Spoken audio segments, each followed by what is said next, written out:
Hello everybody, Scotswold here and welcome back to another Fury of Dracula strategy guide video talking all about the Hunter events and putting them into a tier list. Look at us all cool in 2025 and all that. Alongside me for this video we have once again Rossco is here. Hello again, looking forward to part 2. Hey, Pizzawizard is here as well. Glad to be here. Happy to take part in this this two-parter. It's going to be amazing. And last but not least, Gyro is back again. The worst Dracula player you've ever heard of, but you have heard of me. Hello, everybody. True. We have heard of him. Well, legend. That comment. Oh my goodness. Right. Okay. So as we said, yeah, we're back for part 2. So obviously, if you haven't seen part 1, go back and watch part 1 so that you'll know what we're talking about. But we're doing a tier list with the 100 events, and we're doing it with like this roulette wheel, so we don't know what events we're going to draw and all that stuff. So anyway, we'll get back into it. And this is how the tier list was where we left off last time. So it's going to be my turn when we roll. I know Rufus Smith is still in the wheel. When he gets drawn, I'll remove him. He is sitting in S tier right now. He'll make a surprising return at some point. Exactly. Very appropriate.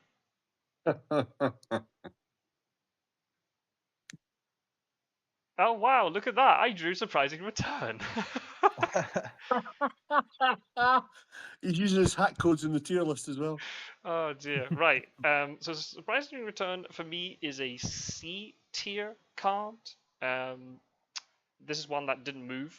I think it didn't move from the tier list that we did 2 years ago, but I think my estimations of the card has definitely increased, but there's just, in my opinion, better things ahead of it.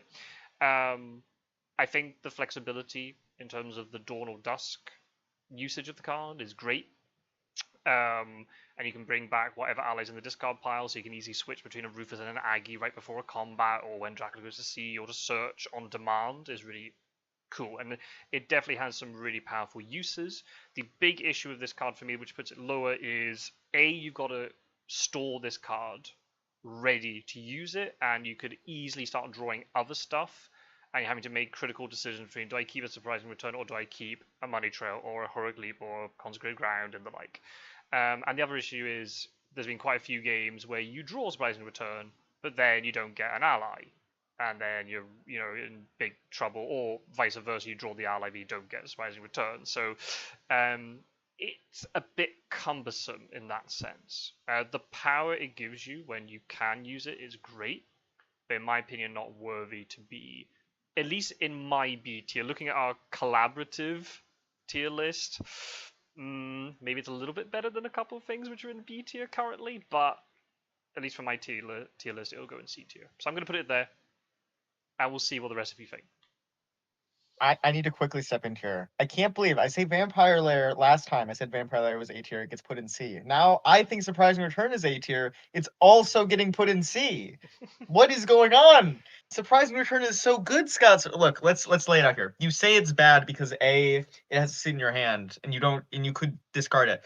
It's sitting in your hand it's one of its best traits. You can deploy it when it is at its most useful. It is not determined by whenever the deck decides to give it to you. You can hold on to it and save it for the time of most usefulness. Secondly, you say, okay, you're going to have it and not have allies. And it is true. Sometimes that will happen. But there are 3 allies, and there are 2 surprising returns. It is more likely to draw the ally than it is to draw the surprising return. I think that is... It's certainly possible. I don't think it happens that often. I think you will often at least have 1 ally. Maybe you ally them and then it's not in the discard pile for a surprising return. But I think often when we draw Jonathan Harker, we automatically search with them. And granted, maybe you draw on the other 2 and you only have drawn that one, and then surprising return, not very useful because you don't have an ally in the discard pile. But I think most of the time you will. And if you do have an ally pile in the discard pile, or an ally, not pile in the discard pile, ally card in the discard pile, it is a half of a hired scout on demand. How many times have you held your consecrated ground and been like, if I only knew for sure, beyond a shred of a doubt, that he was in the spot, he would be dead. How can I possibly figure that out? All my hunters they're all in Italy, or they're all in like Munich, and he could have landed in Spain from his amazing Med Wolf form. What if he's in Granada right now? What if I just check that with my surprising return, and then I get him because I know he's there? Or if he's not there, hey, You still eliminated a possibility from the board. And that's just the search function. Even better, I say Rufus is S tier. Rufus is S tier because you can say, okay, Dracula, he went to C. Guess what I'm gonna do? I'm gonna use my surprising return. I'm gonna grab my Rufus. I'm gonna put him into play right after Dracula goes to C. And then he will take all the damage because I can employ it when it's most effective. And you can do the same with the other ally, Agatha. You can have Rufus out because Rufus is great. But then if you like are Rossco and you love Agatha, you can say, okay, he's landed. Rufus is now useless. I will take Agatha instead. And I will put her into play right before the fight at dusk because it can be played at dusk because it's much better than Long Night. I don't know how this can be a C tier card. It's definitely A tier. It's so good. It asks some things of you, but I think that the things that it asks of you are commonly met during the game. So I would put it at an A tier card. I admire your passion and your defense of the card, but I think you're overestimating how often the conditions are met for this card to be That's fair. reliable. Can it be good? Of course it can. But I think to be a reliable card to get pushed up higher, like towards an A tier, when we're comparing it to something like a planned ambush or a great strength, Vampire Lair, yeah. oh, well, Good it's cards in, like that, yeah. it's in C tier, so it's there for a reason, right? I feel it is like Vampire Lair. It is situational. It is not reliable. There you go. I think that is the weak link. Is how often is it actually useful? I think that is the weakest part of the argument. How often will it be able to be useful? Like how often will the ally be in the discard pile? I think it's. I don't think it is going to be as often that there's going to be an ally in the discard pile. Yeah, I think that's where the disagreement stems from, for sure. But let's see what the other so two we've have got to between say. A and C. Let's see where the other two land. You've heard us. Are you going to meet in the middle or go to the extremes? Let's see. Not that I think C. Go on, Gyro, you first. Well, all right. I had it as an S tier card, Yeah. but you know, That's fine. That's fine. Right, moving on. Nothing wrong with that. I'm willing to be talked down a bit by I realize that's probably higher than most people would put it. Yeah, it's technically a 2-card combo, not a 1-card combo. So could this card be dead in hand? Absolutely. Does it get discarded sometimes? Sure, for sure. But this card saves games with its on-demand nature and its versatility. If all this card did was act as a hired scout, like that searches one city, then it wouldn't be too good. But as Pizzawizard pointed out, you can search a location with this card. You can put Sister Agatha in play with this card. You can put Rufus Smith in play with this card. It's got a lot of versatility. Now, granted, those cards have to be in the discard pile in order to get that kind of benefit out of it. And, frequently what'll happen is you'll draw Sister Agatha in the first week, and you'll just go ahead and ally her. And then, your surprising return is kind of dead on arrival when you do draw it. But I don't know. Maybe S tier is too high. I can totally understand that. I just think being able to resolve this card when you do resolve it so frequently just spells utter ruin for Dracula. And it's skill based because you have to sort of anticipate where Dracula actually went to. But if you can use it to eliminate one space on the trail, and that's the worst space, right? You want to go with where's the worst possible space Dracula could be that would be the worst for us hunters. You search that one, and frequently you will find him there. You can use this to stop Dracula from hiding there. You can use this to damage Dracula with Rufus Smith. You can use this right before a combat starts to get Agatha in play, and that's frequently going to amount to damaging Dracula. It just has so much versatility as long as you can meet the activation requirement that I really don't think it should be underestimated. I think A tier would maybe be a good place. Yeah, for it. Legero, if you want to come down from S tier, the water's warm in A tier. We can, we're very accommodating to people who want to put it in A tier. Yeah, I mean, all right. Strictly because it's a 2-card combo. Yes, I will knock it down a peg from S tier and put it in A tier. There we go. But Okay. when it goes off, look out Dracula. It's just so frequently a terrible thing for Dracula to see come up and go, oh no, they just revealed me now. And then it's consecrated ground time, it's renewed vigor time, it's a 3-on-1 fight time. It's just a bad time for Dracula when he sees To this quickly play. butt in before Rossco, because Rossco deserves to stay. I was looking at my stats of the game of how many event cards I've played just before I was making my tier list. I have played Surprising Return 89 times. That is more than many other event cards.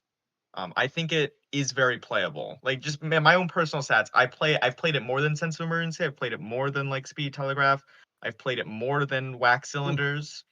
I've played it more than any card outside of newspaper reports or local rumors. I don't think Tired anybody Scouts. would deny the power of it. I think the only sticking point really is the setup. Is the setup reliable enough? All right, how often can you for play how- it? And I'm trying to yeah. show that I was able to play it a lot of the time, which may be more common than you think. But And what does Rossco think? We have AAC. Oh, I'm sorry, Gyro, if you want to say something first. It's a skill-based thing too that you might. Okay, let's say Sister Agatha comes up in week 1 and you haven't seen a surprising return yet. Do you ally her or do you search in hopes that you will eventually draw the surprising return? And there's a little bit of luck involved there, but with 2 surprising returns in the deck, I think the right move is typically to search with your ally in week 1, unless maybe it's Jonathan Harker. Yeah, you need to be favored a little bit by the event deck for it to totally work out for you, but I think sometimes your faith could be rewarded with this card. Right, okay. So, the important data, Pizzawizard, from you would be not how many times you played it, how many times you successfully played it. We don't have that data, so that's kind of redundant. That's true. Gyro, I'm gonna have to be antithetical with you. I've got it in D tier just to balance your madness of S, and I'll explain why. It's a and then we can negotiating discuss. platform. Yeah. Plus, if you'd kept it in C, we would have had one in each tier of the game, which would be a nice little pattern. But that's fine.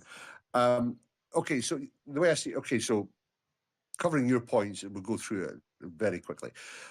Yes, you could draw Agatha an ally in week 1, but if you haven't found Dracula yet and you use it to search, it's a needle in a haystack, really. So would you waste it on that, on the hope that you get one of the surprising returns? No, you'd stick her as an ally. Then that only leaves 2 other allies in a full deck of event cards to draw. Now, that's not favourable odds. So the point is you could get surprising return and never draw the other 2 allies, regardless of discarding them or not. So surprising return is now redundant. And do you hold on to it, hoping to draw another ally some point through the game, which is really, we already discussed this before, it's a card that's eating into a hunter's hand where you're going to get better events that come in and you're going to go, right, actually, well, no, do you know what? I'll get rid of this chartered carriage and keep surprising return just in case it comes back. The other side is there's no guarantee when you use it that you find Dracula. So it might be one of those where he's wolf formed somewhere Central Europe. Okay, you could argue, yeah, okay, well, if we use this, 1, we might find him, or 2, at least remove one of the locations. Well, that could still leave, if he's gone from Paris, that could leave, 6, 7 other locations? You've only got 4 hunters. How are you going to find the rest of them? I think it's a card that you're holding on to on the hope that, 1, you draw an ally you can burn and then bring back. 2, if you burn it at the wrong time and then get into a fight and you've already used Agatha and you haven't drawn the second surprising return, you're going into a battle weakened because you haven't got an ally that's actually using them for the reason they're there for.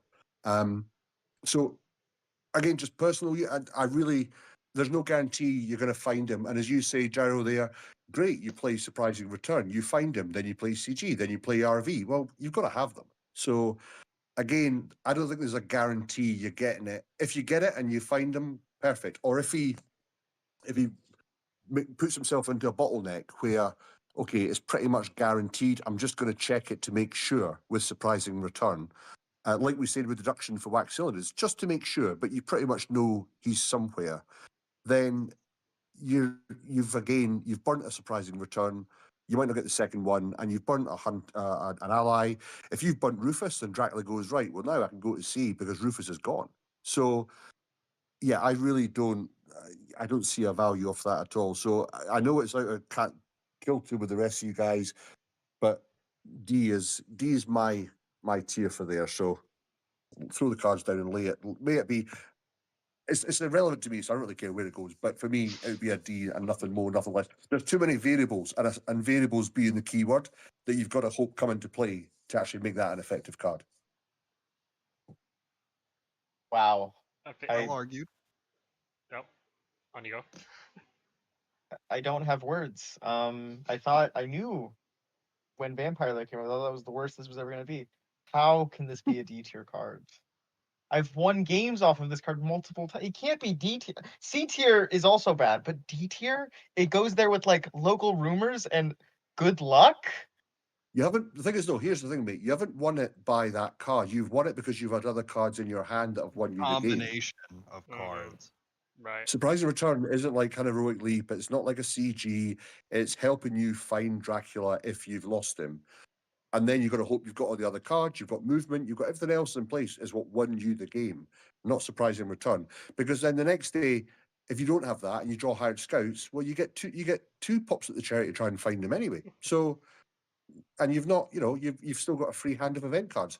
Holding that in your hand, if you get an early game and you're telling me you hold it all game on the premise that you managed to draw a second ally card and it might come up at some point, no. I love think you, we'll man, have to but agree to disagree no. with it. We're not the arbiters of this card. I'm glad neither of us got it. I think this is better this way. Scott Sword, I'm where is really the glad card I got going? it because it's clearly it's very impassioned. I thought Rufus Smith was mad enough that we had, I think, was it 4 different? We had S, A, B, and C. I think this is the fact we've got an S and D for Surprising Return. I mean, I should maybe just stick it in B tier just to be smack down the middle, but I'm going to keep it in C. I mean, if we look at the cards which are already in C tier, is it better than Harker and Escape Route and Vampire Lair? Yes. But it is not as good as the stuff before it. I would value additional movement and combat strength, and then the reliability of other cards like Money Trail, Hypnosis, more than Surprising Return. I think we're getting a little bit blinded by the times where Surprising Return is epic and it finds Dracula. But ultimately, if all the hunters are crossing Gallia or Iberia, and Dracula pops up in Salonika, then you get Surprising Return and you hit him with it and then Consecrated Ground. Yeah, that's all fair and well. But if you just hit him with Surprising Return, he's like, okay, you found me. Who cares? You don't have Consecrated Ground. I'm going to mosey around the east for ages. You're going to spend ages catching up with me. So again, it's the combo potential. It requires so much It's setup. an enabler, Right. similar to Well, Speedy Telegraph. Like, and yeah, It's I like- mean, we if did it was talk like a about card- it. it gets Telegraph, Rufus or cards. it gets Rufus or Agatha into play. But you know what also gets Rufus or Agatha into play? Allying them when they appear in the very first instant, right? I feel it allows you the ability to switch if something changes. But if I get Agatha in the first week, unless I desperately need a search or second week or whatever, I desperately need a search because Dracula's evaded me and I need to check a vital space, or if I know I've got Surprising Return in my hand and I'm unlikely to discard it because I have not full on good events, I'm always going to ally Agatha or Rufus or whatever. So Do you know what would make it? I tell you what, and this will never happen because Hunters are already OP. What would make it an out and out S tier card is if Surprising Return with an ally identified the city Dracula was in. Then Oh my boom, god, stick that it- would be the best Oh, card yeah. ever. Yeah. I mean, I it's think- almost I- that when I play it. It's almost that card, but oh. I mean, just The reason for all the disparity in our rankings is because the floor for this card is extremely low, meaning it will literally do nothing in some games. And the ceiling for this card is extremely high because you could reveal Dracula and then destroy him with a bunch of other cards. So it's I a think very you're right. swingy card. It's extremely swingy. not a variability. Yes, yeah. Yeah. And I mean, I've won loads of games with Surprising Return, but if I'm looking at all the other cards which are higher up than it right now, maybe except Wax Cylinders or maybe Vampire Lair, but like let's for clear BT above. If you give me Surprising Return or any of those other cards, I'm taking the other card every single time. So I'm keeping it in C tier. I'll move it to the top of C tier. But it's staying there. And if it's going to get moved, then Gyro Pizzawizard is going to have to move it. I guess I just how many games come down to like Dracula can be in like 5 different places, right? And we want to renew vigor and like move to check all those places. Surprising Return is like a free check on the hardest to reach space because you don't actually have to move 100 there to check it. But I will put I see that my pleas are perhaps falling on deaf ears for the moment. I will put away my pitchforks, but Not only I that, think but brave and well, this day will live in infamy. This day will live in infamy, but it's all right. It's okay. so much so that even OBS is not happy that you went into the red there. You're very impassioned. I like how you're so passionate about it, putting in A tier, and Gyro's just like, it's S tier. If I could move it down. Well, it's just one of those things where the more I ponder it, the more I realize its dependence on other cards is its weakness. And so I That's why can't it's in not S good tier. It makes sense. conscience can't in good conscience put it that high, really. And he knows it triggers Pizzawizard. That's why he stuck it in S tier, and he got the result he wanted for the audience. So, job done. Right. I guess moving It's not on. about it being an S tier. It's about putting it in D tier. Anyway, sorry. Yes, moving on. He's still on about it. Pizzawizard has Lucy's Revenge. Oh, okay, here we go. We finally found a D tier More like- card. This More is like D Pizzawizard's tier. Revenge. Yes, this card is awful. All right, Are it you only works on Godalming. Yeah, wait, I'm for wait, real. wait, This are you card for is real? terrible. Oh my Yes, god. it's a D tier card. Put it down there. It's where it deserves to be. And here's why. Go All on, right, because Pizzawizard. look, Go on. I son. understand that you might think that this is all just because of that last card, but if I have a paper tier list in front of me and Lucy's Revenge is in the D tier on it because, right, Wow. Lucy's Revenge, okay, only playable by Godalming. And Godalming often wants to hold on to other events. He's often holding your money trail, right? So there is some, like, if I'm holding all these good events on Godalming, eventually I have to discard one because he's often supplying a lot because he has double the item draws. He often supplies a lot. And if I'm giving him Lucy's Revenge and he supplies and he rolls another good event, I have discarded Lucy's Revenge a lot. It is often the 4th event in Godalming's hand, and I discard it because the other 2 events are better because he has like a money trail, he has a forewarned, he's got, I don't know, like a renewed vigor or something. And I'll have to discard Lucy's Revenge because it's worse than those cards and he often holds on to it. And because it is only useful on him, I would argue it is the least useful hunter for that effect to be on because half of the effect is the hunter who plays it, aka Godalming, if he would get bitten or defeated by combat, he no longer gets beaten or defeated by combat, which I would argue is a waste of cardboard. If you cut out that top half of the card, you would not be losing much because that card so rarely takes that effect. The other half, which is where I would see people maybe thinking this card is good, says it cancels an escape from Dracula. And yes, that effect is good, but just like Garlic Wreath, you play this card at the beginning of combat, and no matter what goes on in that combat, let's say Dracula doesn't escape. Let's say Dracula does escape. Doesn't matter. The card is expended. All right. It is a 1 combat thing. So you use it 1 time for 1 combat, and it's gone whether it triggers or not. And I think, honestly, the Dracula escaping does not have. If you get Dracula in the situation where you're fighting him escaping does not happen as often as you would think it does. And I think that the cost of holding onto this card on Godalming, hoping that first of all he has to be the one to get into combat. Let's say for some reason you miss with Godalming and you have to get everyone else to pile into where Dracula is, and Godalming's not there. This card is also still not doing anything for you because Godalming has to be in the combat to play it. It's so situational. The effects are so weak, and the fact that it's on Godalming just altogether, Lucy's Revenge is often a card that I will look at and think that's really cool. I'll put it on Godalming and then I'll discard it. And I think that encompasses everything I need to say about it. I know the 2 Scots here are gonna have a lot to say. So before they go, let me just kind of echo what Pizzawizard's saying and essentially agree with Pizzawizard here. It prevents Godalming from being defeated by damage. He's already the strongest character in the game with his massive health pool, so that's not super useful. Although that health pool can get whittled away by encounters, so it can potentially save his life. But it'd be different if, say, this protected Mina from being bitten or defeated, right? That the value of that would be much greater. As he said, you have to make sure Godalming is actually the one who's in a fight with Dracula. And while sure that happens all the time, if you want to really look at it, Godalming is actually the least likely character to get into a fight with Dracula because he moves first. He typically has the least information when he makes his move. Um, I think canceling Escape his Bat is really useful, but once Dracula sees that this card is in play, he's just going to say, right, well, I'm not going to escape. I'm going to fight to the end, which could be really useful, potentially keeping him locked into a fight. I mean, I've seen Dracula, this card's been in play, and Dracula escaped as a bat anyway, because he played around it. It's just, if you catch Dracula in a fight with this, it can actually be really useful. But that's kind of situational. You have to get there first. Like, this card could just as easily be a heroic leap instead, or it could be an escape route, or it could be there's so many other cards that you could have in Godalming's hand that aren't this card that would kind of essentially do more for you as far as the effects that this card actually gets you, right? Like, Dracula can escape as a bat. He can't do that if you heroic leap him. He can't do that if you use escape route. If you have the Great. 3-on-1, how likely is he to escape anyway if you have 3 people on him, right? I think Mhm. relatively unlikely. It's just not like, yes, you could have Dracula in a situation where this actually puts him in really awkward, like, lockdown state, so to speak, especially if you get Sister Agatha out too. But it's a lot of setup, and I don't know. Like, yeah, this card can make a difference. I'm not trying to underplay it.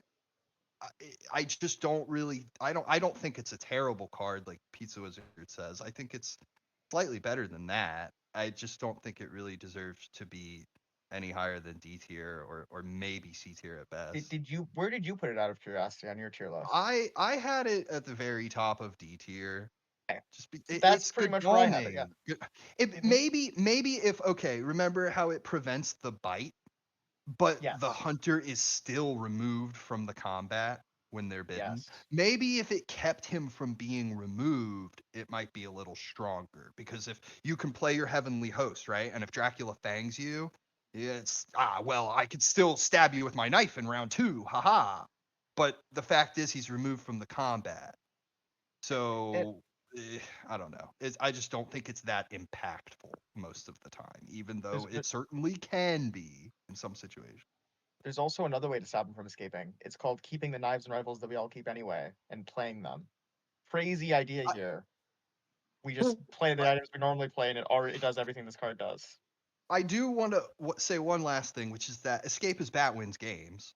I think Dracula escaping as a bat is an enormous plus for him, and so anything that can stop that is a useful card. It just, you could, you know what else stops him from escaping as a bat? Not getting into a fight with him until the time is right. Yeah. Well, let's Okay, hear from these two old timers. Yeah, let's go.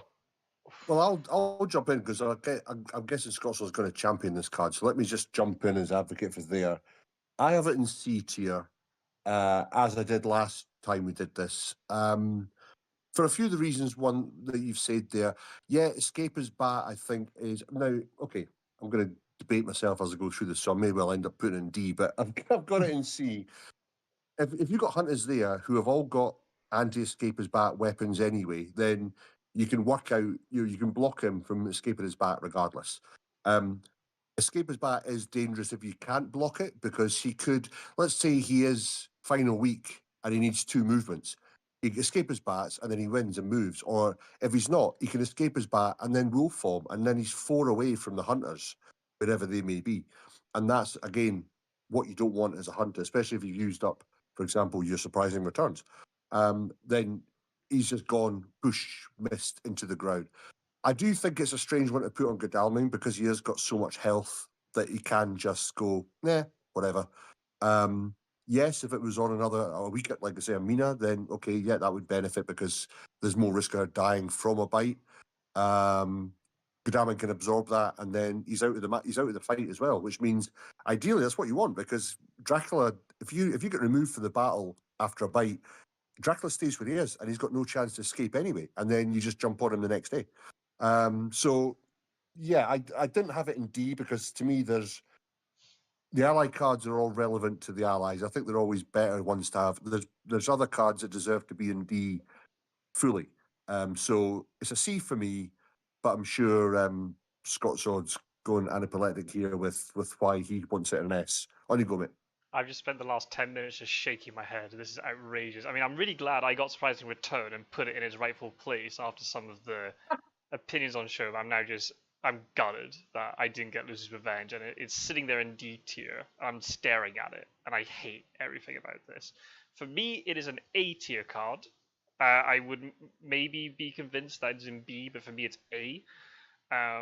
I've always valued combat cards or combat related cards more greatly, just because it's the part of the game that is not so much my forte, and anything that reduces that risk involved with combat, I agree with.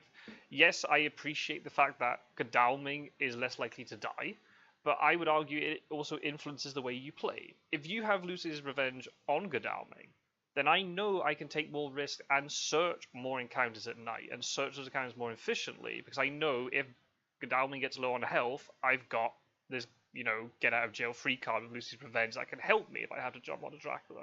There are times then where I suddenly realize, oh wait, Godalming can get into a one-on-one or maybe facilitate an early. I agree. In the late game, when Dracula's Pride is such that Escaper's Bat is not so likely, or is almost near impossible against 3 or 4 hunters, yes, Lucy's Revenge does not have value.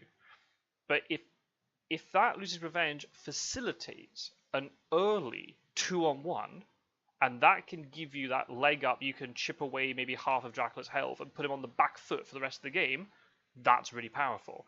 You're saying, yeah, Escaper's Bat cards, like knives and rifles, will stop Dracula from escaping his bat.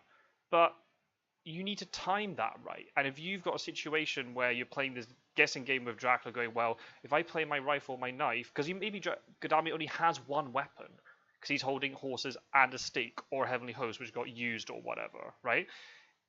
You're trying to keep that gun or rifle, because maybe you might not be able to supply anytime soon. You might be on a small city or in the east or whatever, right? Or you got encounters to deal with. Well, you can then just do dodge or do something else. And if Dracula does escape his bat, you can cancel it, and then you hit him with the rifle or knife the following turn, or or if he uses a strength, well, I can dodge it, and then I know then he's going to try to escape his bat the following turn, but I've got something to counter it, right? I think it makes that combat a little bit more secure. Godalming getting bitten, maybe not a big deal, but I'd rather have it with no bite than with a bite. So I think that's fine. I've used it against vampires at night. If you get into a risky night fight, and maybe Godalming has got bitten because he's thrown a heavenly host out earlier in the game and he's got bitten. Also, the fact the stopping the mist or the bat escape works against normal vampires. How many times have you been against a normal vampire that you're trying to kill, and you haven't got the heavenly host or whatever, and then the vampire does mesmerize, strength, escape. It's missed. You literally cannot counter that unless you've got a heavenly host, but then you might not have it. Whereas this then stops that one escape, and that might give you the vital turn that you can get the damage in to kill the vampire, or get it in a state that you can then deal with it later on. So for me, it's a very valuable card. Its value as the game goes on drops off, but I think it's still really strong. So I would put in A. I'm detesting that it's down in D, but it's going to be kept there because it's not my turn, and fair enough, that's the way the game goes. But I'm really hoping that somebody in the comment at least backs me up that it's not D tier worthy. That's all. I get your point about how like on a really good day, this card can clutch it out. You can kill that rumored vampire that was going to mature. You can stop Dracula from escaping at a key moment, even in a one-on-one fight. You don't have to worry so much about him strengthening your knife in the wrong round, and now he escapes for free. But I think the usefulness of it against vampires who aren't Dracula is somewhat mitigated by the fact that you could likely just use a stake. Now, like, you don't always have the luxury of having the stake on the right person. I understand that, but getting into a awkward fight with a vampire and trying to kill it and playing Lucy's Revenge is like kind of a lot of hoops to jump through compared to just the piece of the stake. You are a good orator. Scott Sword. And I think that your point with the mini vampires, not Dracula, but the other vampires, there is something to be said there. I think that the really big thing for me is that in a vacuum, maybe you're right, it's not a D tier card. But in the board we live in, where Godalming is often the hunter supplying more because I want to use his double items to get horses, he often naturally gets more events. And because he's first, I kind of always want to have money trail on him, which means he normally gets inundated with events. And I feel like I would rather have any other combat event. I would rather have an escape route than Lucy's Revenge for early combat. I would rather just not fight Dracula at all, and then preserve my resources, which is kind of, I thought, a similar strategy between the two of us. Just kind of preserve our resources and run him down and get him in the late game. I'd rather just ignore the early game, not fight him at all, like have an escape route, have a lucky find maybe to get like a holy circle or something if it's really bad and you need to get out of there. I think there are any other combat event would be better than Lucy's Revenge, even for the person it is meant for, which feels to me like the hallmark of a bad card, a D tier card. And I'm gonna leave it there. But I see what you're saying. I can't believe you're saying it's. I'd rather have Lucid Revenge than an escape route. At least you can guarantee a fight. And if the worst case scenario is that he beats you up and breaks your stuff, well, he's not escaping his bat. And then you can resupply and then go again. And I also say that Godalming, often I don't heal with him as much because he is the tank, so I'm going to be charging into events or counters like a madman with him. So you might need that safety net in there. And also, I found it really funny that you compared. You said, "Oh, if I have renewed vigor and full ward and money trap, discarding Lucy's Revenge." Well, obviously, right? If you compare Yes, those cards are all amazing. If you compare any event card to Money Trail and Full Ward and Renewed Vigor, yeah, you're discarding that fourth card, regardless of what the card, unless it's Consecrated Ground or something, right? Ridiculous. That's very fair. That's not. I guess what I'm trying to say is I think he's more likely to have more events and more likely to discard something that he can't use because he has so many. And I feel like since Lucy's Revenge is, you're highly incentivized to get that on him as soon as possible. I feel like it gets discarded more than other events just because it's more likely to be on him. Maybe that's kind of a tangential kind of mysticism argument that maybe doesn't hold much water. I think there are plenty of other reasons that it's not very good. But I see what you're saying. I just think that I think that the only time it's good is in the early game, and if in the early game I don't think I want to fight Dracula, I'd rather let him run free and kill his encounters and then get him in the late game. It's sort of at odds with its own purpose in that sense. Because even if he can't kill me, what if he like cripples Godalming and Godalming's on like 3 HP and now Godalming can't really like do anything for a while? I feel like that's not worse than him dying, but that's pretty bad. You know, I mean, and I see what you're saying, like a knife fight with a vampire, like Gyro said. I think that if you're getting into a knife fight with a vampire and trying to kill it, a lot of stuff went wrong before that, and the Lucy's Revenge is not going to make the difference. It's not going to make up the difference. That's where you play a heroic leap. That's where maybe you play a planned ambush and use, or maybe you don't even play a planned ambush. You just play a heavenly host. You just throw a heavenly host at it. You let him have the vampire, and you play Vampire Lair afterwards. Yeah. Okay, not that. Nope, that's not a good. Do not. Vampire Lair is not an excuse to let vampires go. That's not the PR team. We need to hold on. I'm trying to help you out here, Pizza. No, that's not. That is not good. Not all press is good press. All right, we need to do not put that idea. Okay. It's fine. Stop helping me. Is what he's saying. We're leaving it in D tier, but if you can find me a better D tier card, I think that's my problem. I don't see a better D tier card than Lucy's Revenge right now. If you can find me a better one that you'll put down there, maybe we can bring it up later in the tier list. Surely you mean worse. A worse D tier card. Oh. A worse card that would be better suited in the D tier. Vampire Lair? Okay, fine, whatever. We'll keep it in D tier. I'm not salty. Not even close to Vampire Lair. Right, just it's Gyro, not even close to Vampire Lair. She was a nice lady. Her card just isn't that great. It's okay. That was brilliant, though. That was a bit of comedy where, like, Gyro just throws in there nonchalantly, yeah, kind of like Vampire Lair. And Pizzawizard was like, yeah, no. Okay, it's like reeling back in from his. He hadn't gone full trigger where he was just agreeing to anything somebody said with him. That was brilliant. Like, no, not Vampire Lair. But going back to my point, yeah, so. Right, Gyro. Oh, your decision, that's it. It's D tier then. So Pizzawizard has spoken. Please, guys, please in the comments back me up here. If that stays in D tier, find me a worse card. Find me a worse card, Scott. Find me a worse card. I don't see one. I've got 6 on my list, and one of them is Vampire Lair. So anyway, what if your own viewership betrays you, Scott Sword, and you get hit with all the comments about Lucy's revenge you- being where it belongs. Yeah. Well- he just has to admit that he's wrong. Joke's on them because I can mute the comments. I can block the comments. That's fine. I've got the Oh, power yeah. here. Gotta go Mr. talk to all my Mr. friends. Minister of Gotta go. Propaganda over here. I know. All right, Exactly. calm down, Trump. Right, Gyro. Moving All on. this is good press. unless it's What have against you got them. for Anyway. me? Lucky find. Oh, what a fun card. Okay, I am so glad I get to talk about this card because it means that I'm going to be able to talk about Garlic Wreath a little bit too.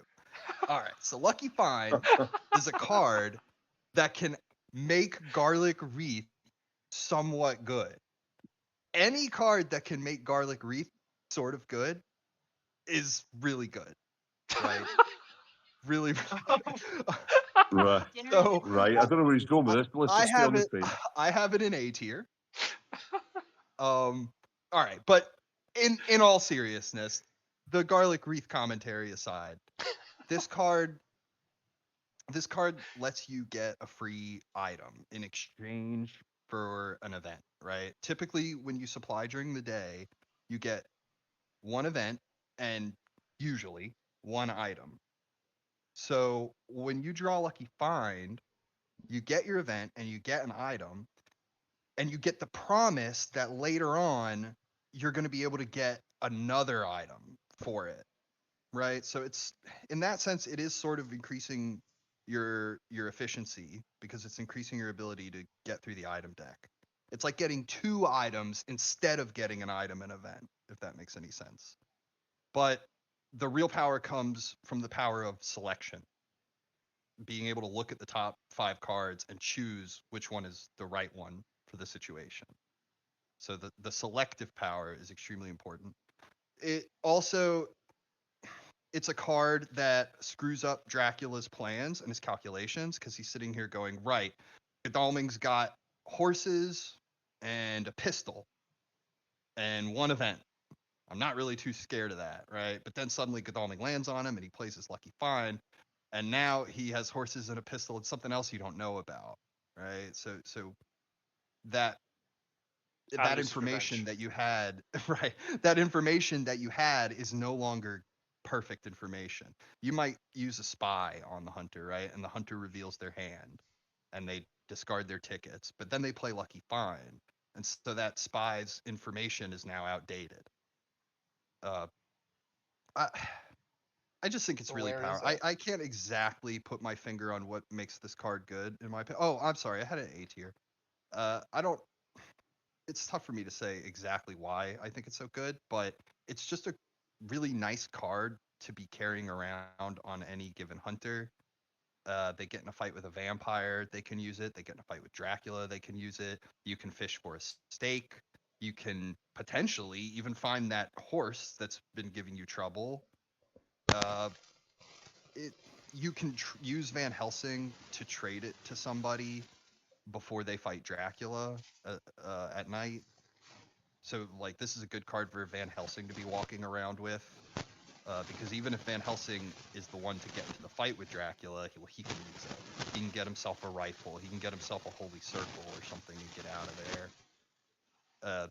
Just the selective power and the fact that your hunters really need to be well equipped in order to have any kind of impact on the game, and this just makes that so much easier to do. Right. I think it's a powerful card. I'd agree. I've wrote it down flexible item manipulation, right? It's even better now, I think, than it used to be. This one it's gone up in my because now, for people who don't know, the way the digital edition used to look at combat hand was it would count the cards that could be actively played in combat, whereas now that information is hidden, like in the real physical board game. You take all of your item cards into your combat hand. So horses are there, and dogs are there, and stakes are there. So now Dracula doesn't know what you've got unless he's managed to deduce it by other means. So things like holy bullets can stay hidden, for example. So there's a lot of cool things you can do with it. I must admit, I love that strategy of you get ambushed with a vampire. I don't have a stake. Oh well, I'll use Lucky Find right now and pick up a stake and I'll stake it at night. Thanks for that. Hey, there it is. Look at that free supplying I had to do, right? Because it's 5 cards. That could have been 5 supplies, so it's really neat. My only issue with I put it in B. I think it'd be really strong. You can break the item, and maybe there's a bug with the digital disc, but you can break the item like limit by drawing Garlic Reef and then instantly playing it. So you've got 3 items plus Garlic Reef, which is a little bit OP. But the only issue with it is sometimes you don't have control. Sometimes you get 5, especially towards the later part of the game. You might end up just drawing 5 dross sort of items, which don't help you in the situation that you need. If you draw it early, you might end up in a situation where you're throwing out a lot of good stuff. So there needs to be a little bit of timing to get it to work the way you want. I think the ability of being able to play Holy Bullets and then lucky finding, afterwards when you kill a vampire with Holy Bullets, and then you play Lucky Find against Dracula. That's really cool. You don't have to supply. It counters spy in that sense. And also then the problem is you have to keep it on Van Helsing. The problem is that it gets to the point. The number of times I've had to discard Lucky Find because Van Helsing has so many other good events I want to trade. And sometimes you trade Lucky Find onto somebody, and then it's the wrong hunter because you can't predict who's going to get hit by spy and things. It ends up on the wrong hunter. It's all really awkward. But I mean, it's solid. I put it in B. If it's in A, that's fine. I don't think that's a very controversial opinion at least in my book. Another anyway. thing, you can get rid of your fast horses if it's likely going to be the last combat of the game. Yes. You've got your 2 rifles on you and your horses, right? Well, you could toss out the horses and get a Holy Bullets if you're lucky, and that's like a guaranteed Holy Bullets almost. Well, I do love Holy Bullets, and you're trying to get me to change my ranking by saying that. But I like how Scott sort of brought up Lucy's Revenge earlier, because I feel like this card is almost a more versatile version of that card in that it can be used by any hunter. It can also be used to get something like a stake, like he said. You can use it to get the Garlic Wreath combo. That's kind of niche and interesting and cool. More likely, I think, you just get a weapon and you discard your horse and it's fine. I actually, unfortunately, because like Scott's Sword, I find myself discarding this event a lot. And I feel like if I discard it a lot, it's probably because it's like the worst out of my hand of events. And granted, that could be because I have all great events. But I think that I value it below most movement events. I probably value it below like a planned ambush or like a vampire. I value it below all those things. I have it at C tier. I think it's a very effective combat event, but there are times early in the game when I want to play it and I feel scared to do so on the chance that I might like draw a horse that I feel like I can't discard, or I don't know, it's unlikely, but you get 2 horses in it and then one of them has to go to the discard pile. The fact that you can look at 5 and draw 1 is really good, unless you're discarding something that you wish you could keep because there's more than one item you really need in there. So there's a little bit of awkwardness there. But otherwise, I think it's very strong. I think going into combat and getting to say, I want my pick of the top 5 items to take with me into this fight is very effective. I just think there's other events that are better. I have it at C tier. I'm not as passionate about it. I do think I'd rather have it over Lucy's Revenge, even on Godalming. Because I think an extra item is better than anything, because you can just get an anti-bat item and then you're essentially doing the same thing. But it's fine. It's more flexible than that. That's why it's a C tier card. It's pretty good. It's flexible. It's C tier. I think too, what people shouldn't underestimate is that with this card, it allows you to move during the day and get the item before the fight starts. Yeah. Instead of having to just say, well, I guess I'll have to sit here and supply and let Dracula get away because I don't have the equipment to battle him with. You could say, nah, I am going to move on to Dracula. And you know what else? I am going to have a card to fight him with. All in one day. Yeah. Gyro, you and I seem to be on similar paths here because I've got it in A tier as well, mate. The benefit being, Lucky Find. I think with that, so the change to the digital version now, where Dracula is blind, that you can't count how many combat hands the hunter's coming into the battle with, is huge. Because now, as you said there, Gyro, you fast horse onto Dracula, even if you fast horse onto him by accident, but you're like, oh, right, okay, you've got Lucky Find in your hand, and if you haven't got Escape Route or someone else, and you've got an item you think, well, I don't really want that, then you've got Lucky Find to change it. Usually it's used towards end game, so you're looking at jumping on Dracula because you know where he is. So you fast horse, Lucky Find, get rid of the horse, and then double up with whatever you can pull. Dracula, even if he's managed to ascertain what weapons hunters have, either via spy or reveal, whatever it might be, he's now back in the blind, and that's it. Now, bear in mind, Dracula goes into his combat not knowing what he's going to draw first, and the hunters are walking in with a full case of what they want to do. So now it's even harder for Dracula, because even if I know that your hunter's got a rifle and a knife, my opening hand, I can work out maybe how to try and navigate that.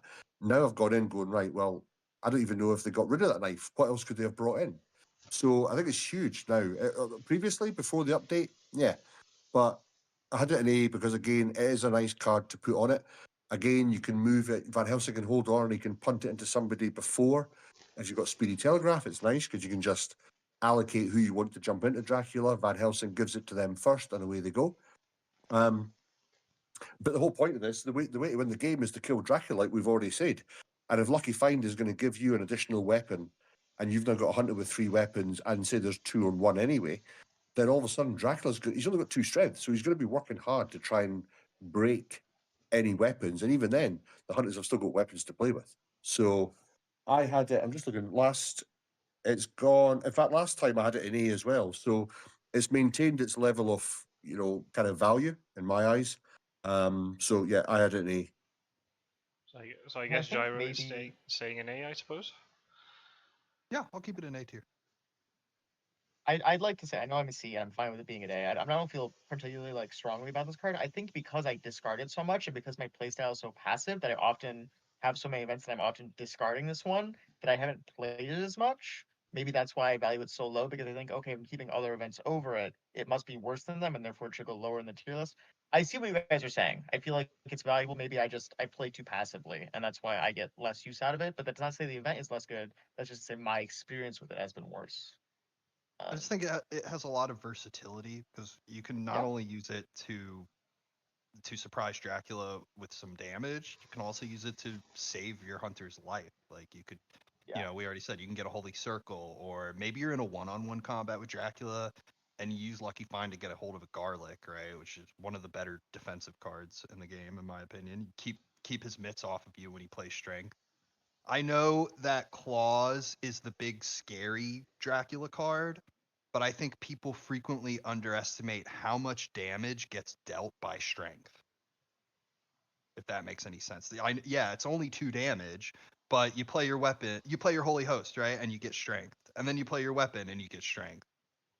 Pretty soon that strength damage does add up. And if you can whip out a garlic and catch Dracula playing strength, it kind of gives me a nice warm fuzzy feeling, because you not only mitigated 2 damage, which could save your hunter's life, but you also wasted one of Dracula's best cards, and now he doesn't have that strength to play against your weapon. It's an A, right? That's where we ended up. Just so I'm Yeah, thinking of my I own think thing, I sort of would visual. keep it an A tier. Oh, right, Gyro. Mystic Research. No, I just had Lucky Find. That was yeah, Oh, so it's Rossco then. My bad. Okay, Rossco, you got Mystic Research. excellent. D tier. Moving on. Are you No, serious? I'd calm yourselves down. Don't give yourself an aneurysm. Fuck's sake. Right. Mystic Research I have in B tier, which again was the same as the last time I had it. Most of them, well, I mean, I've won no tournaments and I don't play well as hunters, so these ratings mean nothing for the card. And maybe I should change them around. I might start winning something. Yeah, going back. So we spoke about allies before. We've mentioned Wax now, which actually, ironically, Wax is now in the same tier as Mystic. Yeah, Mystic's a good card, obviously, for the hunters. Van Helsing can get it. It gives either way, you're going to win. Either, well, maybe not so much with this meta, but if it got rid of, let's say, 4 Drac cards, great. But Drac rarely gets cards anyway. So what you want to get is 6 hunter cards that you can supply now at night. And then, as you say, it allows you to then use that when you want. So because you can use it as, kind of cover it when you want to use it, if all your hunters have got great items, then just hold on to it, or events rather, hold on to it until they've got cards that they don't need anymore, or you start to burn a few more out the event. And then there's probably more chance that you supply during the day and at night, you're going to pick up your big heavy hitters that you might want and need, like your blood transfusions. So yeah, I think it's again like the allies. It's no more, no less. It's dependent on what cards are drawn. If the hunters already have great cards, then what you're going to get, or you could play it and the night cards don't really reveal much, but at least you're burning out some of the dross, which is going to give the hunters a better chance of drawing the cards they need to win the game. So yeah, Van Helsing and his little Mystic Research sit at B for me. Little Mystic Research, he says. Triggered. Come on then. Yeah, clearly. I mean, I'm triggered a little bit too. I put it a tier higher, and almost, I mean, not quite S tier. I think it's just the fact events help hunters win the game in a big way, and Mystic Research just gives you more of them. And even if, worst case scenario, you draw local Rubers, good lucks, blood transfusions, and the like with your Mystic Research, if you're doing it in a big city, you're still getting items. So you're sifting through the item deck, you're getting better items, which is good. You're able to supply on the move. It's kind of what Gyro talked about with Lucky Find, right? It allows you to move undersupplied, and then you go into the combat with something. Mystic Research almost does the same. You don't have to sit and go, oh, do I supply during the day or move? No, you can move, and then you can supply at night to fill up your event hand, or to replenish your items if you lost one because of staking a vampire or spy or whatever. And even if you are supplying bad events, Dracula doesn't know that. And if he sees hunters running around with all their hands full of events, that's a really scary situation to be in. And he's having to do a lot of, deducing and predicting, and a lot of bad things can happen for him. So I'd put it a tier higher. It gives you more stuff, and more stuff is good. Maybe this is the olive branch we needed, because I am so happy. I also put it in A tier, almost S tier, because it's so good. The event deck is 75 cards at the end of the game. Roughly 2/3 Hunters, 1/3 Dracula. If that ratio remains about the same throughout the game, you're probably going to hit around 2 Dracula events when you play Mystic Research. Now, if you've been drawing more Dracula events off the top, that's great. Mystic Research is almost a catch-up thing. It's more likely to hit less Dracula events in the bottom if you've been drawing more on the top, because there's less in the deck for it to hit. And vice versa, if you've been drawing a lot of events, or a lot of Hunter events, it's more likely to hit Dracula events in the bottom. But that's okay. You've been drawing a lot of events off the top. It's kind of fine. I like that almost catch-up mechanic where it's like, if you're drawing a lot of events, it's gonna be a little worse. But if you're drawing a lot of Dracula events, it'll be better. I like that little bit of tech there. I also think that being able to supply on the go and draw, just first of all, night supplying and getting guaranteed hunter events is really good. Being able to do that and also get items back because you've gotten spied on, like Scott Sword said, or because maybe your initial supplying wasn't very effective and your hunters are a little bit worse than you want them to be. Maybe one person got all the knives and somebody else is pistol, holy bullets, dogs, and horse, and that's not very good. And you want them to have something better. You can move and supply with them at the same time. It's a night action for Van Helsing, which isn't that much of a cost to pay for the card. It's asking very little of you for it to be effective, because he is also the person who can most easily get his own character special card, because it's only one night action for him. He just brings it to himself. He doesn't have to redistribute the way the others do. I think it is a very, very, it is maybe my personally favorite card in the game, because like Cesar said, it's more stuff. I like having stuff. This gets me more stuff at a cheap premium. It's very efficient. I almost put it in S tier. I actually had it in S tier when we first tried to do this recording 2 weeks ago. But in the time since I've thought about it more, it's probably still A tier. But it is my personal favorite card. I love Mystic Research. I'm glad we can come to an agreement on it, Scott Sword. I had it at the top of B tier, but you guys make pretty persuasive arguments for maybe bumping it up to A. It's like you said, it's just more. It takes your night action and almost turns it into the value of a day action, right? You can't move as you could during the day, but you can supply at night safely, which is it takes that night action and practically turns it into a day action.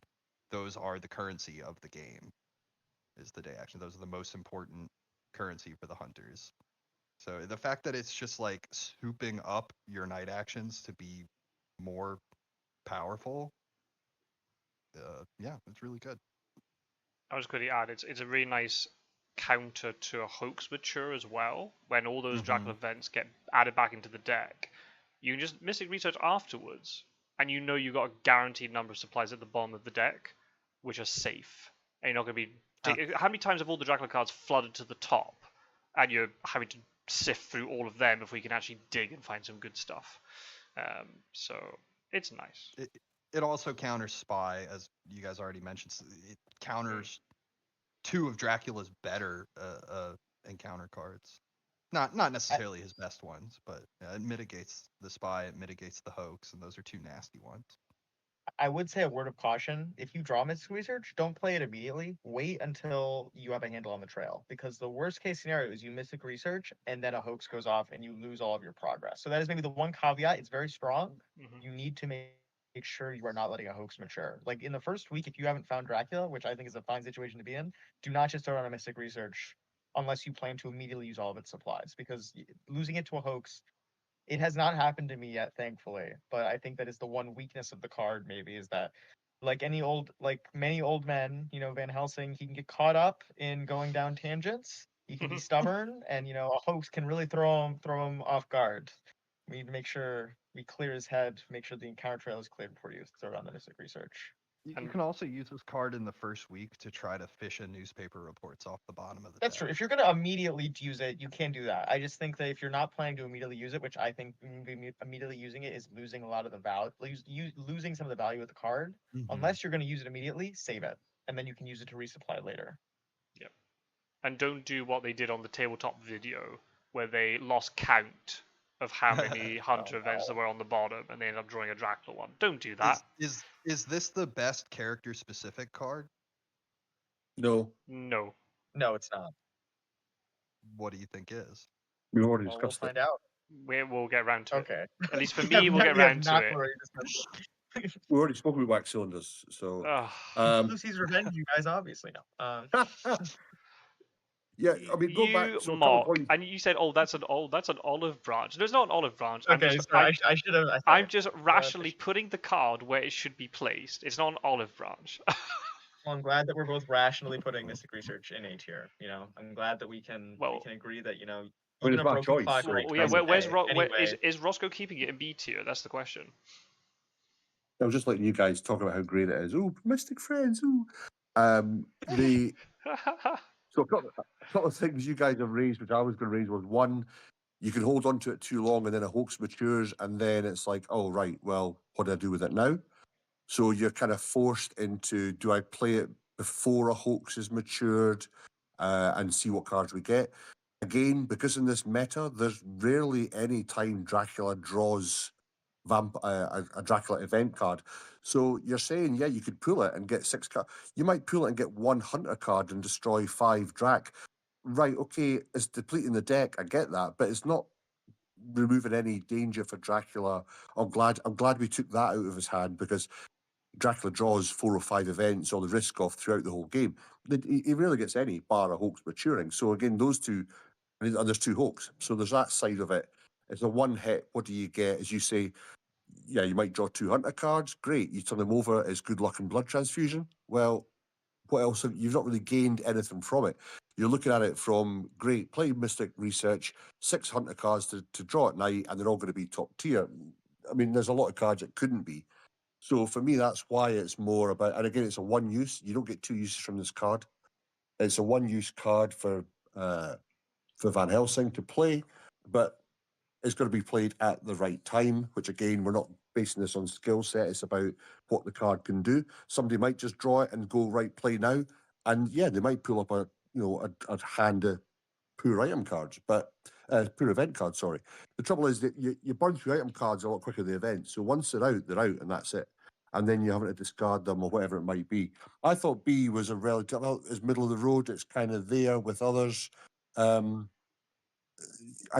mean, S tier, I just don't see at all, unless you guys are, I mean, if your best case scenario, I'm not looking at it as worst case scenario, I'm looking at it as realistically what you're going to get. Typically, you might get 3 and 3.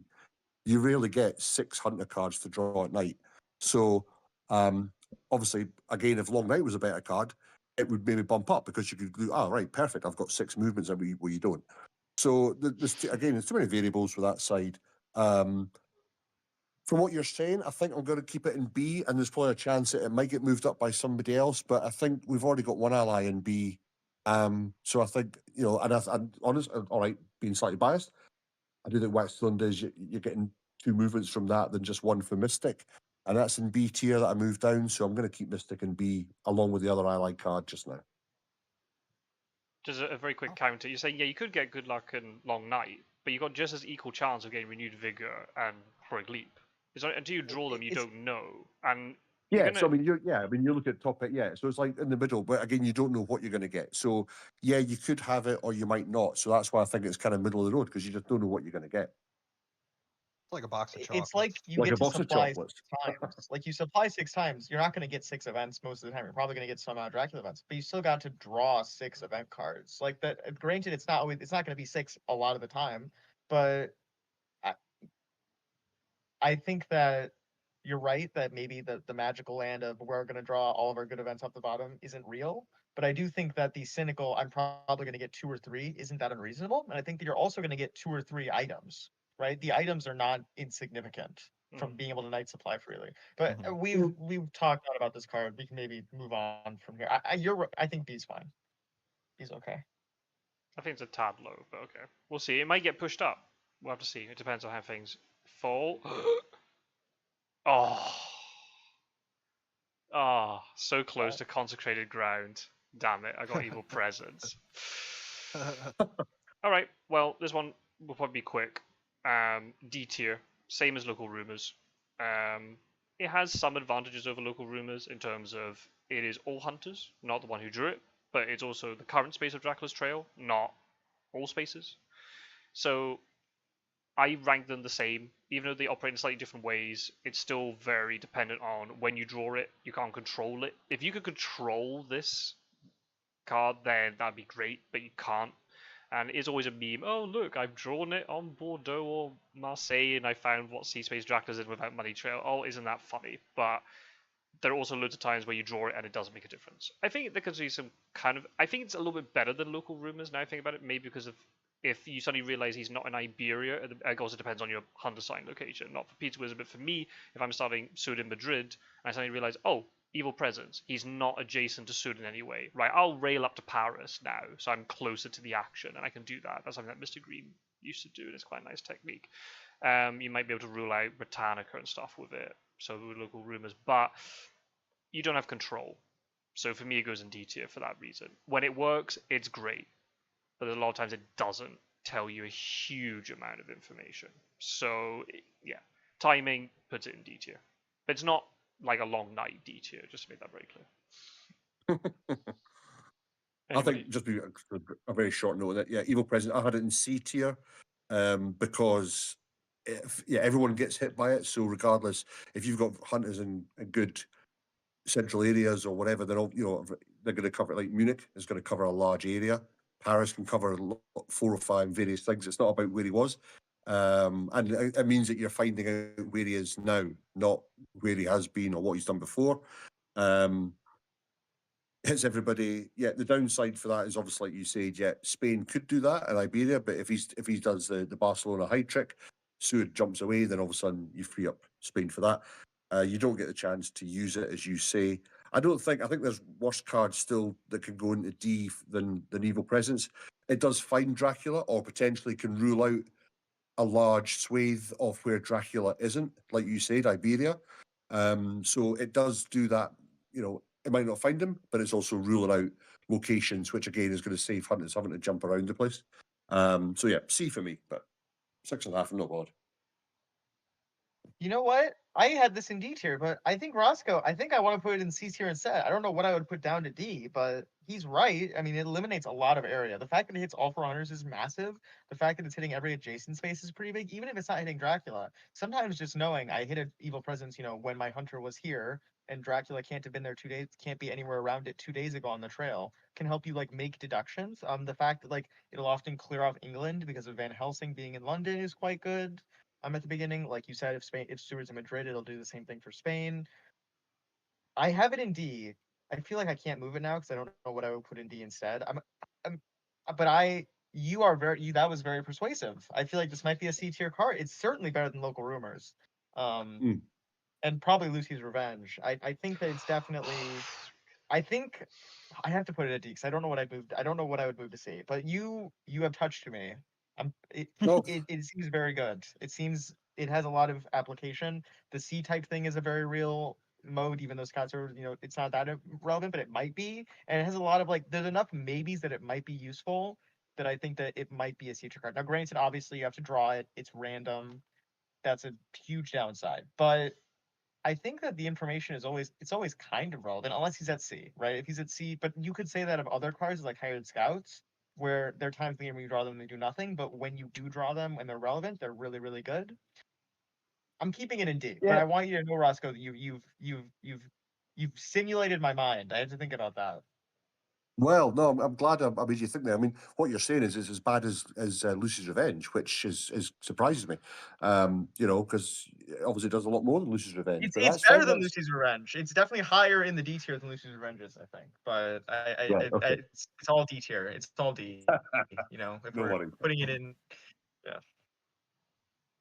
What about you, Gyro, Jared? S tier. Yeah. No, I have it a D tier. But you do raise some good points. I've never actually really thought too much about its relationship to local rumors because the joke is it's evil rumors, local presence, like it's practically the same card. But the more this discussion goes on, the more I think I think it really does have a lot more value than a local rumors simply because it goes off on every hunter at the same time. And Whereas if the with local hunters, rumors, you're just kind of praying that the right person draws it. hmm, I It's guess like you need even timing, right? more luck and timing for the local rumors to be significant than this card. Like, Um, take the chance that Evil Presence is going to hit, and then divide it by 4, and that's a chance the local rumors will get something useful, right? I mean, maybe not quite that if people are in the same city, but but you yeah, have good all that's a really together. good point. The only thing I don't understand is nobody actually gets any evil presence from Dracula. Like I thought he's like Father Christmas. He's supposed to be coming around giving out a bunch of evil presents to everybody, but you don't actually really get any evil presents from him. No, it's going to be Krampus. Surely that Here, gives Dracula presents. I got you this bite token. It's for you.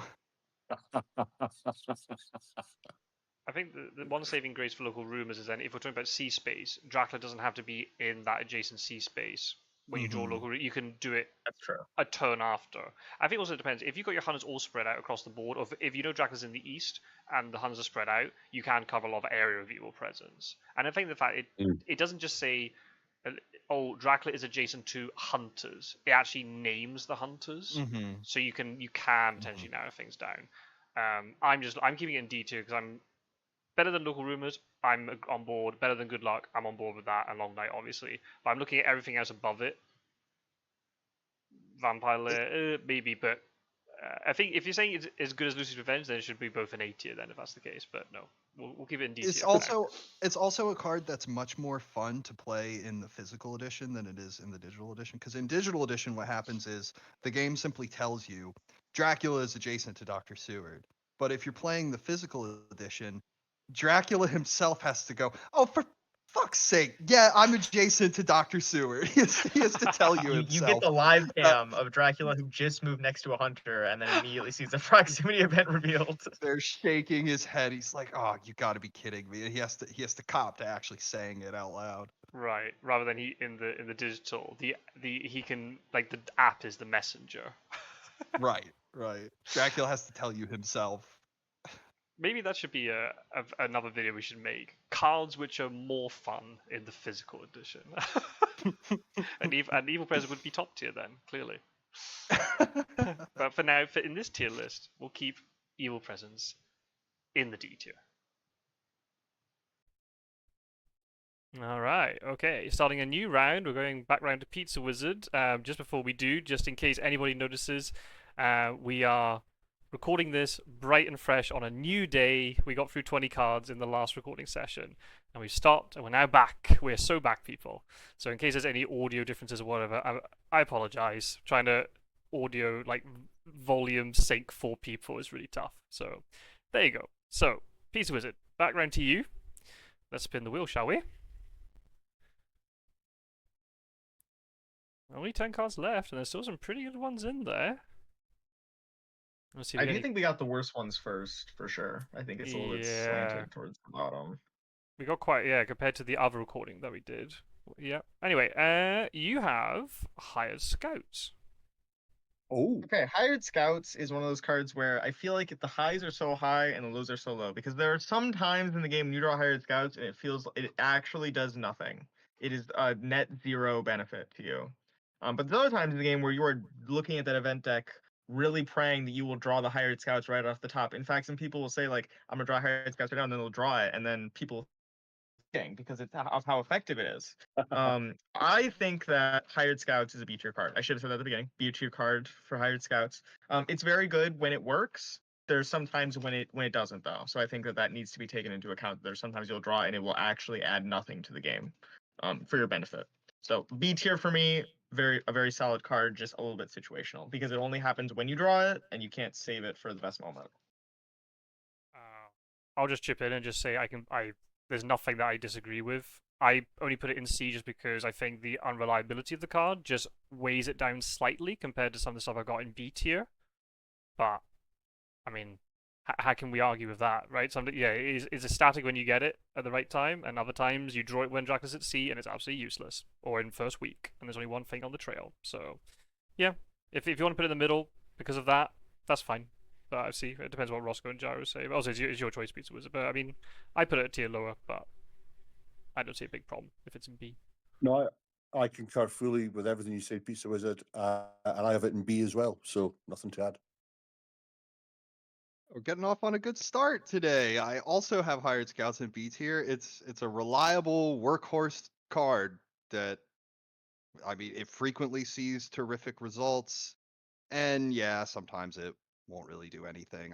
I don't think it's super different in that regard from newspaper reports, so I kind of have them near each other. I do. I think I'm going to keep it in B. I do just want to make a small note. I do agree, Scott Sword. Like Dracula's at C. This card does actually nothing because you know every card on the trail. Notably, in the digital edition, I believe if a layer is hidden and every city on the trail is revealed, it still won't let you search just for the layer. I think I feel like I remember a game where that happened. I could be incorrect. I would need to go and test that to make sure that's Yeah. true. But I think it might even be slightly disadvantaged on the digital edition.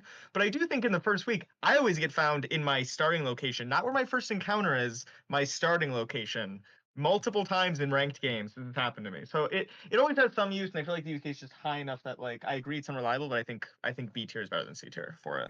Because you go to Um, Amsterdam every single time, my guy. You have to mix it up. I get caught in like Nantes and Madrid and like other cities. It's crazy, and it's fine. It's going in B tier. I'm getting fired up. It's okay. I don't actually care that much about this card. It's fine. Yeah. It's a workhorse card. It's a it's an workhorse. it's an extremely fun card when you draw it, and Dracula only has one space on the entire trail, and you figure out, oh hey, I bet he's in glass. Oh look at that, there he is. Well, I mean, out of all of us, I think Roscoe's got the most experience. You caught Tom the Ancient One with that. Yeah, first turn, first card, Galat's job done. Everyone's like, oh, you must be watching it on the stream. I'm like, nope. And Tom said, I haven't really played much about this, so I don't really know. I was like, all right, okay. And then it was like, all right, you started in Galat. We had it too in The the psychological Yeah, damage, like the mental game of like I immediately have found Dracula. I think that is real. Yeah. But you know, I also take it as not a great sign. Like if you're the hunter player and you're having such luck this early on. When I find Dracula on the first turn, I kind of go, "Oh, great. It's going to be one of those games." Yeah. That you've peaked. But You can't get any that's better. more of a meme. Like intellectually, it's always better to know where he is than to not know where he is. And I mean, four of them, you've got four of them with two chances. You've got 8 chances throughout the game to find him. So that's a healthy scan for hunters. Like you say, unless he's at sea or it's been revealed. But yeah, if you're 4 or 5 on the trail and you pull 2 back to back, you can effectively wipe out almost a territory. So yeah. Yep. All good. We had it in the New Blood Championship where somebody got found turn 1, and then they came complaining to me about it and saying, "Oh, I think my opponent like stream sniped." I'm like, that's impossible because the commentators don't see revealed information. I just asked, where was your starting location? Naples. Ah, okay, that's a meta starting spot. That'll be your Thought problem. you were about to say Valona. No, but that also would have done it Uh. anyway. But we got a problem, gents. We got 6 in the B tier, so something's gonna. Uh-oh. Unless everything else in the wheel is not B tier, something's gonna have to get shifted. It all depends on how we draw it. I don't think the card that Gyro's got is gonna be B tier somehow. It's Consecrated Ground. This is mine. All right. Consecrated Ground. I got this one when we were doing our practice run of this video, I guess you could say. I'll just repeat what I said there. It defines the game. It's S tier, obviously.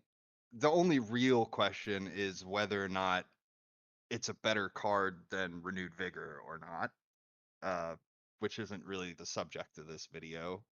But Not yet, at least. not yet, at least. It's one of the 2 best cards in the entire game. If you discard this from your hand, please seek professional help immediately. Dracula has a card to help him counter this called Devilish Power, and even then, it's still not really that good at countering this card most of the time. It defines the game, for better and for worse. It reinforces the gameplay loop such that Dracula has to actually weigh his risks more carefully, simply because the hunters might or might not have this card. And once it's played, Dracula gains the most valuable information I think that it's possible for Dracula to have in the whole game, which is that this card is no longer in circulation. What do you say, I feel Pizza Wizard? I mean, B I tier? feel like anyone who has watched any number of Dracula games, I don't think I have a lot to add. If I feel like I make niche insights, it's not about this card. It's S tier. It's the best card in the game. Maybe you can debate about Renewed Vigor. Maybe we can talk about that when Renewed Vigor comes up. But it's an S tier card for all the reasons you said. It's insane. We warp our hands, our item hands, to make this card better. And even if we don't do that, it would still be really good. Yeah, and I'll add on top of that, a big part of Dracula's play is trying to peep at the cards that are in the hunter's hands. But honestly, ultimately, a lot of that boils down to how can he use that information to assess the consecrated ground situation. What do I mean by that? So if you use a spy and it reveals that Mina has a heavenly host and a pistol and a horse or something like that. Well, now you know about heavenly host. And that's actually a lot more important than knowing about the pistol, right? It's about figuring out where the heavenly hosts are, whether they're scattered onto the right hunters, or if they're in the discard pile, or if they're still in the deck. And that information can be huge if Dracula has it at the correct time. Right. It's not just a case of do the hunters have consecrated ground, it's also do they have the 3 heavenly hosts and are they distributed correctly? Because there's a huge difference between just a lone CG token coming onto the board versus a CG plus 3 heavenly hosts that could potentially just nuke Dracula off the board so he can't even do anything and the hunters just win. Or him getting forced back out to sea and taking penalty damage, or being forced into hunters. I mean, this card's just so strong, not just because of the sort of the meme factor of nuking Dracula, but it gives the hunters so much control in terms of pushing Dracula where they want him to go. Any situation where Dracula cannot go where he wants and he's moving towards the hunters or even into a hunter space, that's a bad situation for Dracula. And I feel, yeah, as powerful as this card is, it's necessary. So then Dracula's moves are not free moves. And he has, as you said, it's risking up, weighing up risk and reward for Dracula. And a lot of games, the hunters won't draw consecrated ground and Dracula will get away with murder. But then other games he'll just get punished because they have consecrated ground and they use it at the right time. I'm just going to say very quickly before Rossco comes in that it's one of these cards where even if newer players maybe have an inkling that it's powerful, I think a lot of the time they don't realize how powerful it is. And it is quite easy to misuse consecrated ground in terms of thinking about where you want the heavenly host to go, where the permanent should go, because you have to play it in that order, right? You have to play CG and then 3 heavenly hosts. So, but sometimes you might want to put CG in a say different location because then the future effect of it is greater than just searching the initial location first. It's one of these cards as well that you need to have not just the card to tell you what it does, but the learn to play and the rules reference. There's just just loads of text for it. You can't contain it within inside the little card itself. Yeah, if there's ever such a thing as an S plus tier, I think Consecrate Ground would have to be there with maybe Renewed Vigor. That's a debate for later on, but yeah, potentially the strongest card in the game. Yeah, nothing really to add, but I will just for content. I think, and kind of argue your Scott Sword, that I think newbies maybe know, or newbies are all, maybe all players maybe know how powerful CG is, that actually it could be detrimental to how they play it.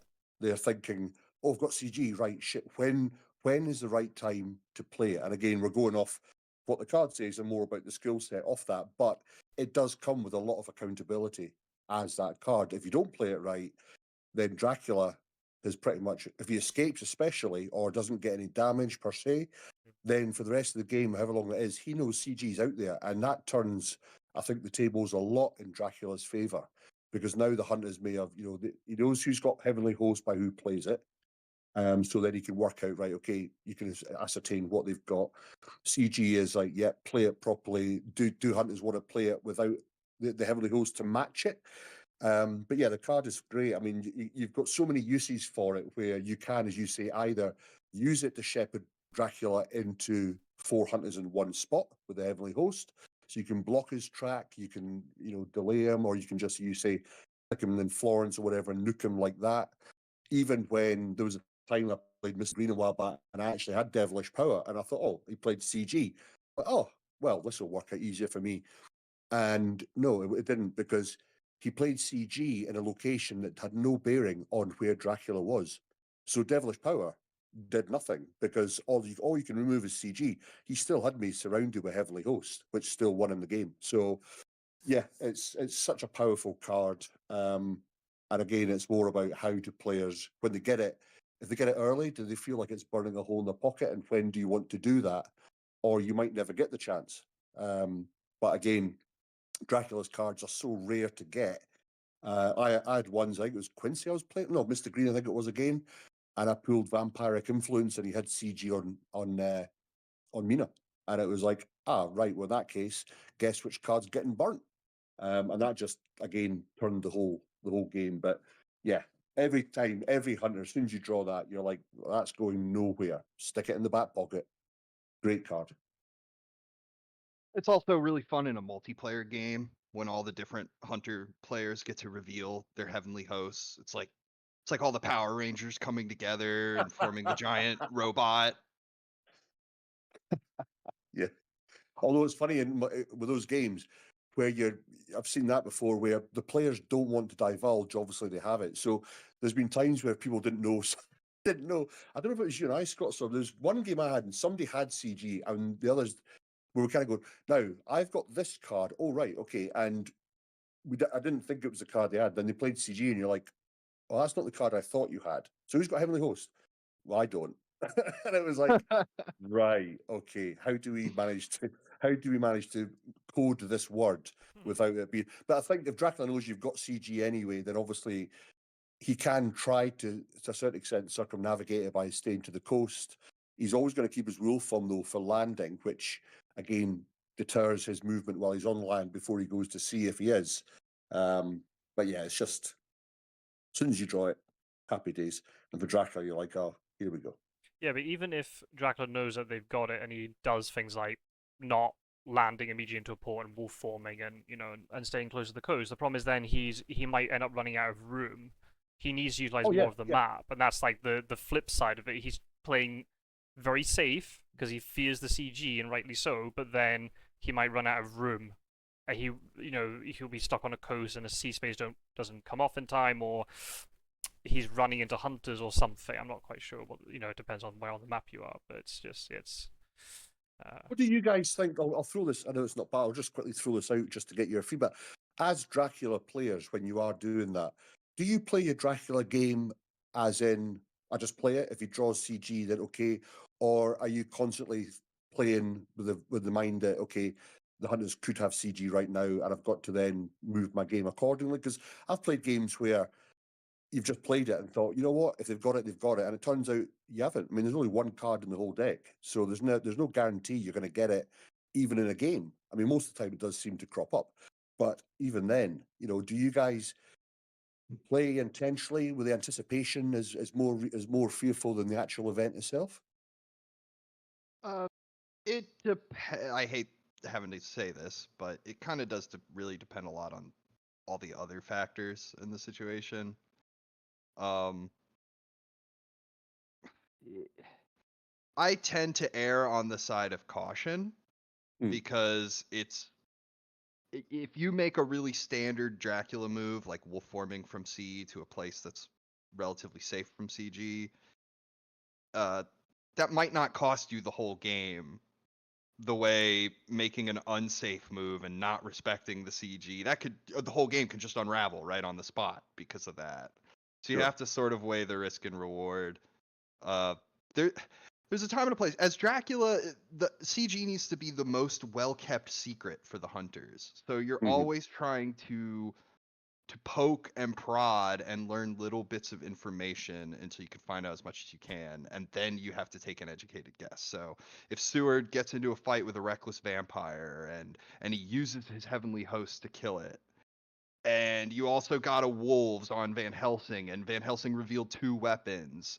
Now you're thinking, okay, well, Van Helsing probably doesn't have the heavenly host, and Seward just used one, so that's 2 that they're not carrying, which sort of implies that they're using a different strategy. They're not trying to bank on the big CG kill, right? So if you have little hints like that, you can use those hints to try to take an educated guess and go off of that.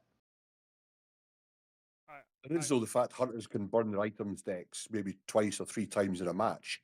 So they could try and throw Dracula off by using the Heavenly Host, kill a Reckless, because they know that they're going to burn through, especially the way the kind of meta is now, that hunters are quite comfortable sitting where they are, just burning through a deck, and then all of a sudden they've got the only upside you're hoping for Drac is that maybe one hunter draws 2 Heavenly Hosts, which then negates them using both if CG's played. But yeah, valid point. Yeah, I think it also depends on where Dracula go. I had a game the other day where I ended up using 2 heavenly hosts in combat, but then so Dracula made the assumption there was no CG, but then he went to Island. So then you need 1 CG and a heavenly host, and then you're good. I was gonna say, like, I used to err on the side of caution, but then as of time's sort of gone on, I've become a little bit more like you, Ross. I don't know if that's your influence rubbing off on me or not, but it was a thing that Of course. hopefully it's a good thing. We'll see. It's something that maybe it was you, Pizza Wizard. We maybe you said it in commentary, or I was in commentary with you, and we discussed it. I can't remember, but it's the whole thing about as Dracula, when do you take risks?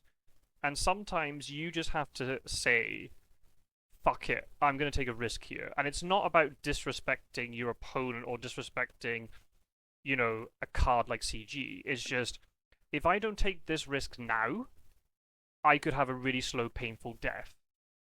I'd rather take the risk now rather than in 5 turns' time. And if this risk works out for me, I could win the game rather than agonizing over 5 more turns, and that's giving the hunters more time to supply, and Dracula's taking damage at sea or whatever sort of situation it is. Sometimes you just have to play the probability game and look and go, they've not gone through half the deck yet, I'm just going to have to hope they don't have Consecrated Ground. And sometimes you're right and sometimes you're wrong, and that's just the way it goes, especially now as hunter skill level just keeps getting better and better. You, as Draculas, will have to take more risks. Otherwise, if you play, like, look, how many times have we seen it? I'm going to take Pizza Wizard as the example. How many times have we seen Pizza Wizard be in a really tough game, but then by the time the game has ended, there's like 10 events left in the deck? And as commentators, you're sitting going, how has he got through the entire deck again? And then it's like, renewed vigor, Consecrated Ground, Money Trail. Like, every single top tier card has been thrown because he's just been able to sit there and supply all game. Because Dracula's tried to play safe and just run away, and that's given him time, or whoever the hunter player is, time to sort of set up and supply and get everything organized. Sometimes Dracula just have to go, no, I'm going to take a huge risk here and force the hunter's hand. And if they don't have it, I'm going to get away with it. And it's not about disrespect, it's just, this is what I have to do to win the game. And if I lose, I lose, Yeah. and that's just the way it is. No guts, no It's glory. something that Wakajic, I think, really brought into the limelight in the finale of, I believe, the 2023 tournament. When he did a move that the commentators thought it was crazy, I, playing the game, thought it was crazy, because it led to me killing him because I had heroically been consecrated ground. But in his eyes, he had just gone to C. If he had moved a couple more turns, all he's doing, he's probably going to have to take a risk like this later in the game, when I think it's exactly what you've said, Scott. And I really credit Wakajic, because I think I didn't really understand at the time, but then I read his explanation of why he did the move he did in that finale, and it made a lot of sense. And I think I've really come to agree with that. If you're going to take a risk, might as well take it earlier, because if you're going to take the same risk 5 turns later, like you said, they're going to have that many more events. They're going to have that much more of a chance to have the thing. Now, granted, it's all contextual. It's based on what the board is. To answer your question, Roscoe, I don't know if there's a simple yes, no, I play around CG. It's certainly something that is always on the peripheral of my mind. Like, I think about whenever I go into Florence, is there some chance I will get caught and killed here? Like, that's not, because that has happened to me in tournament settings where I've been quote unquote undiscovered, and then they draw hired scouts, find me in Florence, and then I die to a CG. That has happened. So I always think about how likely is it they're going to find me here? How likely is they're going to use the CG? The thing is, Hunter players, myself included, are scared of using CG early because they don't want to misuse it. They don't want to Mhm. use it unless they're sure they're going to get a payoff, because they know if they don't get a payoff, they are in a very bad spot. So I think there's often Draculas early in the game can take advantage of that.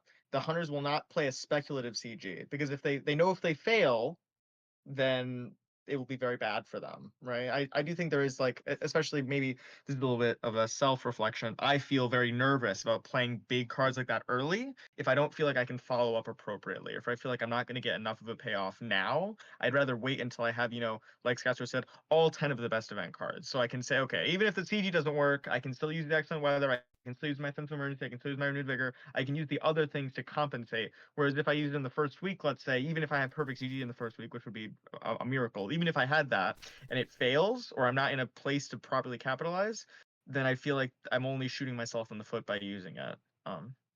But As 100 players, like yeah, you make really, even though like when you're watching like a tournament play from a commentator's perspective, nothing's happening more or less in the first week. But as the hunter player, you're making a lot of, maybe even if you don't verbalize it, you're making a lot of internal decisions about the events that you're pulling and what it is you're going to be capable of doing later in the game and what you can't do and what you're not going to be capable of doing. If you're sitting there and you're drawing, double renewed vigor really early, then you're sitting there going, okay, I can, if I want to, burn one of these renewed vigors, and if it doesn't give me the result I want, or it gets fogged or whatever, I've got that backup. Whereas if you've got very limited, strong stuff, you not treading on eggshells, but you're having to really plan carefully. When I play these cards, it has to be the most optimal play that I can make, because I can't afford to lose them, because you might not be able to supply back up again, and you will lose all that strength, and then you got no follow up, even if there's still a week and a half of the game to go. And that's kind of the thing you're having to do all the time. Maybe why Renewed Vigor is better than Consecrated Ground, because there's just simply two of them. Even if Renewed Vigor itself individually is not as strong, there are two of them, which maybe makes it better. But anyway, that's a topic for later. But yeah. One last little thing I'd like to add is that Consecrated Ground is a card that makes all your other cards much better. It's like, Money Trail is now better because you have Consecrated Ground. Sense of Emergency is now better because you can shepherd Dracula into a place where Sense of Emergency actually catches up to him. I feel like it's the opposite. I think that those cards make CG better because they let you find out where he is to play the CG, versus them, the CG making them better. But it's all semantics. I agree. It works very well with all the information gathering and movement cards, for sure. There's definitely some synergy there. Your planned ambush is no good until you can force Dracula onto a space where you can then move on to him and use your planned ambush, right? That kind of thing. It helps make those other cards become live. I think that really goes to show like the synergistic nature of this game. I mean, I remember the last conversation we did about this, where Rossco and I tried to stay on purely the event cards. But then I remember there's like a maybe a half an hour section in the middle where we just ended up talking about items, even though we didn't mean to. Just everything sort of weaves in with each other. And it's so hard to try and even just look at the event cards in a vacuum, because the combos of the cards are so critical. The fact you've got one card then means you can potentially ditch another because you've got a backup plan or whatever. So yeah, it's What makes the game so interesting? Cool. Keeping it in S, Gyro, or do you want to move it? I think it might be a debatable call, controversial, but I'm gonna keep it in S tier. Alongside And that- surprising that- return. Then I'm gonna add a consecrated ground tier. Right, Roscoe. You have Right, let's see what pish I draw. no. Well, maybe it depends. I'm not sure. Hypnosis. Is that pish? Oh, yeah, okay. Yeah, it's alright. Hypnosis, I have in B tier. Kind of seeing a pattern here with regards to the ally cards for the hunters. So where did I have? I love how you call them ally cards. I have not heard anybody else call them ally cards. I just Yeah, let you. what I do you just call let you them? go along with that. It's like, did he really say that? Well, yeah. When I you know, say I ally thought- cards, I think of They the are. ally cards, like They like are. the allies themselves, because they are They also are. cards. Character I know. specific Character cards. specific hunter unique cards. Yeah. Yeah, that's more. Yeah, because I thought that myself in the last video. I thought I kept mentioning these ones as allies, so that'll be confusing anyway. Going, how many ally cards do you? I thought you only got Jonathan and Rufus. Yeah, okay. Well, you know what I mean. You know what I mean. I also love you. yeah. You call Dracula encounters events. just I love it every time you say it. I know. Listen, I've got to put more interest on it just to be different. Anyway, so B tier. Go for it. Shoot. Yeah, B tier. Which so that's okay. This could be an interesting conversation. Yeah. So we all know what it does. Obviously, Mina is good for her. It's ideal if you've used up your money trails, if you've used up your hired scouts, if Dracula's wool formed and you've lost where he's gone. It's a great one to play after his wool formed to see where he is. Yep, so it does all the job. The reason it's not any higher for me is one, Mina can only use it as a psychic bond with another hunter. So Dracula, knowing that, you want to try and separate Mina, or if Mina hasn't, I've seen some games where Mina started in Madrid, and there's been a new setup for things, and you're like, all right, well, doesn't really matter if she draws it that time. She gets delayed, which isn't really a bad thing, really, because you've got the other 3 hunters that can work off that. Again, if you've got Speedy Telegraph, we're talking about synergistic with regards to the cards. If you've got Speedy Telegraph, Mina does her hypnosis first, and then the other 3 can then mobilize accordingly to find wherever he might be. Yeah, solid card. Does the one thing, and then it's a one and done, and she gets delayed. But there's the difference between if you have, like you say, if you have lost. The thing is, you got to look at it and decide how many times really, when you look at all the other cards that hunters can draw to find Dracula's trail and stay on his trail, how relevant is it? And again, that's just a rhetorical. But yeah, so B tier, but it doesn't really have much of a. It's not. I'm not passionate as much about it. It does. I think there's other cards. There's other ally cards for the hunters that are more beneficial to those hunters, I would say, than hypnosis. But discuss. I knew it's about the wax cylinders, isn't it? That's why I was putting it here. It's protest. Yeah, This is that's what it crazy. is. You're off your rocker. Hypnosis is S tier. It's not B tier. Are you kidding me? Well, This thing Wow. cuts the map into this. Look, if we are all about finding out where Dracula is, this often chops the map in half. Like, you can single-handed, like, I don't know, Dracula does 2 C moves because he's trying to be sneaky, and you can play your hypnosis, and you're like, okay, he's in Italy. That narrows the map down so much. Sure, there's a cost. Mina's got to be with somebody else. That's why you don't put her in Madrid, folks. That leaves Spain way too weak anyway. Put her with Godalming. It'll be good. You can play your hypnosis. Or later in the game, I admit she gets delayed. That is a cost, but a night action on Mina, less important than a night action on Van Helsing. I know for all those Vampire Lair naysayers, I think the delay is a very minor cost, like you said, Rossco. Hypnosis is so big. It is I want to find out where Dracula is, no matter where he is, as long as me and Mina, or I say me and Mina, as long as Mina is with another hunter. You can play the hypnosis. You can play it at night if you really want to, although I would suggest playing it during the day, perhaps in conjunction with Speedy Telegraph. It is so good. It's one of the few things you can do after a wolf form that I think really narrows down the possibilities of where Dracula can be significantly. That you can do on demand. You can choose when to play this card. And Psychic Bond, it does the same function, but only in one region. This will not only tell you whether he's in your region, it will tell you which region he's in, no matter what. It's an S tier card. It's really good. It is the reason that Mystic Research was not in my S tier, because I had to draw the line somewhere. Okay. I mean, I would say, you're right. sorry, just to jump, just to quick while I remember these points, but it's one part of many to find it. It finds Dracula, but that doesn't mean to say that the hunters are in any position to then catch him or find him or whatever. That it just lets you know where he is. So they've then still then got to, and by the time, if he's then the other side of the map, by the time they can get to him, he's already maybe laid 3 or 4 trails or whatever, or he could have moved away again, and it's a one and done, and that's it. So if he moves and lands and forces hypnosis played, then he again, like CG, he knows that the rest of the game, hypnosis isn't an issue to worry about. I guess I just value the agency of this being one of the few information cards you get to play whenever you want to, and I value that pretty highly. But I'm curious to see what the other two Okay. think. Well, I'll chip in. I'll chip in first, just because I agree with you, Pizzawizard. So it's just nice, easy to button and just say I agree. I had this originally in A tier when we did the list 2 years ago, but because a card from S tier for me has shifted down to the A tier, Hypnosis was the obvious choice to put up into the S tier. Yeah, the cost, I mean, has to play in the delay, okay. But, I mean, Rossco's complaining, saying, oh, well, it's all great if you find out where he is, but once if you can't get to it. Well, it's the same if you have Heroic Leap. Oh, great, you got a card that damages Dracula for lots and stops him from escaping his bat, but if you don't know where he is, it's useless. If you don't go into his space, it's useless. So everything's in conjunction with everything else. So we can't judge Hypnosis unfairly compared to the other cards, just purely based on that fact. It's I think it's in the same league as Money Trail. It's on demand, which is massive. Hunters can control when it's played. Money Trail, maybe you can adapt depending on the timing, whereas Hypnosis, you play it as soon as if he lands from sea.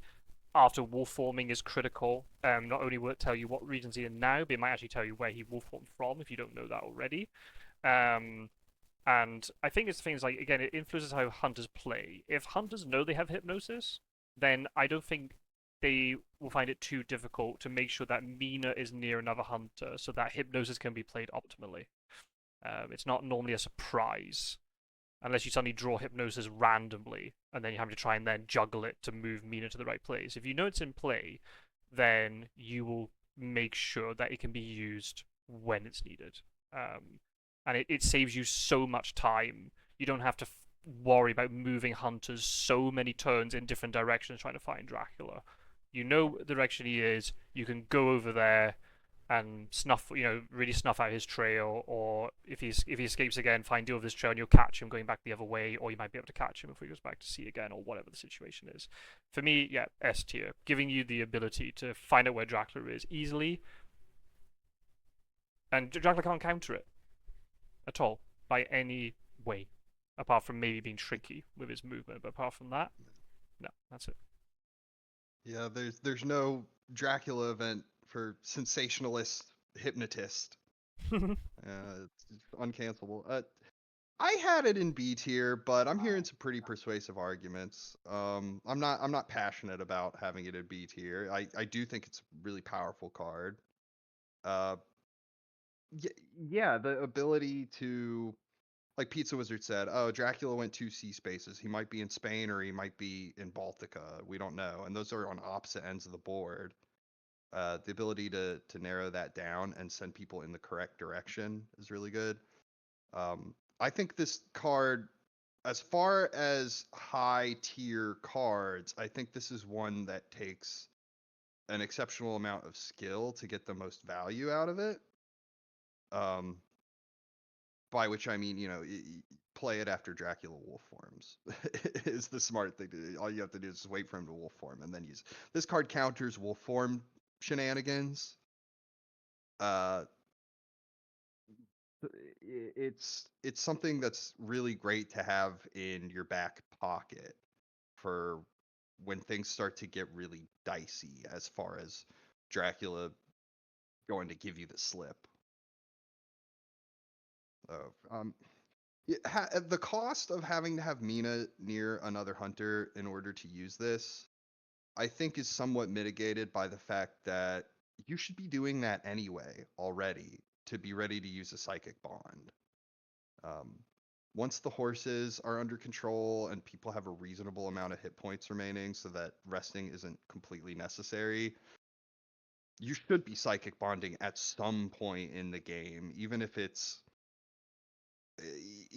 just to eliminate 2 cities, right?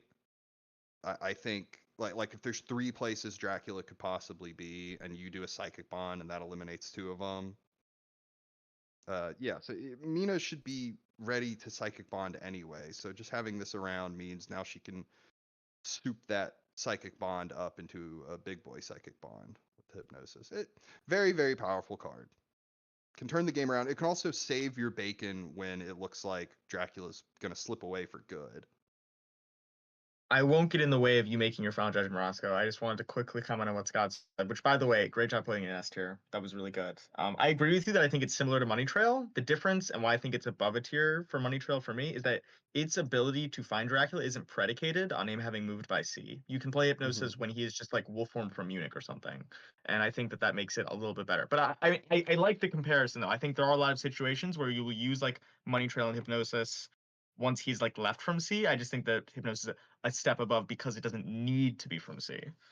But I liked that comparison. That was quite good. My counter to that would just be that Money Trail has a little bit more time flexibility. You could play it when he's still at sea or once he's landed. Whereas if we're talking about purely from a sea movement perspective, Hypnosis you have to wait until he's landed. Even though it gives you That's true. even though it gives you more concrete information, right? Because if it's North Sea, well, it could be Britannica or Germania. Well, Money Trail doesn't tell you that, but Hypnosis does. So yeah, I put both in the same tier because I see advantages and disadvantages to both. So I was like, well, they both do a similar job. Let's pop them in the same tier and we'll see how it falls. But yeah, I mean, if you want to move Hypnosis, Rossco, you can, but you're going to have to move something because there's now 7 in the B tier. So something's going to have to get moved up or down, regardless of where Hypnosis goes. No. We don't mention him. He's going to have to move something in B tier. We just need to figure out where you know what else is in B tier, Scouts? We need to take his eyes away from the rest of B tier. Where do you want Hypnosis to go based on its merit, Rossco? No, like I say, I'm not fussed. I was actually just looking at this last time. Last time you and I did the Scott Sword, I did have it in S tier as well. I think there's again, it's not real defense, but what I would say is that all it does is just tell you a region. So if Dracula, for example, landed in Amsterdam and Mina and Godalming are in Madrid, and it says he's landed in Germania, great. But then he rule forms out of Germania the next day.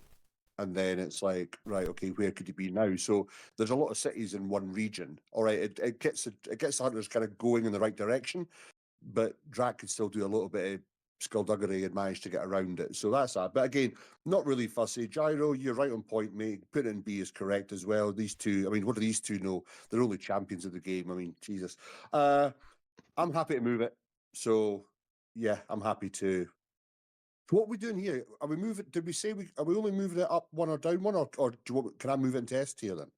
You can put it wherever you want, I think. I mean, well, Right. in terms of Hypnosis, initially you can put it where you want. If we then, once you put Hypnosis in a tier, if there's going to be a conflict that there are too many cards in that tier, then something else has to get moved. But you just make a decision initially first. Where do you want Hypnosis to go? Do you want to keep it in B, or do you want to move it anywhere else you want? No, I think you both made a compelling. I mean, it's yeah. I mean, there's more pros for it than cons, as you say. Usually, Mina's always going to be with somebody. So again, taking out the skill factor, Mina's always going to be doubled up with somebody to use that anyway.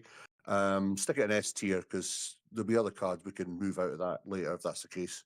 Well, that's a result. I didn't expect you to go all the way up to S tier. I thought he was going to go to A. I was ready for the compromise. Yeah, I was ready to compromise and go to A tier as well, to be honest.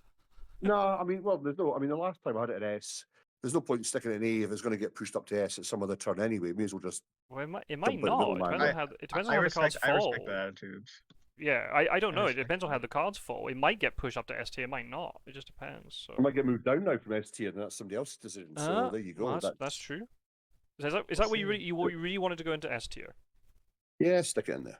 Okay, all right. Well, that's what we'll do. Right. Powerful card. Yeah. Takes considerable setup.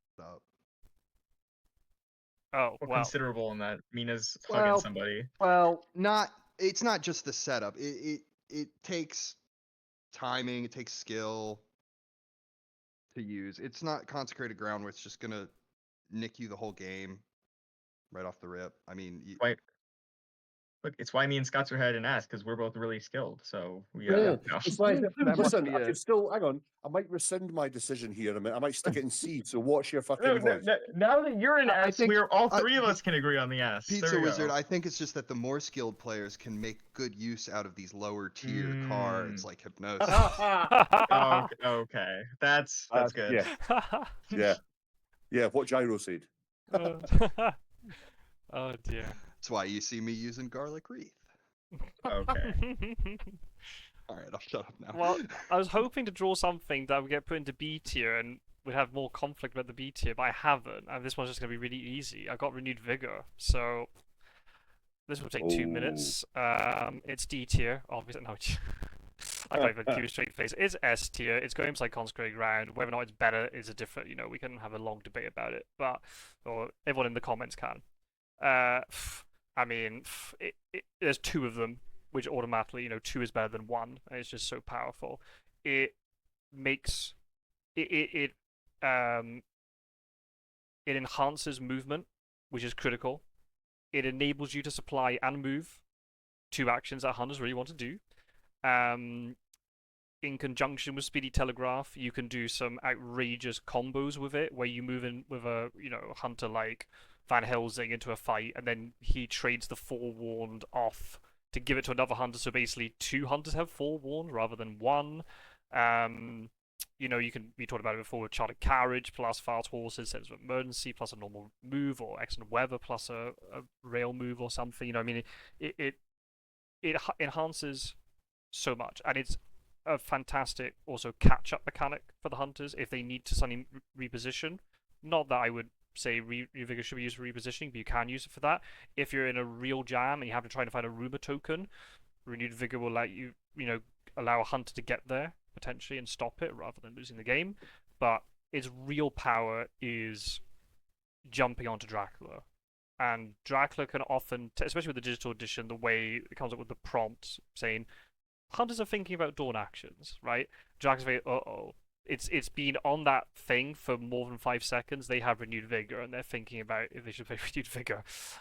It's just the meme of Ralph in the back of the bus going, "I'm in danger," right? It's you're going to get walloped, and it's a case of when are the hunters going to play it? Do you play Fog to counter it? All that good stuff, right? It just enables you to do so much. I think again, it's like a lot of a really good card like Consecrated Ground and stuff. It requires a lot of practice to understand when is the right time to play Renewed Vigor. It's not something you can just teach. You need to use it yourself, and you will find out for your own experience when you've played Renewed Vigor correctly and when you've played Renewed Vigor incorrectly. And being able to very quickly, as you're learning the game, to assess, was that a good use or was it a bad use for Renewed Vigor? What Renewed Vigor can also let you do, even if you don't want to jump onto Dracula's space in that turn, it allows you to maybe use Renewed Vigor to surround Dracula, and then you pounce on him on the following turn without the Renewed Vigor if it's not necessary. So it just allows you to do so much stuff. It enhances all the other cards. So it has to be S tier. I'd put it S plus tier. I think you can win without Consecrated Ground. You can win without Renewed Vigor as well, but, I get giddy every time Renewed Vigor comes into my hand because I know I can have a good time with it. And you can afford a couple of extra turns of supply because you'll make up that movement later. There you go. I've spoken enough on my own. I'm interested to see if any... hopefully we don't disagree on the tier, but if there's any other thoughts, then by all means. I'm a big fan of the Scott Sword channel. I've heard the Renewed Vigor speech enough times. I could probably recite it by heart if I hadn't just Eat heard your it. vegetables. You hear Renewed Vigor but- speech. Yeah, Okay, so I'll just add a little more perspective, I guess. This card is almost like it almost reads like you get 2 turns in a row, right? It's not quite as powerful as having 2 turns in a row and skipping a Dracula phase, but it's almost that good because day actions are the ones you want. Night actions aren't super important relative to the power of the day action. So you're getting to take 2-day actions instead of 1-day action. It's almost like taking 2 turns in a row with some extra restrictions added. But my good friend Pizzawizard here knows that in Magic the Gathering, cards that let you take another turn are kind of super broken. Yes. Just like completely skipping over your opponent's turn, so you could say, no, sod all that, I'm going again. It's just so much gain for the hunters. They gain speed and tempo, and like Scottsworth says, the best use is to jump onto Dracula's space and finish him off. But even if that's not possible, you can use it for so many other things. You can use it to just kind of sort everything out, get people in the right spots, trade everything, get your ducks in a row, as I like to say. It just does everything for you, practically. Take an extra turn, why don't you?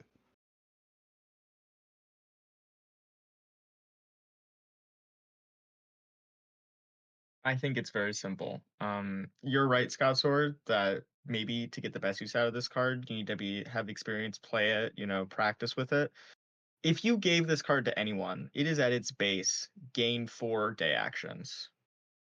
Because you played it, doesn't take an action to play. It is gain 4 day actions. And in a game where day actions are your most valuable currency, in my humble opinion, getting 4 more day actions is huge. It's an S tier, obviously. I would say that yes, you need maybe experience to find out how to use it to get Dracula, but even in the newest player you've ever met, they will be able to make some good use of this card because you can supply and move, and that seems really good. I call it the super vampire lair because it's essentially giving you 1 more day, just like vampire lair does. But it doesn't have the downside of like delaying a hunter, and it doesn't have to discard a stake. So obviously, it doesn't take day action as well. There's a lot of reasons vampire lair is worse, but 1 more day. That's 1 more day, and that's so big.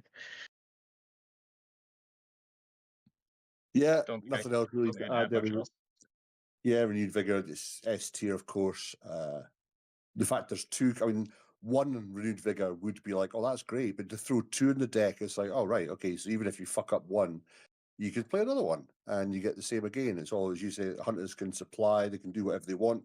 You tie it with Speedy Telegraph, it's just, and there's nothing worse, especially when if Dracula stays 1 more turn than he maybe should have, and all of a sudden he thinks the hunters are that far away. You play renewed vigor and you charter carriage, sense emergency, fast horses. All of a sudden, he's got a 3-on-1, 4-on-1, and then that's it, game over. So, yeah, no complaints. S tier. How many games have we seen in tournaments and in friendlies, but mostly in tournaments because more of a recent thing, where Dracula's in, say, Iberia and stays 1 more turn to feed or do something else, and in commentary we'll just be like, ooh, and then Dawn, Wallop, Renewed Vigor comes out, and then a little 1 will appear in the chat box of the game. You open the chat box, and all it says is, Rossco has left. Wow. Okay. Wow. I just type the GG. It's done. Yeah. Only thing that can save you is a fog. I mean, in all seriousness, I'm just gonna say like something now that Dracula's are getting really good at is trying to disrupt the renewed vigor by putting bats in the way.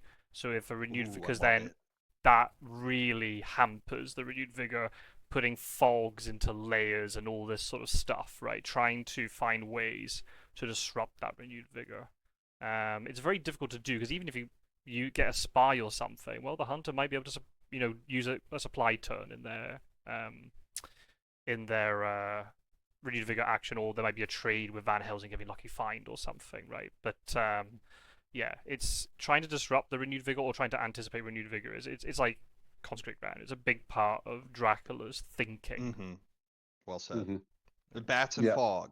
You gotta, if they move on to bats, you can ambush them, and then since they're about to take their next action immediately, you get to move them away right now, and thus rob them of their second action. And fog, by a similar token, when you ambush them with fog in the day, they become delayed, thus robbing them of their second renewed vigor action. So careful Dracula play can set up some insurance policy against this card, although nothing's foolproof. But I think the interaction between some of Dracula's encounters and trying to anticipate this card is a big part of the play, and it's a big part of what makes playing Dracula really fun. I mean, we said bats and fog, but also, and you like this, Gyro, saboteur. Yeah, Saboteur can prove useful against it. I mean, you can put a Saboteur down in Madrid, right? And then you move to Alicante and you're getting ready to leave by sea on the next day.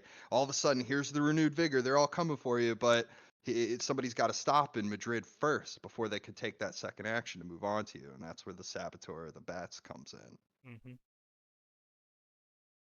Yeah. Are we leaving it where it is, or are we moving it? Do we think? Oh no, it is staying put.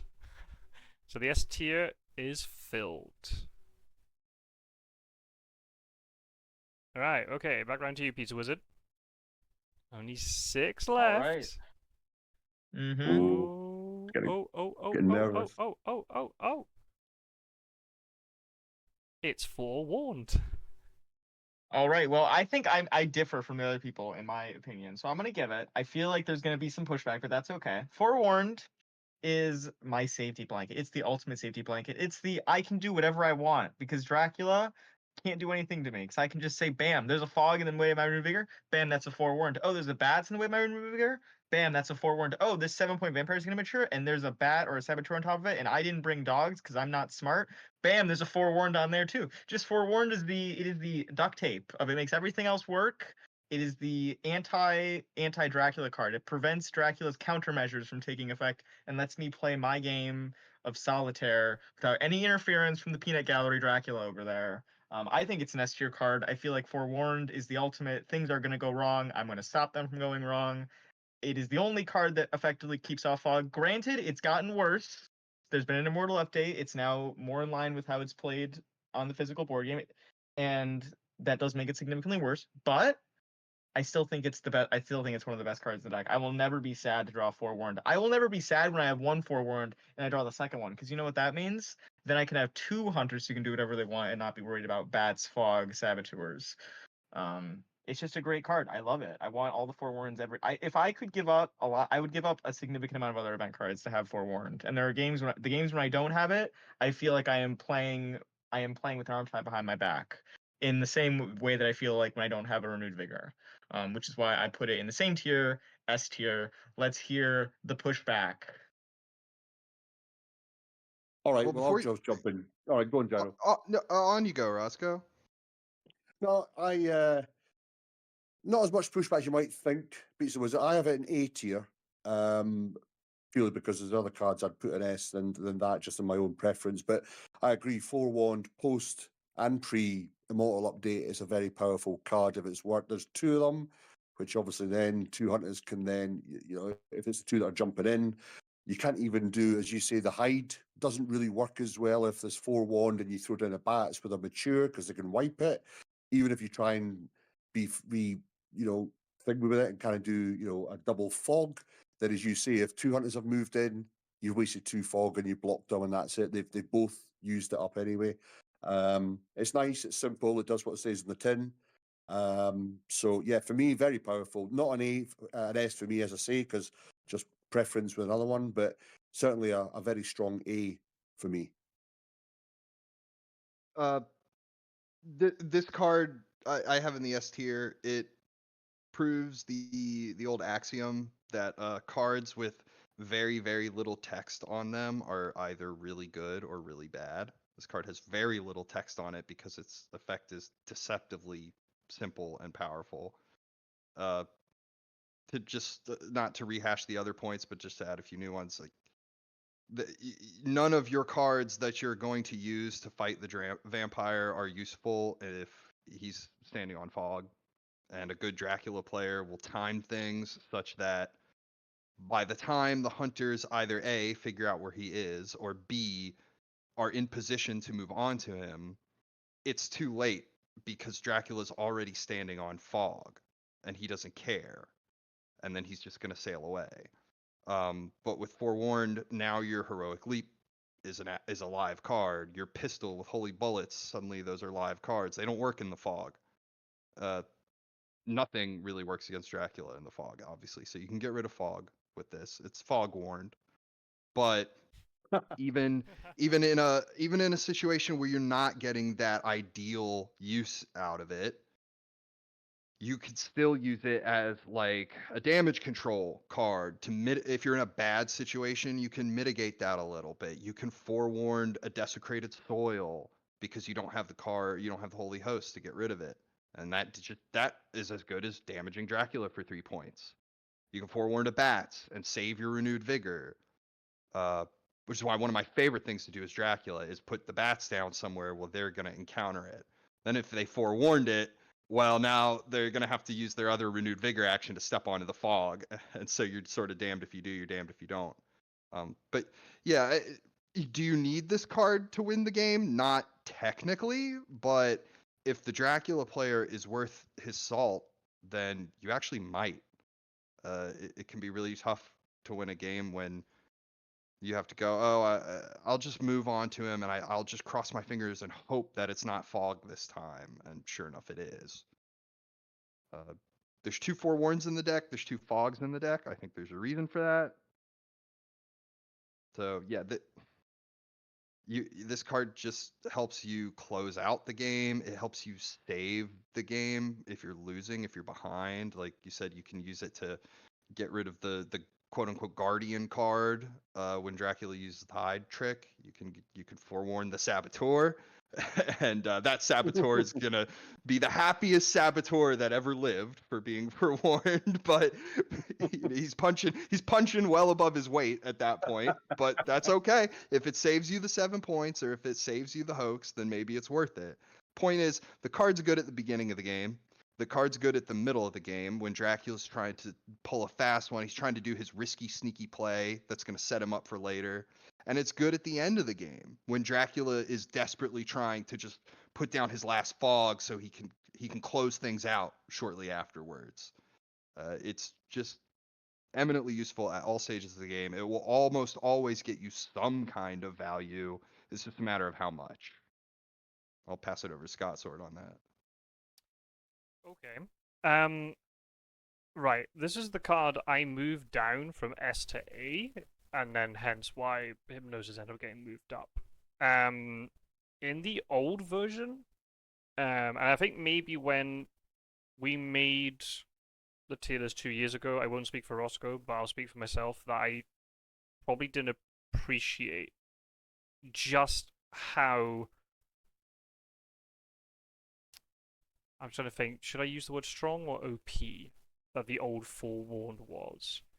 In OP. the sense, I think it almost go into an S plus tier, because the problem with the old forewarned, so anyone doesn't know, with the Immortal update, the way, and it's not, this wasn't done to nerf forewarned, that was not the intention, or to nerf the hunters, it was because the card is not acting how, based upon the rules, it should work. In the old version of the digital edition, forewarned would work if for any hunter in the city. So, for example, if Godalming moves in with forewarned, but Dracula chooses not to ambush, fine. If Sewer then walks in without the forewarned, but then Dracula ambushes with a fog, or wolves, or mob, whatever it is. If it's something that has an effect across multiple hunters, if it's a single target effect, then no, it doesn't matter. But if it's something that has a multi-hunter effect, like fog or wolves, Godalming would be able to use his forewarned. And the problem with that is basically, as a hunter player, if you obtain forewarned, all you have to do is just get forewarned onto the first person who jumps onto Dracula's space, and then Dracula has 0 counterplay. And that's not particularly healthy. I know we're not talking about it from a game design perspective, but it's just because it's the thing. What you have now is a situation where it's the hunter who is ambushed upon entering the city who has to trigger the forewarned. So what happens now is you have a much greater outplayed potential from Dracula. Dracula's going to have to time the ambush correctly, and then conversely, the hunters are going to have to work out their hunter movement more carefully. And this is where renewed vigors and speed telegraphs are good, because you could potentially get the same forewarned onto 2 people. Get one person in and then trade it over to somebody else and then move them in. Oh wow! Yeah, I hadn't thought of that. So you end up with essentially triple. If you have 2 of them, you essentially have triple forewarned if you can use speedy telegraph and stuff correctly. Again, it depends on the game state, and that's very strong. We saw it even like in the Immortal update before we even really realized what the update was doing. That epic game right between Pizzawizard and Spencer, where there's the whole bluff in Liverpool, where we were screaming in I think it was you and me, Roscoe, right? We were screaming in Yeah. commentary. There's a fog. Where's the forewarned? But all that time it was just a Sagani mob.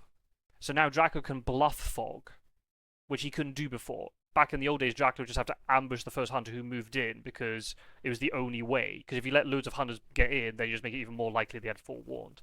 So the reason why I've moved it down is just because all the other cards I have in my S tier, CG, Renewed Vigor, Heroic Leap, Great Strength, Mighty Tron, Hypnosis, Dracula cannot counterplay. Within reason. Right? Within reason. Whereas Forewarned, it is, because it's a lot more based on hunter skill in terms of timing, but also Dracula can counterplay it in terms of when he ambushes. If he's able to deduce who might have the forewarned, keeping an eye on event trades, when does Van Helsing trade with a certain hunter, and so on. So it is not as reliable. That's the problem. For me to be an S tier, it has to be a card that is reliable and does its job all the time. And Forewarned doesn't quite do that. But I think it's to the game's benefit because there's a lot more interaction with the card. So it makes it more interesting. Less reliable, but more interesting. When it works, it is extremely powerful because you negate the fog and all the hunters can just roll in and Dracula's dead. And I think this is why, for me personally as well, because you can't guarantee as many of those big multi-hunter combats against Dracula anymore, you might have to suffice with a 2-on-1. The only two who have forewarned, because you don't want to risk the third one moving in and getting fogged, and that's when, for me, that influences other cards and it pushes all the combat cards higher up for me. This is where bringing it back in, Lucy's Revenge is stronger because you might end up with a 2-on-1, and that Lucy's Revenge might be vital. Lucky Find, Planned Ambush, right? These are the sort of cards I think are then elevated because you can't guarantee the big 3-on-1 fights or 4-on-1 fights like you used to. Again, it also depends on Dracula's skill. If you see that Dracula's used both fogs, then obviously forewarned, you don't have to think about it as much in terms of who has what. So it's powerful when it works, but there is now more counterplay and less reliability of the cards. That's why, for me, it just drops down a tier, but that's as far as it will go. But of course, like Renewed Vigor, I get giddy when I play it, or not when I play it, but when I obtain it, because you know, like Pizza was saying, playing Solitaire, right? Your Solitaire is now much stronger. You're in control. You're in more control of the situation, but there's now more interaction. So I think for the game, it is made it much better. Improve the skill ceiling of the game, which can only be a good thing. But in terms of the card, down one tier. But that's just me. So you've got two agreeing with your S tier, Pizzawizard. You've got two looking at A tier. One's going to have to get moved. We've got the first one here where one's going to have to get moved from S tier. If you keep it, what's your thoughts? See it. I don't know if any card, even Forewarned, is great enough to make Lucy's Revenge better. But that aside, I feel like I've played a lot. I've played too much Fury of Dracula. My Steam statistics, it's been hundreds of hours of Fury of Dracula. And at a certain point, the games blend together a little bit. There are some games that stick out. That game against Spencer is one of those games. I would have given my firstborn child to have a Forewarned in that game. All right. I really wanted the Forewarned, and not having it was a scar on my soul. And is that biasing me right now? No, but we're definitely going to keep it in S tier though, because I think that I'm looking at another card in S tier because I think there's one that is not nearly as good and needs to get moved down. It's Country of Ground. No, but I do think that playing the game without Forewarned, I feel that way about only a few events. Renewed Vigor is one of them. Forewarned is one of them. I actually think CG is really good, but I feel like I can win the game without CG often. Like, I don't need that to win the game. It's nice, but I feel like you can reliably win the game without CG. The allies, I feel like I really want those. I think if I'm leaving Hypnosis, or not Hypnosis, if I'm leaving Forewarned and S, I think what I want to move down to A is Heroic Leap. And I know that seems crazy because Heroic Leap is excellent, but I feel like you can win a lot of games without. There are not that many games where I'm sitting there being like, man, if I had a Heroic Leap, this game would be over right now. Like, I don't think that happens that often. Now, those games exist. I remember being as Dracula in one of those games, and Scott Sword not having Heroic Leap meant I had a chance for life. But I think that's rare. There's only one Heroic Leap in the deck. There's two Forewarns. I would like to keep my forewarned in S, and I think I want to shift heroic leap down to A. But I don't know how the process works. Is there a deliberation period? Do I need to go through a like a performance review before I can move that down? You how have does to this turn work? in I mean, Form 221A, and it has to be subsigned. There's a lot of bylaws involved. I mean, you keeping forewarned and S tier is entirely your call. I guess the only thing would be for us three. Out of all the, if Pizzawizard is insistent that forewarned stays in S tier, and then totally within his right to do so, are we happy that it's heroic leap that's on the chopping block to go down to A tier? Are we happy with this? I have it in A tier personally. Oh, I have it in S. Come on, back me up, Rossco. Oh, yeah. It's a crutch. You know, if you have a gun and holy bullets, just kill Dracula Yes, with that. exactly. You know? Build your own heroic leap. Mhm. Yeah. Yeah, but you just can't be the hero can't that counter heroic leap It's with so much strength. cooler. needs you to be. Yeah, but It's so not, anticlimactic, though. This is not. It's You not. play it, This is, it's like game over. God, we're not playing I- like the Top Gear cool wall here. That's not what we're doing. I mean, yeah, but there's a thing that counters holy bullets. It's called mesmerize and strength, whereas heroic leap doesn't have a counter. Well, when you play Heroic Leap, the abruptness with which the game goes to the hunters have defeated Dracula That's screen. true. You Yeah. know what I'm talking? The first Yes. time I had a game where I was able to use Heroic Leap to finish Dracula on the very last turn of the game, and suddenly the screen just hits me smack in the face.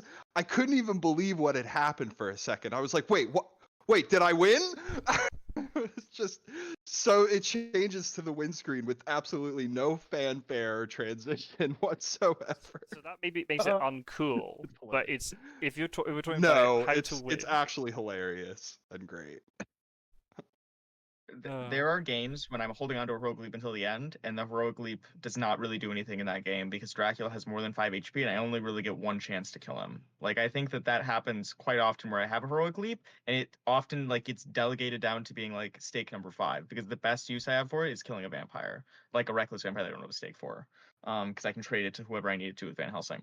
I really feel like it's really good. It's a really good event. It does look good in a lot of situations, but I just don't think it's ubiquitously. I don't think it is just like the be all end all the way that a lot of these other S cards are. I feel like I can function quite happily without Heroic Leap.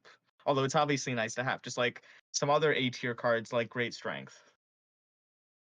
But if you think there's another S card that would go down, I think that's the real question. Is there something that's not forewarned and Rufus. not Heroic Leap?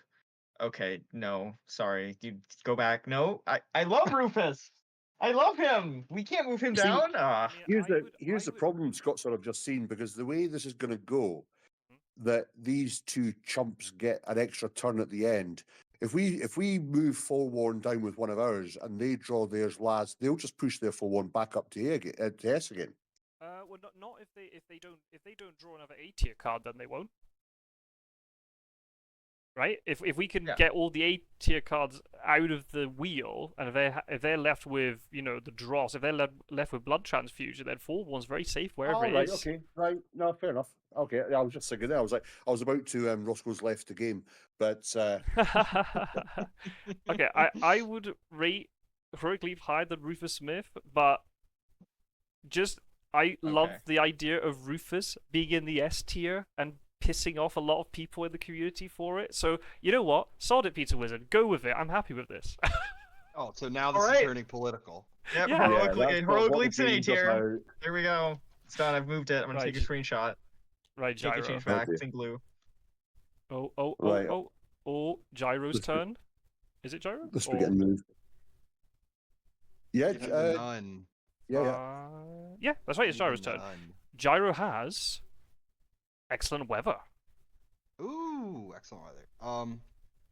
So I have excellent weather at A tier. I have it up there with chartered carriage and sense of emergency as my buddy Scott sort of likes to say, the express movement cards.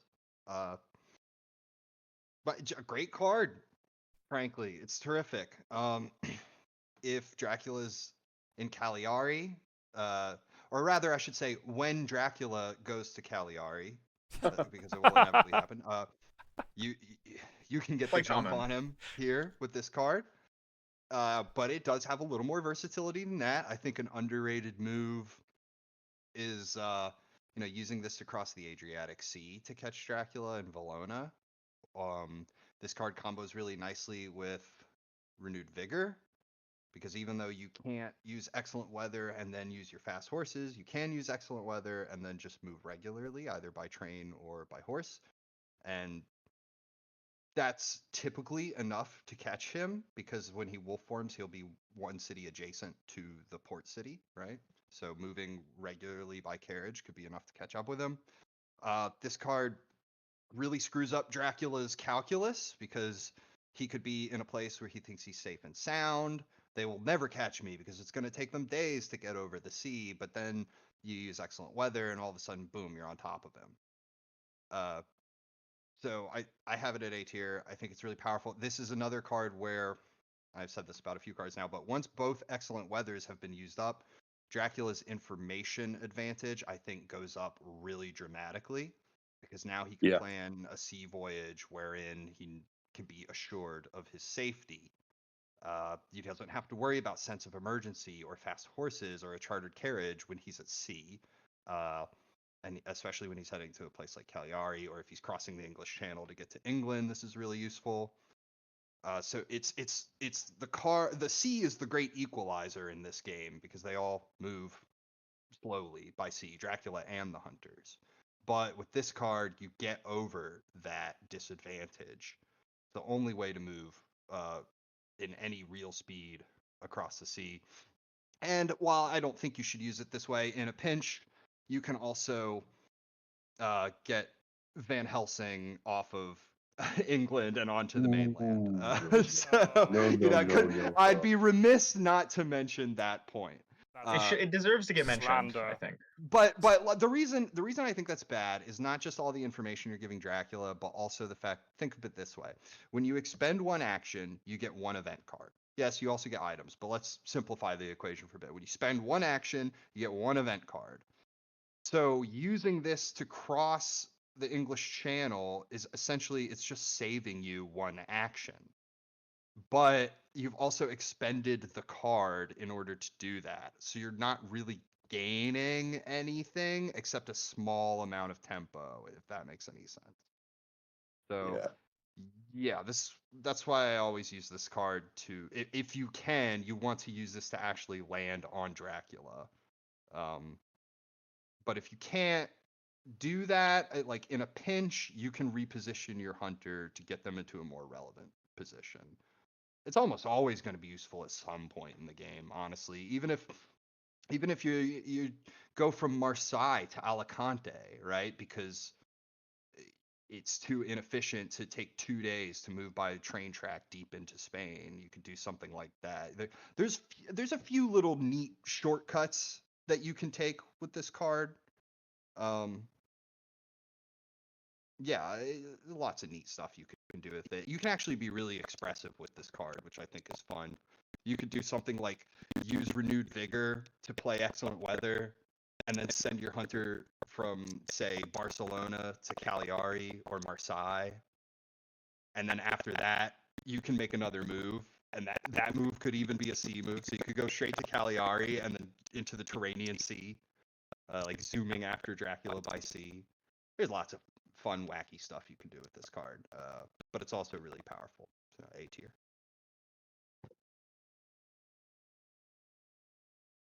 Okay, I'll jump in first then. I've got Excellent Weather in B tier, but probably everyone's used that sort of top of B, bottom of A. For those reasons you've said, yeah, it's a really good card to play when it's played correctly. I don't think there's really any reason why Van Helsing needs to Excellent Weather to the mainland. It's a waste of that good card. Really, he's going to move over in the first week, and if he's doing that, the other hunters can supply. It's great for Dracula to see him do it, because you're like, oh great, I'm on day 4, and now Van Helsing's obviously he's got 3 fast horses, but okay, you can still use one turn and get there, because the other hunter's going to have to get up to Paris or Le Havre or whatever anyway. And then when you're late in the game, Dracula knows that Excellent Weather's gone, and then all of a sudden Cagliari does become a valid move. I like the fact that also, if Dracula does the leave from Athens and wants to go Cagliari, you can have a hunter move 2 oceans as well and go straight on his ass. So he doesn't have the time to sit in Cagliari, hide, feed, move. The pressure's on. And again, if Dracula then decides to go to sea immediately, then Godalming or whoever can just move, and they're in the same ocean as Dracula.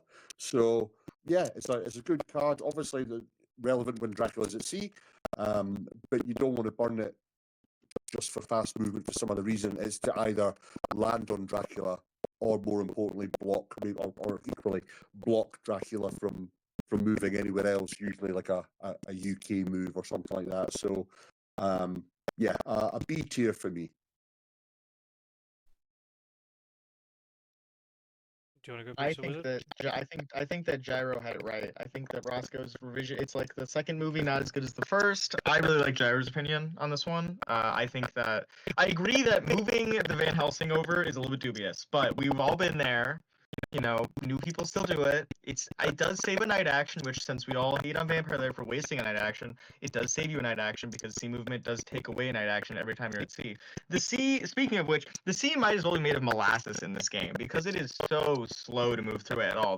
We have so many tricky ways to make our moves more efficient and get all the way across the board, but there is only one card that significantly improves sea movement. Not even the much vaunted Renewed Vigor does. I guess you can like move as your second action, and then, but you're not really getting across the sea fast. You're just getting to the sea from further away.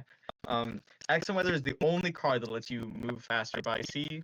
For that reason, I think it is extremely powerful. I rate it above the other movement cards. I have it in A tier. I think it's a solid A. I feel like the Excellent Weathers are very important because of the prevalence of like things like Cagliari in England and Dracula counting on the sea slowing down hunters, and the Excellent Weather getting around that, letting them actually catch up. And then in the worst case scenario, maybe you do a hop from like Bari to Valona or Valona to Bari, just so that you can get some quick across the board movement as well. I think that can also be fine. And then sure, if you want to play it on Van Helsing, move across the English Channel, you're still getting essentially 2 day actions out of one card. You're getting an extra day action out of the card, which I think is still, it's all right. Maybe that's not an A tier use, but you know, I think even at its worst, Excellent Weather in that case is still providing you with a non-insignificant amount of value.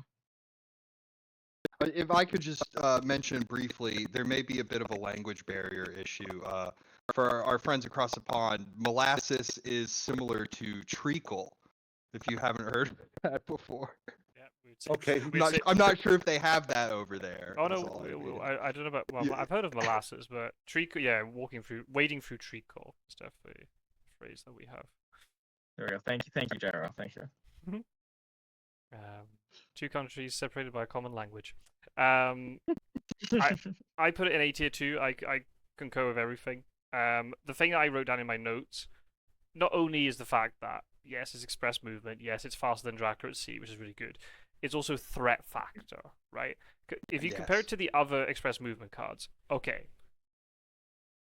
Of course, it might run through Dracula's mind, if I move to this location, I might get sense of emergency on. Or, that hunter's on the rail line, there might be a chartered carriage.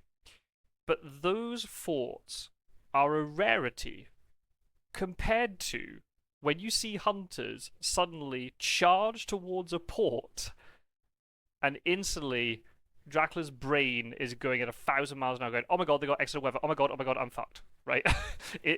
There's so much fear associated with that card because you know, I think maybe just because of the fact that a hunter being on a road is not a weird thing to see, and a hunter being on a rail line is not weird to see, much to my detriment because I normally get caught as Dracula with chartered carriage all the time, and I lose loads of games because of chartered carriage. But the minute the hunters go into the port, extra weather suddenly becomes this huge alarm bell that is ringing in Dracula's brain. And even if you don't have it, you can just bluff that you don't have it, and it just makes Dracula's panic so much. Even if they land in Cagliari, they won't hide because they fear it. They won't feed because they fear it so much. They'd rather just keep moving, and then often to their detriment because they're taking even more damage. So, if I could interject, I think maybe some of the reason for that has to do with the fact that if Dracula's in a place like Cagliari or something like that, or he just did a sea journey and landed somewhere. He's worn out from his sea journey. He hasn't got the chance yet to play feed. He's down 4 or 5 hit points, something like that, and he has nothing to gain from escaping as a bat at that point. So it's just the worst of all worlds for him to have to suddenly be in a combat. And Britannica's like that Yep. too, The to only a card that does lesser that. extent, because Yes. even though Britannica's more room, Escape as Bat isn't so effective. And you can also get hunters coming in from multiple sides. So Dracula might be chilling, oh yeah, I'll just go to London and go to Manchester, then go to Edinburgh or whatever, really calmly. Then suddenly you see someone coming across the North Sea going, oh, I don't have that time. So He plays Escape But as Bat, they'll just play Pursue as Train. yeah. It's England. They invented the train, so they have a train that goes to everywhere. hmm There is a card that blocks excellent weather though. Oh, I. Yeah, that's a good point. Summon storms. Okay, They sure. got false It gets tip, ruined I'm by just Summon going- I'm Storm. I'm just saying it's And not wild all it's horses. not all powerful. You know, it does have its. If That's a good Dracula's point. got that, then you can sit on the ports and just wave at him. 'Cause no, you can't get near him. You get 3 summon storms and 2 excellent weathers. So if you play it properly, that could be the difference between winning a game or not. I know it doesn't work in digital version because Drac never gets cards, but in the board game, it can be a good one when he's sitting on someone. Then all of a sudden, holding on to that excellent weather's like, okay. As long as the only thing is you've got to play that before they play theirs, but you can work it out and manage to delay them by 2 days. So I agree with what you're saying. I'm just throwing it out there. Yeah, I mean, even if you mature a hoax and it shows you 5 or 6 cards, frequently Summon Storms might be the best of the lot. And then you can use that to play around at least one event card. When you're Dracula, you have to play around the event cards that will kill you, but you can't play around all of them. You can sit No. here and say, oh, well, they might have CG, so I should Wolf Form from C. Or you could say, well, they might have Renewed Vigor, so I'll put a Fog down. You can do all these things to play around the cards that could potentially kill you, but you can't play around everything. But having Yeah. an option is better than having no options. So Summon Storms is frequently not a bad card to pick. And then you say, right, well, at least I don't have to worry about Excellent Weather being the death of me because I can play around it. It's like you Increases your said earlier. I think options. it's the design of the game, like you said, the 2 forewarned, the 2 fog. There's 2 summon storms. I think is that right? Yeah, I think that's there's right. 2 summon storms. I think. Yeah, Which you're is right. there to match the 2 excellent weather. I think so. You're forgetting a very critical point though, Rossco, is that most Dracula players will see the summon storms, but then they'll pivot and they'll pick Emmanuel fuck off. Hildesheim. Fuck you, dickhead. I mean, Emmanuel is just better though, right? Like, this isn't a Dracula event tier list, but if it Oh was, no, I mean, yeah, that is true. But also, maybe this is like pre. I don't know if there's anybody who's watching this video who knows what on earth that's about. That's a very old. Well, explain, Scott. So tell them what you're because I've got one I'll fucking throw back at you as well. But it's Oh, on that's video, fine so- because that one's recorded, and I'll happily admit Yeah. it. I messed up in that game, but because the game I'm talking about wasn't recorded, I have to make sure that people know about this happened. So there was a game back in the day when I was learning, almost 3 years ago at this point, where I used to play hunters all the time against Rossco, and Rossco. I can't remember if it must have been a hoax mature. It had to be a hoax mature. And Yeah, Dracula, and he had this plan in his head. I'm going to go to Britannica, put summon storms up, and Scotsword's going to be fucked, and he can't get me. But then there's this Emmanuel was there in the pile going, pick me. And you know what Rossco Yeah. did? He picked Emmanuel Hildesheim, and then he lost the game. Yeah, I got terrible cards from him. I'd never. If I ever see that guy on the Demeter again, I'm going to sink his ship. What a cunt. But no, yeah, I'd forgotten about that. But yeah, that's why I brought up Summon Storms. It must have been subliminally in my head. Like, remember, make a point of saying how good Summon Storms is, because if I'd done that, I would have won the game. But yeah, yeah. So there you go. There you go. well, we know you love Summon Storms. The real question is, what do you think of Excellent Weather after all of this community feedback? Oh, it was my card. Oh, Oh, Gyro. well, Sorry, doesn't God, I got matter. distracted. Oh God. Ah. I think thematically the card belongs in F tier because it's Dracula who in fact can control the weather and not the hunters. Come Yeah. on, game Yeah. designers. know. And also, excellent But- weather around the British Isles. I mean, Maybe it should be region dependent. Mediterranean, maybe. Highly unlikely. But Good Britannica. luck is also a card, guys. Maybe it's just like a spot of luck that they get at. It's like good Yeah. luck. Well, in second edition, the cards had different effects based on the region you were in. I think, yeah, they could make it so that if you're around the seas that are adjacent to Britannica, this card does nothing. That would Okay. be far more realistic. But Yeah. no, as far as the card's actual use, I think A tier is a comfortable spot for it. Okie doke. Right, Rossco's turn, and this is where things get a little bit. Come on. Come on. There's a card. Come on. I'm so don't know what I'm number. so sorry. You've got blood transfusion, mate.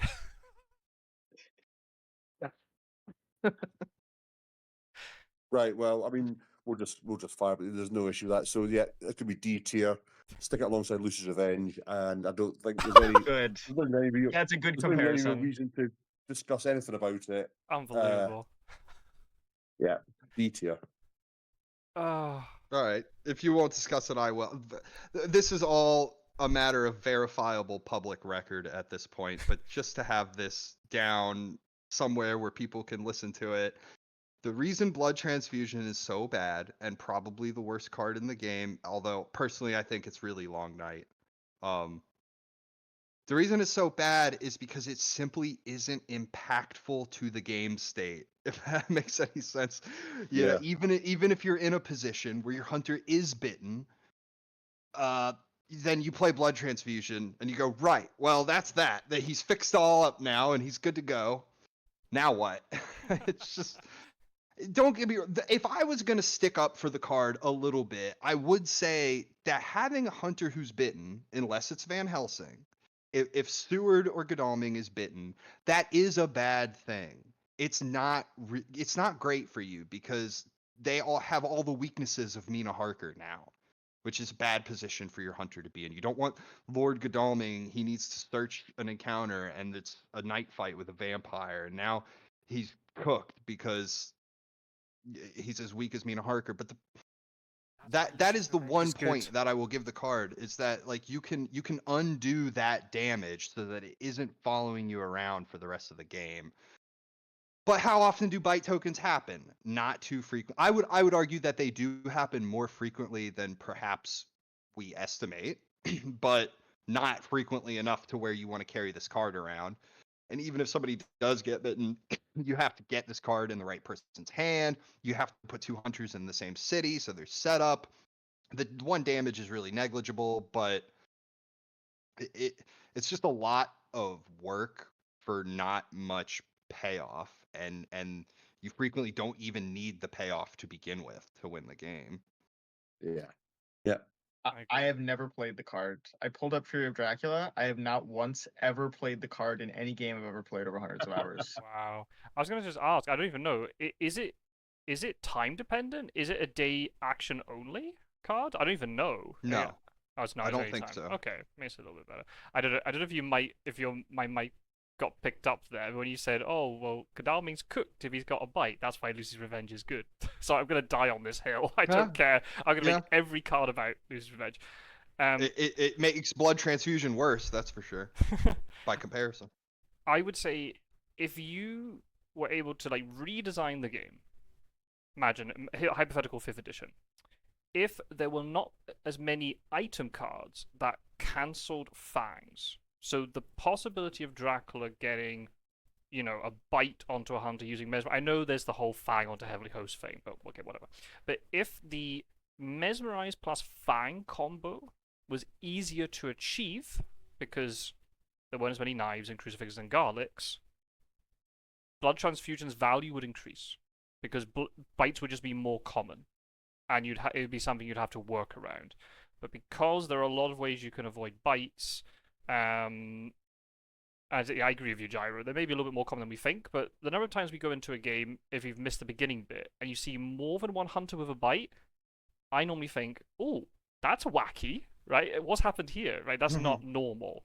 So, yeah. If you had a game where bites were suddenly very prevalent, then it would gain more value because of it. Because you'd have to get rid of them. Yeah, you've dragged me back into the fight now.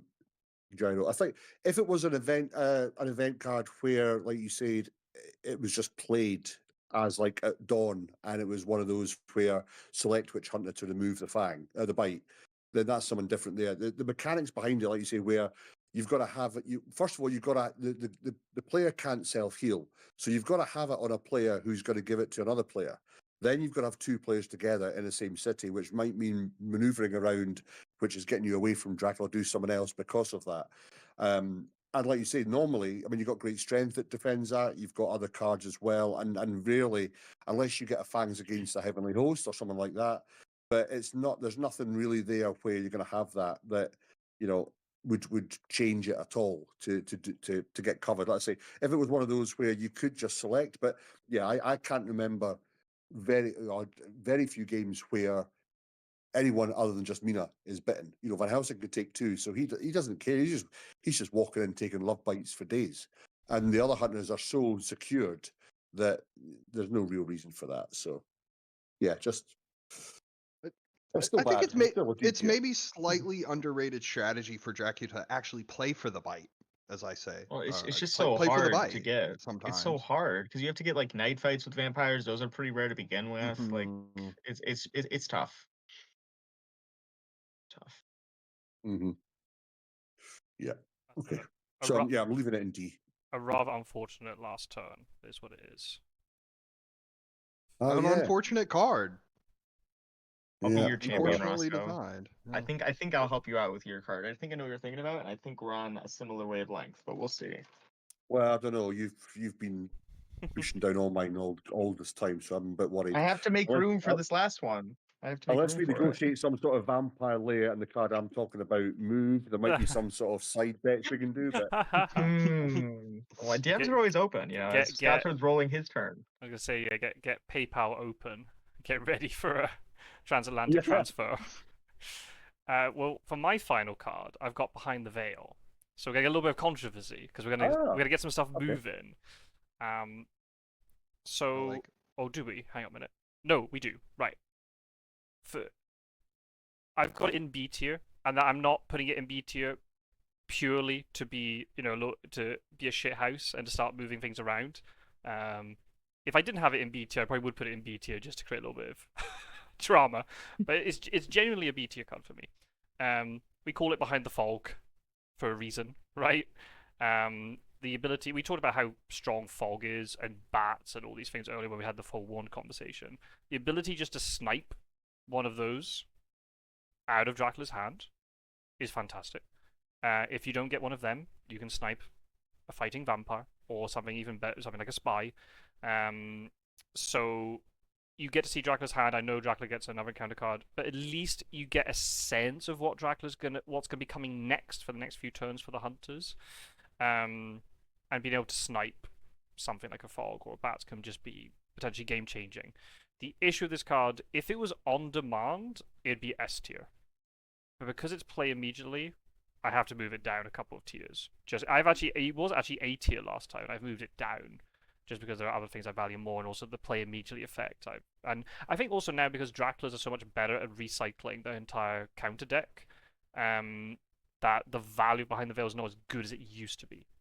Dracula players are just outright better now than they were 2 years ago. So it's not as... They might be, even if you get one fog out of their hand, depending on the timing of it, they might be able to get that fog back again, depending on what happens thereafter. I think just solely in the B tier, the fact you can just take some things, okay, forewarned isn't as critical as before, or stakes aren't as critical. And it gives you a little bit of idea of what's coming next and planning and so on. There are some occasions where you're helping out Dracula because he's got a dud hand, but then that's still giving you information. Dracula has a dud hand. So if he wants to play really strong stuff, he's going to have to hope he keeps drawing that stuff one turn after the next. Otherwise, you might have some stuff you can maybe ignore for a bit. So I'm going to put it in B tier.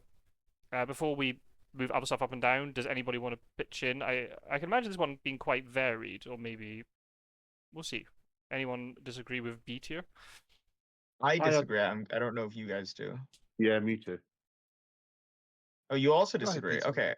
I had it in C. I feel like this card it was the darling. I loved it when I started playing the game. I was like, I get to see Dracula's hand. That's so much information. But then I realized he's obviously drawing an encounter card immediately. Sorry, Rossco's got me calling him event cards now. He draws an encounter card immediately, which immediately makes the information kind of outdated because there's already a card you don't know about. He's also layering things, so his ability to shuffle through the deck is faster. Like for everything Scott said, I agree with. I just feel like it's shooting the card more in the foot than he makes it out. Because I think that you're right. If it snatches a fog, it's great. But there are games when I feel like I draw it and I am strictly improving Dracula's hand. Like his hand is not that good, and I am forced to pick a card out of it and make him draw a new one. Now I think that's rare. I think more likely you're right. You take a vampire, you take a bats, or best case you take a fog, and you're pretty happy about it. But the fact that you don't control when you draw it, and there are times when you draw it and it does stone cold like very little, or if even at worst, I feel like I will be helping. Like I'll look at Dracula's hand of bats, or not, maybe not bats, but like rats, bodyguards, mob, wolf, saboteur. And I'm like, well, I guess we're getting rid of a bodyguard, and that feels pretty bad. Or maybe maybe you get rid of the mob there. I think it's close. But the point, I feel like the fact that this card is not on demand makes it so much worse. And there are times when you draw it when it's not good. Now you take a fog, great. I just don't know how often you're actually snagging the fog. We call it behind the Now fog I for did the have a reason. I think it's maybe Dracula's are adapting their strategy and they're getting fed up with behind the veil taking their fog. So a lot of Draculas now are playing their fog earlier in different ways, like playing it first as a protective card for the high trick, or in a tight space where hunters are gonna have to pass through the fog to get to other stuff, or they layer it and do lots of other cool stuff with it. But I think it's called behind the fog because so much of the time it takes fog away. I don't know. I mean, you're right. Even if it is taking fog, it's also drawing them encounter cards. So it's even getting them closer to the fog as it takes it away. It's getting them closer to reshuffling. But I agree that, yes, obviously taking it away immediately is very good. You lose your fog as Dracula and you feel pretty sad about it. I just think that the fact that you don't control when you play it is a huge, huge downside. And the information is not as good as I thought it was. Taking away a fog is great. But the fact that Draculas can reshuffle their hands so fast, they're getting better at it with layers and such. I used to think this card was incredible. I'm much lower on it now. I see what you're saying. If it takes a fog most of the time, it's probably a B tier card.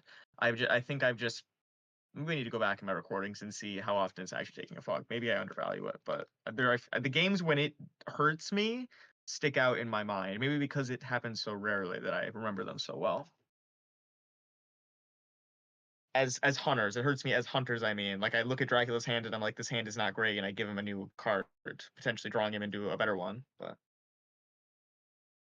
I have it in C tier. I mean, for all the reasons explained, mostly by Pizzawizard, just the uncertainty, the fact that it might help Dracula more than it actually hinders him is a possibility. It's a big roulette wheel. Like it might be huge, it might be not. It's likely to get something good out of his hand. But if you're like me, you see the fog and you take it and you immediately forget what the other 4 cards were. And so the rest of the information doesn't really help you as much. Because you're just too thick-headed to make the best out of the card. But say to any new players out there, you're allowed to take notes. That's not prohibited. Even the game rules say you can take notes. it's just that he shuffles it so much that you're allowed to. the notes don't help that much. Like he draws a new card immediately. He can layer to get switch out his hand pretty fast. I don't feel like the 4 card information is that good. But I'll let you speak, Gyro. But what you can do with this card is really flex on Dracula and take rats out of his hand. Because I wouldn't do that if he had the fog. But let's say he had a hand that didn't have fog in it, but he did have a rats. I'm like, go, hey, let's see those rats, buddy. Let's throw those out. And the Dracula's sitting there going, what? And now you're so in his head for the rest of the game because he has no clue what's going on. He thinks he's playing a different game. You leave the new vampires and the reckless go, and I'm not even going to fight them with a stake. Bring it on, bitch. And he's just like, what? Yeah. And Knives don't help against rats, but you can kill a vampire with a knife. And then for just an ultimate flex, discard consecrated ground, and you just see it in the Discord like, Joker's like, what?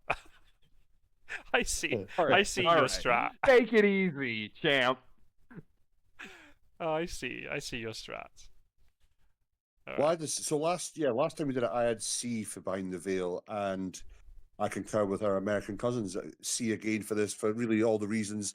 Yes, it can remove fog, but you're only reliant on whatever cards Dracula has in his hand. So there's no guarantee.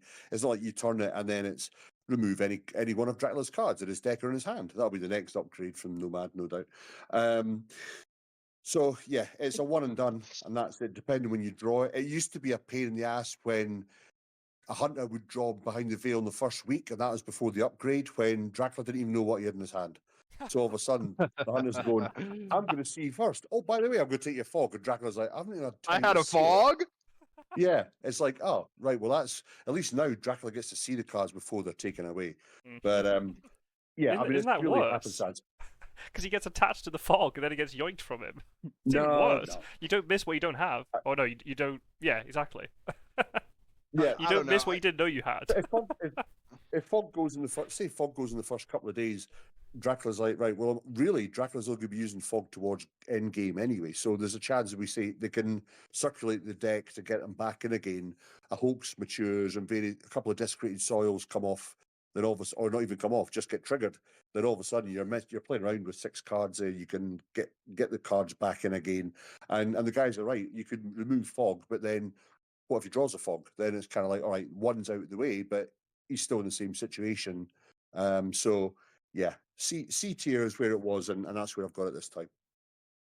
I will say, Scott Sword, that even though I have the card ranked lower than you do, your arguments are pretty persuasive, because anything that can kill a fog, how bad can that card really be? Yes, it's not guaranteed to get you a fog, but the fact that it's a card that actually can get you a fog out of Dracula's hand, It's kind of good. right? That's Like why an it's ounce of C tier. prevention is worth a pound of the cure. That's why But it's then C tier. again- That's why it's not D. If you Pizza couldn't get was rid a- of fog, it'd be a D tier card. But Pisa was it now, because we discussed it, the reason you've got forewarned in A is because 2 forewarned, fogs and bats, as you said, are irrelevant now anyway. So is Behind the Veil really that important if you've got 2 forewarned in the way it works? I'd say Behind the Veil is more important now because Forewarn's been nerfed. No. No, the Well, hunters, what do you the hunters think? don't really. The hunters don't care if if the fog's there or not, because they're going to use the forewarned, as Pisa was saying. Okay, well now I feel like I'm gonna get got by a fog, and I have the forewarned, and the Dracula players outwits me. Now that all this is gonna go out into the wide world, but what do you think, Scott Sword? Well, Three it's like- people are telling you something like- different. Was like the What- example that listen to your Gyro heart. gave a minute ago. We talking about forewarned. Oh well, do you forewarn the bats with the renewed vigor, or do you forewarn the fog later? Well, if you've sniped one of those away, then you haven't got that problem. You're just eliminating something that's going to cause you problems. I think that's good, but I'm going to keep it in B. I understand Oh. your arguments, but I'm still salty about certain cards being placed where they are. And I That shouldn't have a bearing on your decisions going forward. You're a mature yes. adult. Well, you're an adult. You know, it should be more about and where they go by their own, not No, because you're trying to get well, one. no. back I from somebody. generally believe it's B tier, so I'm keeping Right. it there. So I what's generally getting believe punted it. I think because of the 2 cards which are left, it might get moved down naturally anyway. So what I'd rather do, A, because I generally believe it's a B tier card, but also because there is a particular card in B tier that I'm really sad it's in B, and I want to move it up. Wait, I think I know. Wait. So it. I'm keeping Behind the Veil in B tier, and the card that I am pushing up to the A tier, where it rightfully belongs, is Mystic Research. Yes. Oh. Spread your No wings. argument. No argument here. Oh, I'm so happy. Maybe it is a B tier card. I've changed my mind, guys. Maybe it was supposed to go there.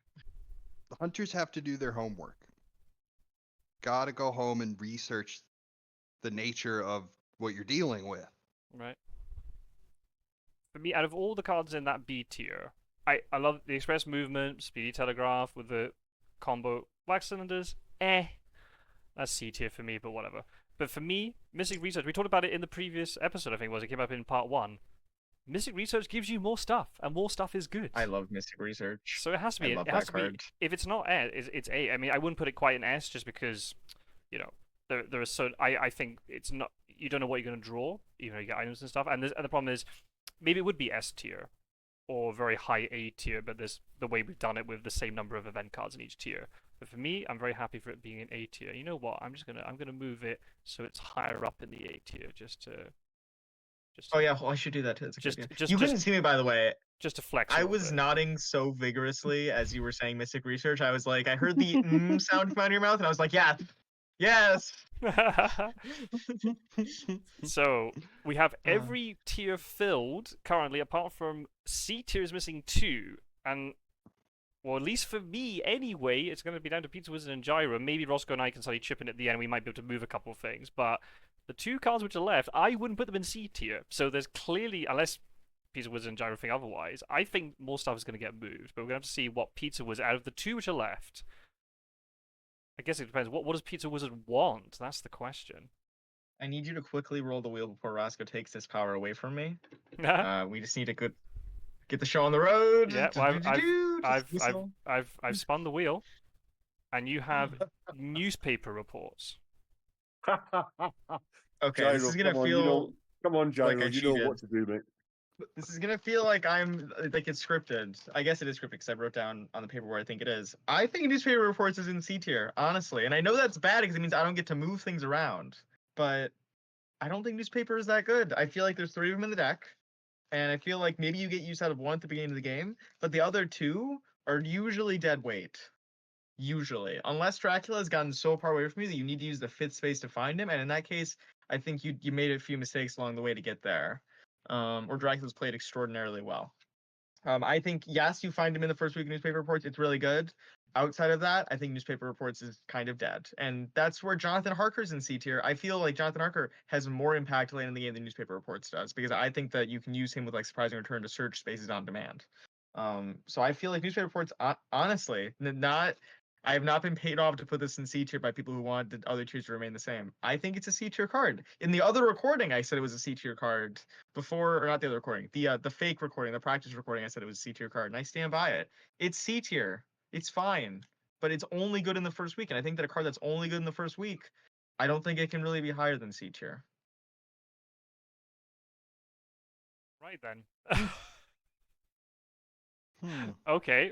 I didn't remember that from the previous recording, but fair enough. Probably a good job I didn't remember. I'll just quickly chip in and just say the fact that just today I recorded a video all about the event cards that help you find Dracula. I talked about newspaper first, and I brought along not just anecdotal evidence, but data to back it up. I haven't seen that video. Was there real data? There was real data, probability calculations, and also data from the tournament. So I'll recap it. Yes, I understand, and I did say it in the video, just so then, people can't shout at me, that yes, it is first week.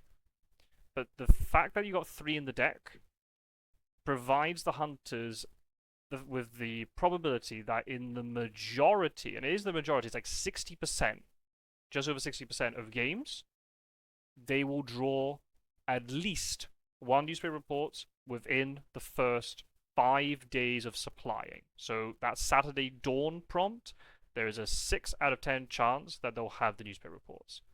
So you need those 3 copies in the deck to allow the majority case for that to occur. If just having 2, redundant copies in the deck allows that to be facilitated, that makes the whole meta of sitting still and supplying worth it. In the majority of games, you're going to draw that newspaper reports. And then we saw in the tournament, almost 60% of games was newspaper reports was used to reveal, was the first thing that revealed an aspect of Dracula's trail. So in the tournament games, that was also backed up. It is the far most popular way of finding Dracula, and it sort of validates the whole idea of sitting still and supplying first week. I was gonna say you had me at sitting still and supplying. When you said that halfway through, I was like, wait, this makes that strategy good? I'm in. I'll invest. What Roscoe and Gyro, any big thought game? Because I actually that sounds I'm a stats. I study data science for my degree, and I trust in numbers, and those numbers sound real. That sounds I didn't maybe I take it for granted because it's there 60% of the time, and I'm like I take that first week for granted, and then after that, I'm like, well, I don't really need it, and I draw it later in the game, and I think it sucks because I forget about its crucial impact early on. But I think I'm probably hovering around B before whatever Roscoe and Gyro say. I don't know where you I are. had, I had it in B. If you're a hunter like me, which isn't like you guys that gets no rub of the green or any of the cards you want, and you go the first week with no fucking newspaper. You know, you guys take it for granted because newspaper pops up in day 3. Oh, thanks very much. So there are some hunter players out there that struggle with these things called luck. Rossco is I like exclusively the the fact 40% which doesn't draw newspaper. Every Yeah, one of them was yeah. a Roscoe game. Yeah, That's and right, and, yeah, exactly. and Met King before Met King pipes up in the comments. Met King and Roscoe are solely those two players are solely responsible for the 40% of games that there are no newspapers. That's over those 2,000 games I've played. Yeah, it's managed to make up that 40%. I like the fact that again the fact is you can use it when you want to. So it's not like an immediate you've got to use it now. So again, the first week it's crucial, but it's also handy as well that unlike Jonathan Harker, you can reveal if you haven't found him by the 5th day, you find him, and then you've got an extra day to then move to get closer to stop something maturing. Whereas Jonathan Harker will tell you that day what's happening, but then if you can't get there in time, then that's it. You've seen it, but you can't reach it. And it is you want a newspaper report to pop up, and there's nothing worse than you're getting to you see the first week when there's not one trail, Dracula's not being revealed. All right, the hunters have been able to supply every day for 5 or the full days, but you want to get that so you can reveal and then start putting your strategy together appropriately. So yeah, I had it one higher. That like I had sort of like the scouts alongside the newspaper reports. I also had it in B tier, but it's a very complicated discussion because, as has been pointed out, in the first week, it's the only card that you really want or care about. But there are 3 copies, so you might end up being a little heavy on them. And if you're drawing this card in the 3rd week, then the only thing you're going to read in the newspaper is Van Helsing's obituary, probably. But at the right time, obviously, it's really crucial. I don't know. It defines the meta in a way that you guys have already pointed out. So it doesn't feel quite right to have it all the way down at C tier just because all the times you get it and it screws you up. But this card helped me win a game, so I'm gonna put it up in B tier. I think you guys are too persuasive for your own goods, and I may have used all of my my resistance on the other cards that I've been shot down on because I feel like I'm just agreeing with what you're saying. Maybe I think I was struggling a lot with what my last C tier card was, and because I had Vampire Lair so much higher, and I feel like maybe the newspaper was always not supposed to be there, and I kind of shoved it down because I wanted to find a 6th card. We can Yeah, put it in sure. B tier. Well, We can put it in B tier. I'm just interested because I can't remember who drew this card. Where did you have hired scouts? Me? I had it Yes. in B, I believe. Okay, interesting. So you would instinctively rank hired scouts above newspaper. Okay. Because if I draw hired scouts at any point in the game, I feel like it is somewhat relevant. Like even in the beginning, I think it's all right because you can like eliminate like Italy or Spain. Like there, especially when my start has a weakness like Spain. Maybe like the way I play, maybe it's I think naturally it influenced my rankings even though it wasn't supposed to. Like I like being able to check Spain with hired scouts early in the game.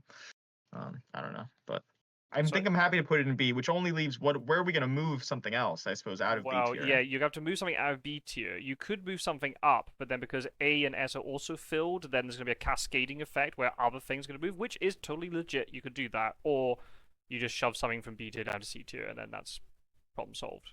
It's Let me up to you. quickly look at my tier list. I'm gonna see if there's anything that I can move down to C tier that would make it line up with my tier list better, because I think that is the right way to do it, rather than just trying to spite someone. Let me Yeah, and, see. and just in case you've lost track, in B tier we've got newspaper reports, speed telegraph, chartered carriage, sense of emergency, wax cylinders, hired scouts, and behind the veil. Okay, I think I know what I want to move. I'm just worried that it's gonna cause bad things to happen to me. Um, I think that I want to move wax cylinders down to C tier because I had it on C tier on my tier list, and I know that Rossco over there is gonna fume about it. But I don't think there's anything else that I want to move down to C at this tier. It's the only card in B tier right now on our list that can be moved down to C and match up with my personal list. It's What do you say about that, Rossco? Or has Rossco left? Yeah, Roscoe's left the game. I'm just sorry. I was just online checking flight times to Wisconsin. I'm just getting the Uber arranged. It's gonna be like that scene for Family Guy with Stewie. I'm gonna take my stepladder and get a plane flight all the way across. Well, I mean, I've had to punt wax down already. I've moved it down again. If I can't convince you guys to see the benefit of it, then I mean it's moved now. I think looking at it, let's look at it. Yeah, okay, let's take that one off there. I don't think there's anything in. Maybe if it was mine, I would possibly look at excellent weather down and wax up because again, I just as you do pizza with your vampire layer, as you do Scott Sword with your Godalming, as you do Gyro with your surprising return. We've all got our various cards that we think benefit our, whatever, zeitgeist, if you like, there. So I would have looked at that where, okay, wax up. To move one down from B to C to put that in, I guess, probably not. I think you're probably right. I think out of that, the debates we've discussed about it, speed telegraph we know is powerful, chartered carriage, sense emergency, hired scouts. I'll still maintain the fact that the wax cylinder can be the difference between doing what it does, finding Dracula, deduction, the hide, all that stuff it does, multiple use. But no, I've got to respect the approach you've taken, Pizzawizard, is if that's what lies in with your original one anyway, then so be it. It means that it's, and I guess it kind of ties in where, it falls into another one that I would have it. If you're going to do it, put it, well, it's probably going to have to go behind your vampire layer because that's your choice. Do vampire layer and then wax. Make it a top end C rather than a bottom end C, please. Give me something. You know what? Yeah, hold on. I will do that. I will even put it above. I wish we could put wax cylinders and vampire layer both in A tier. I feel like they both should be up there, but I just don't think we have enough political diplomatic favor to make that happen. Our social credit, I feel like, would run dry. Maybe the comments might back. You never know. Obviously, we won't know. But once why is my mic so quiet? Okay, apologies if I got really quiet. If maybe the comments might back you up. You might suddenly get no favor with me and Gyro, but maybe the comments might back you up later, and we'll have to see what happens. Yeah, I dread to read the comments. That's the other side. Right. Okay. So that leaves us with one. Do we want to spin the wheel? Coming. Should we spin the wheel, Gyro? Spin the wheel. What would Van Helsing's obituary say? I'll go first. Learned doctor, loved guns and excellent weather. I think it would probably just say last seen escaping from old folks' home. Exactly. I thought you were gonna say last seen playing Escape against Claws. last seen taking a speed cruise across the English Channel. What's the whole meme? Because with, you killed him for playing excellent weather like that. You saw him playing it to get across that channel, and you were like, "No, that was your last mistake." That's it. Hope you can swim, old man. The whole meme with Van Helsing being Hector Salamanca, heroic leaping right at the end. Explodes himself. Right. Yeah. Come on then, we've got Gyro. Here we go. I know what it is. It's the last card, right? Well, we spun the wheel It's anyway. the only one we have. Oh, it's got to be God. Sister Agatha. It is Sister Agatha. And Well done. I Yeah. had such a great, Yeah, hey, I you had know, such a great argument written for her as well. God damn gotta it. get up pretty early in the morning to slip one of these past me, you know. Roscoe, I think we can do this, Roscoe. We can put our heads together. We can convince him, I think. Okay. Well, Gyro's an intelligent man. I think he might actually, he'll know what to do. He knows what the right thing is. Well, the that's- wheel is spun, and it's Sister Agatha. I Mhm. kind of want to keep everybody in suspense a little bit first before I tell you where it's going. No, do it. Sister do it. Agatha. Explain the card and then tell us. Keep us in suspense. Do it. Well, when you draw Sister Agatha, you can actually use her ability to search one city on the trail, see if it's on Dracula's trail. That's pretty useful. You know, you might find Dracula or discover his trail in the first week or something like that. You can combo it with Surprising Return to do that whenever you want. A pretty useful little trick. But Sister Agatha's ability when she is an ally, I find to be positively oppressive to Dracula. Oh, right. Dracula is in a combat, and Sister Agatha's in the combat too, and suddenly Dracula just doesn't have any good options anymore, quite frankly. Yeah, he could still play strength, sure, but he's gonna get he might just run into Heavenly Hosts, right? And then he's in the worst of all situations. He's down a strength and he just suffered damage for playing it. Yeah, you could still Fang technically, but the thing about Fanging is it's a very high risk, high reward card. If you Fang, you potentially will heal Dracula, right? So the developers were smart enough to realize that it would be kind of overpowered if Dracula could just heal himself while also dealing damage, and also it was like the right card to play a lot of times. They were smart enough to make it so that when you play Fangs, you do stand to heal Dracula, but you also stand to potentially have your teeth completely kicked in by a knife or a garlic even, or a crucifix.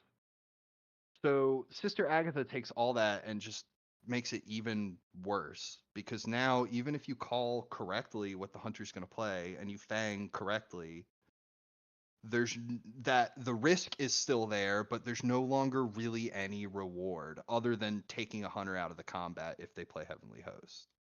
She skews the balance of the combat really drastically against Dracula, in my mind. And maybe it's just that it's such a pain in the butt when you're Dracula to see this card go up and go, right, if I'm in a combat, if I'm in a 2-on-1, I'm probably cooked.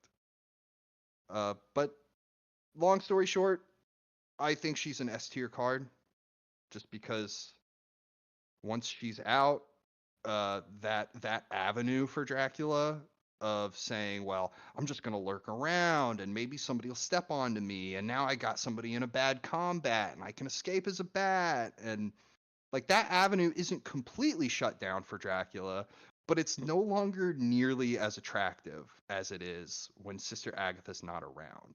There's nothing like being Dracula and somebody steps onto your location and you're sitting here laughing because it's week 1 and you're going to escape as a bat and you might even like break a weapon or something. Like Dracula has a path forward to victory through combat.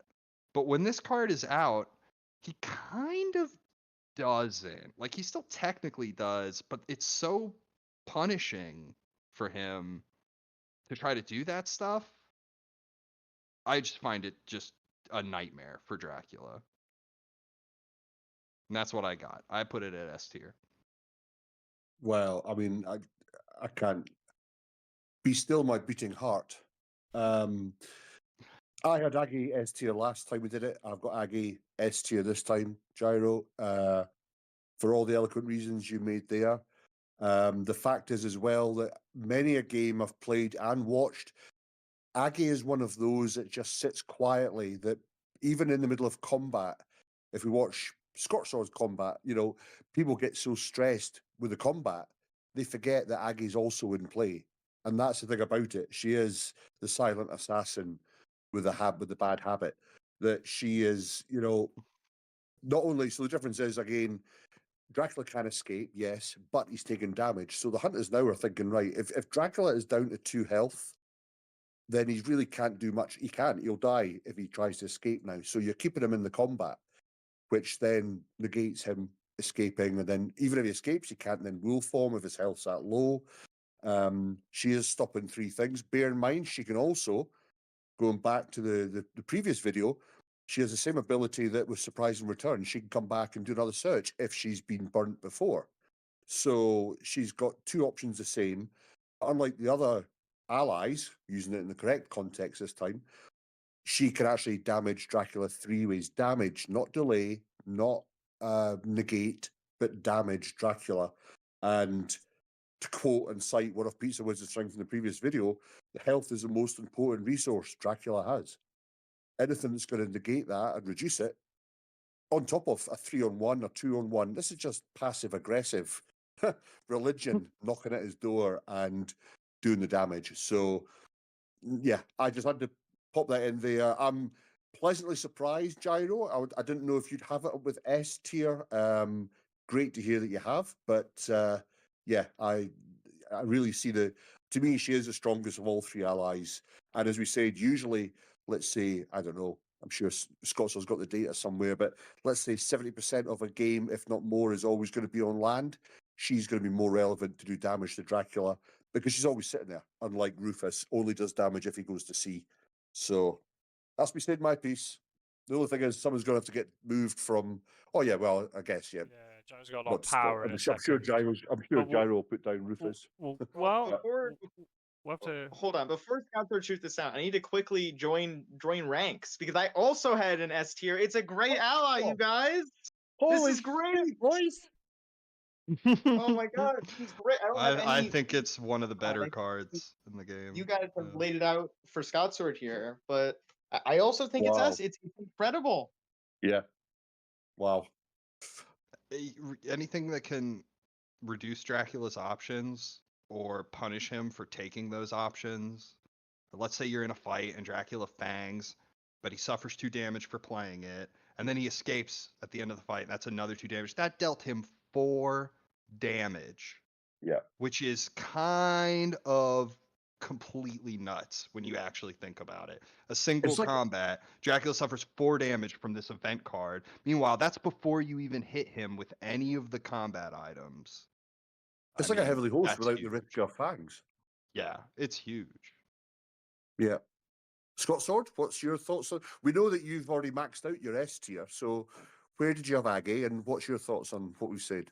Well, I will just, for the record, before I slate your arguments a little bit, not a lot, but a little bit, I just want to make it clear that I had Agatha in A tier, so I still value her highly. I value her a lot more highly than I did 2 years ago, partly because of meta changing and with Immortal Update and more expensive the game. I also had Rufus in A tier. So I, like you 3, I think most of you 3, or at least the way the tier list looks currently, we've got Rufus Smith and Cedric both in the same tier. So do I, but only 1 tier lower. My arguments would be, your argument about Rufus Smith is only effective if Dracula goes to sea. Yet, Sister Agatha is only relevant if you get into combat. I had a game, was it last night or 2 nights ago, where I drew Sister Agatha really early and I allied her, and I also had like a stupid challenge to do where I had to actually, combat would be made worse for me. I never got into combat with Dracula. So she was useless. But Dracula went to sea all the game. So I didn't have Rufus Smith. And if I had Rufus Smith, I would have maybe managed to use a consecrated ground and kill Dracula. I didn't. So I feel the argument why Rufus isn't useful, the argument is also the same for Agatha, right? You need to be good enough to get into combat with Dracula for Agatha to be relevant. Dracula might just go to sea on his own volition.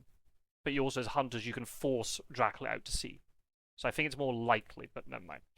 I'm going to bring back Lucy here, and I'm not doing this just to be pedantic about Lucy, but I generally mean this, right? Your argument of why something like Lucy is not so good is, oh well, if you're getting into a 3-on-1, you don't need the escapers back. It's going to be late in the game. Same thing about Agatha. If you're in a really strong combat situation, Agatha is just purely win more. She's not actually Win going to more, do that yeah. much, right? Her effect is going to be strongest in early combat, and if you're getting suboptimal later 2-on-1 or weak 3-on-1 fights. But that is also why she goes into the same tier as things like Planned Ambush and Great Strength and Lucy's Revenge. She does the same job. She makes combat weighted more in favor of the hunters. In a different way, but she's doing the same job. So that's why I've got a lot of that A tier is, and a little bit with Planned Ambush and B tier, but I can understand why it'd be an A tier card as well. It pushes combat into the Dracula's favor, into Hunter's favor, especially now with the update, as I talked about before, that Hunters are not going to be in as optimal positions as before because they're going to be more stretched. Wolf forms going to be used more often, etc., etc., etc. Yeah. So I agree in what your analysis in terms of what Agatha does. And I personally would rank it as a little bit lower, but on par, I think Rufus is better.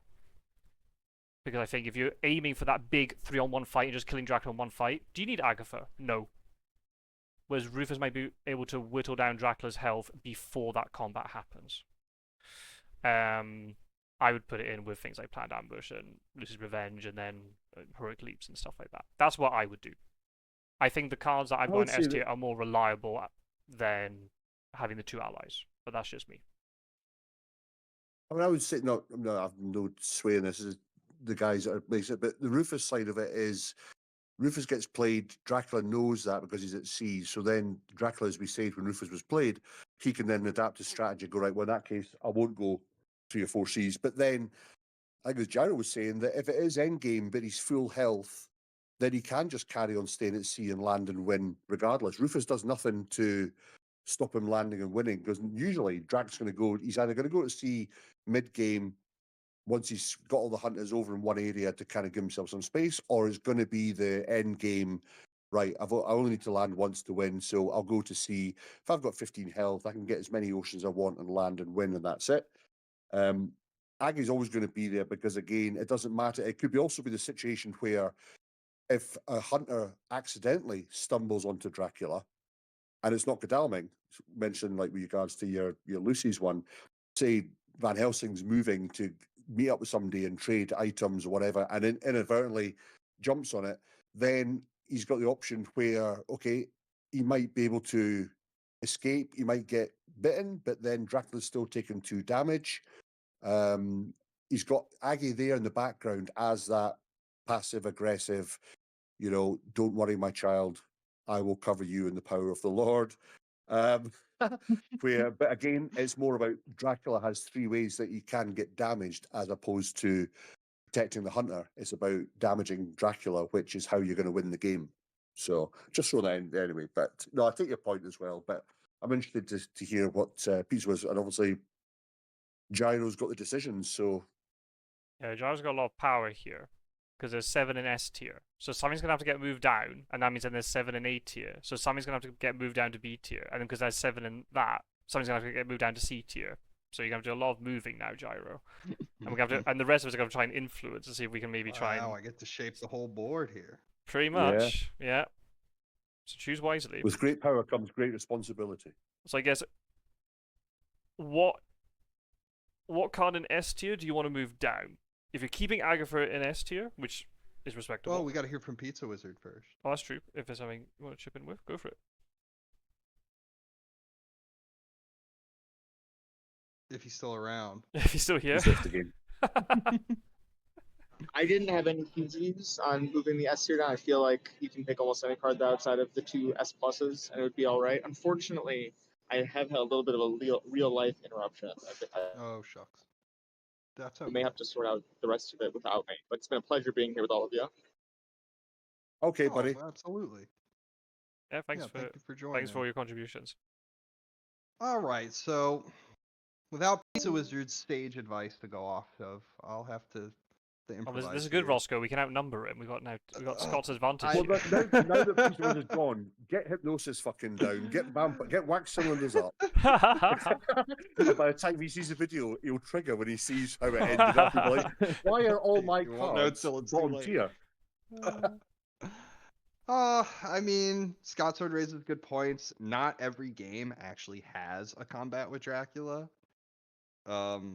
Even though I would kind of counteract that by saying, well, most of them do. Yeah. Well, it's not about Even though a combat, but a combat where Agatha is necessary. That's my argument. Sure, but I mean, what is necessary, right? Is Heroic Leap necessary? Is Forewarn necessary? I mean, More than Agatha. it's You tricky. put forward an S tier. I hear your point about there's circumstances where you don't actually like quote unquote need her at all. Like you're already winning the game because you have Dracula in a combat. But there's also such a thing as closing the game out, and making sure that he's finished off for good. He can be a tenacious little bugger. Ooh, Yeah, I don't know. A lot of pressure. A 2-on-1 combat is still difficult for hunters. There's no guarantee they're going to be able to do the damage with that. Likewise, with 3-on-1, if they've landed, bear in mind, they then have to face, you may have a Reckless sitting there or a new Vampire sitting there first before they jump in to fight Dracula. So they might be going into his fight, all right, they might have weapons, but they might be struggling with health where all it takes is one claws of Drac and there's a hunter dead, then you're down to 2-on-1.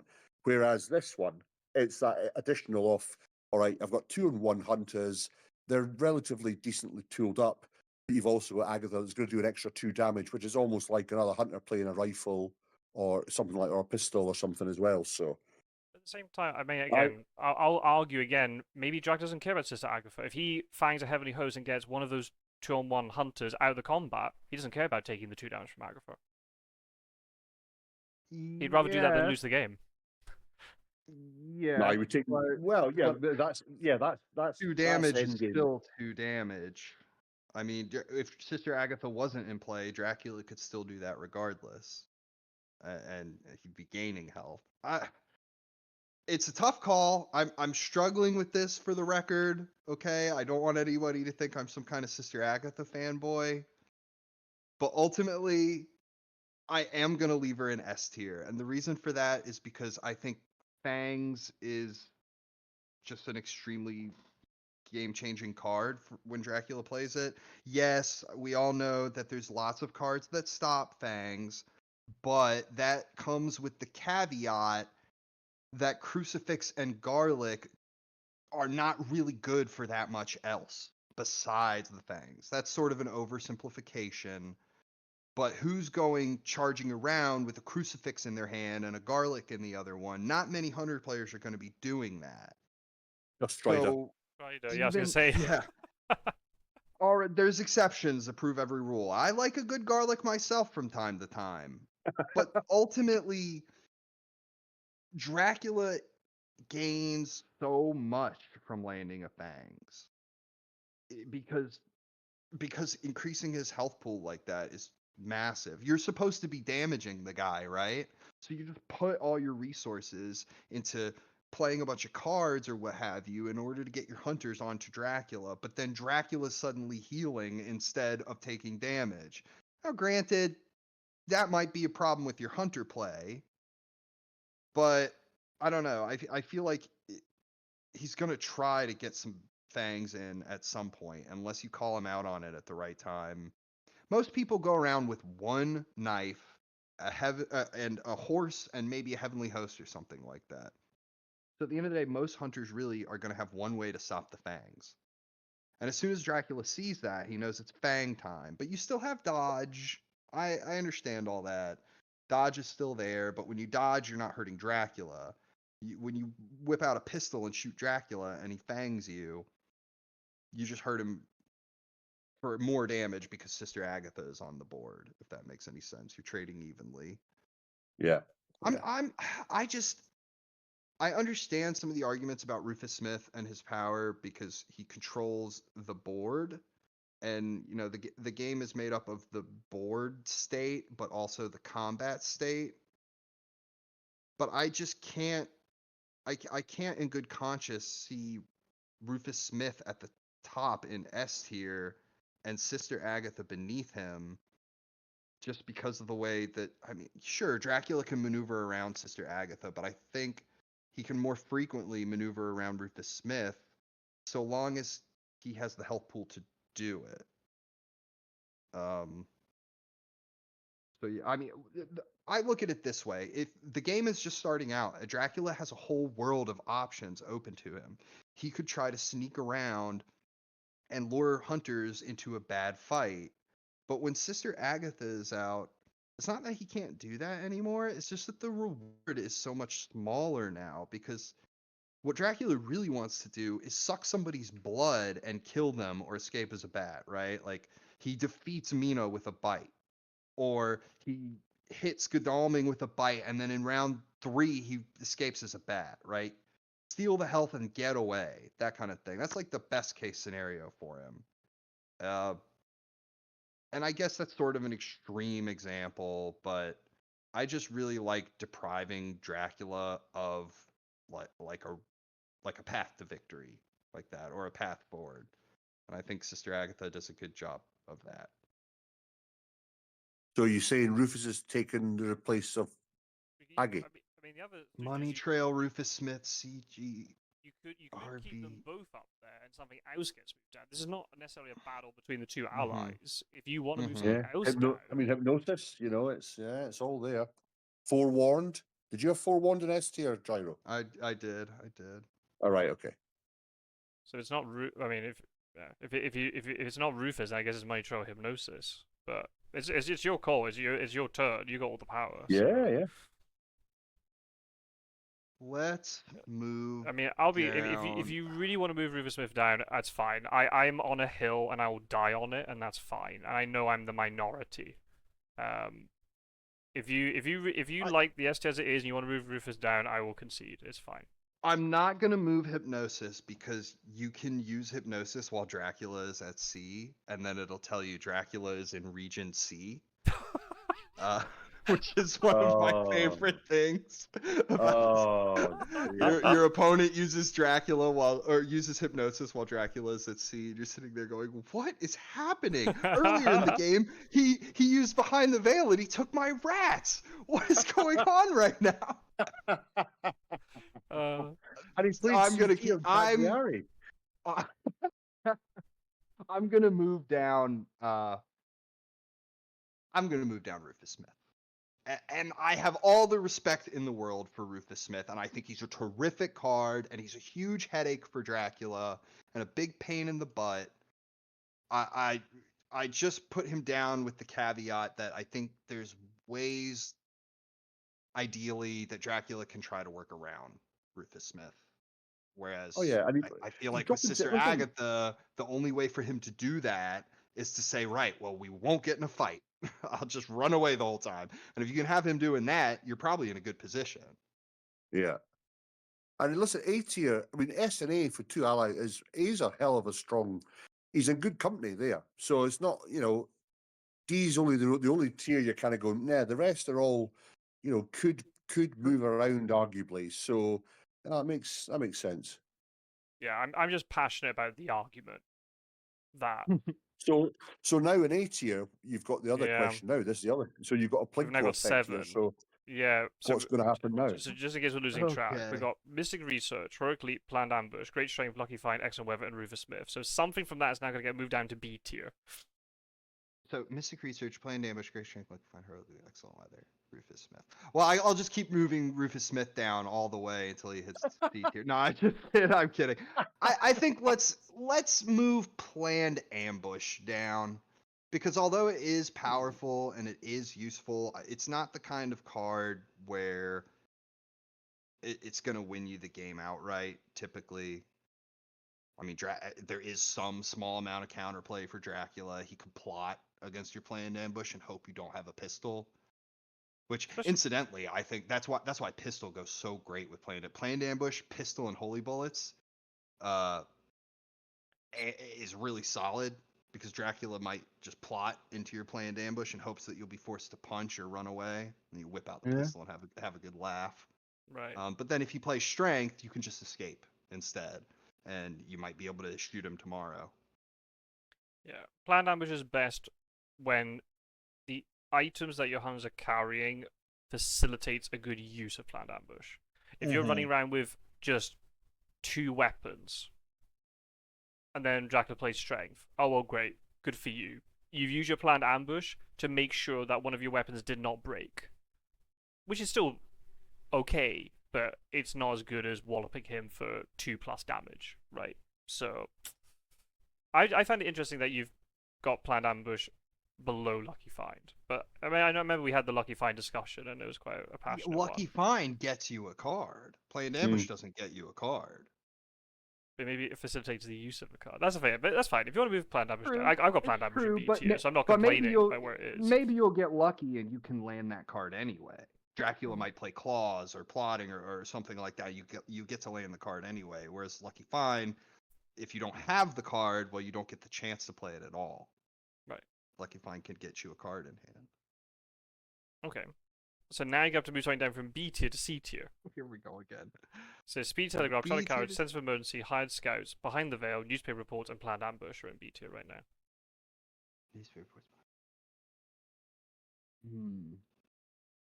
Oh man. Oh man. Oh man.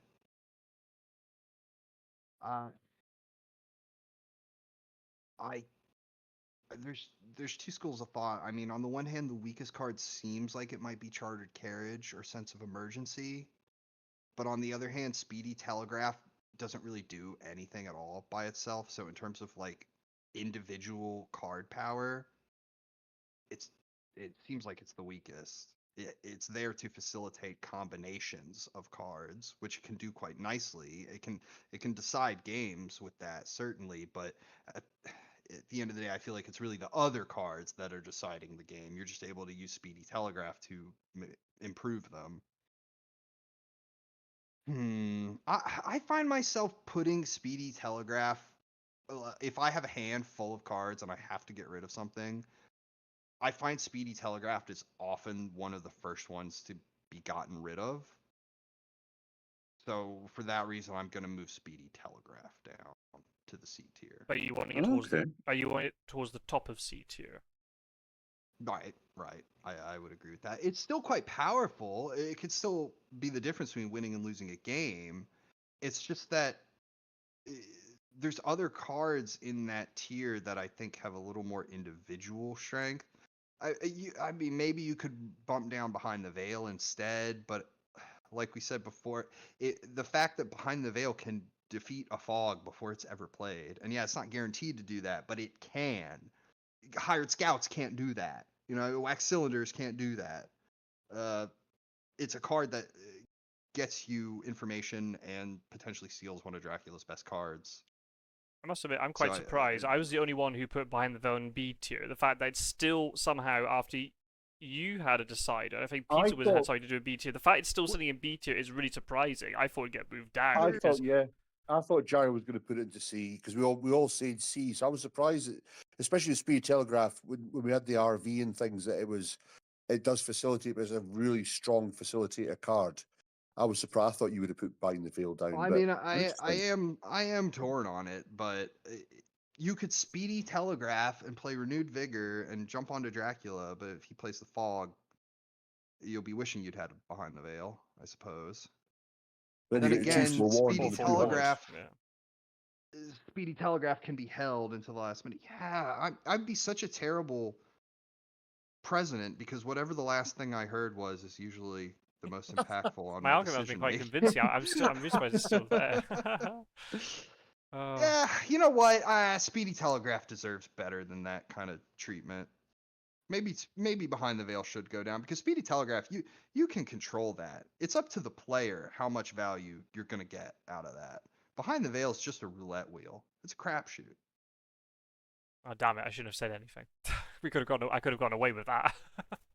Put No, I down was the going to Behind say the something, Veil. mate. I was going. Yeah. Don't worry, I was going to pick because I thought, hang on, Scott Sword's the only one that said B. We all said C, and he's going for Speed Telegraph. I mean, again, I'll die on that hill a little bit. But I mean, I if, did- if the consensus in the group is C, okay, I will. I think It's that's fine. okay. I think it's fine. I'm not. Yeah, Do you know what's quite nice as well, though?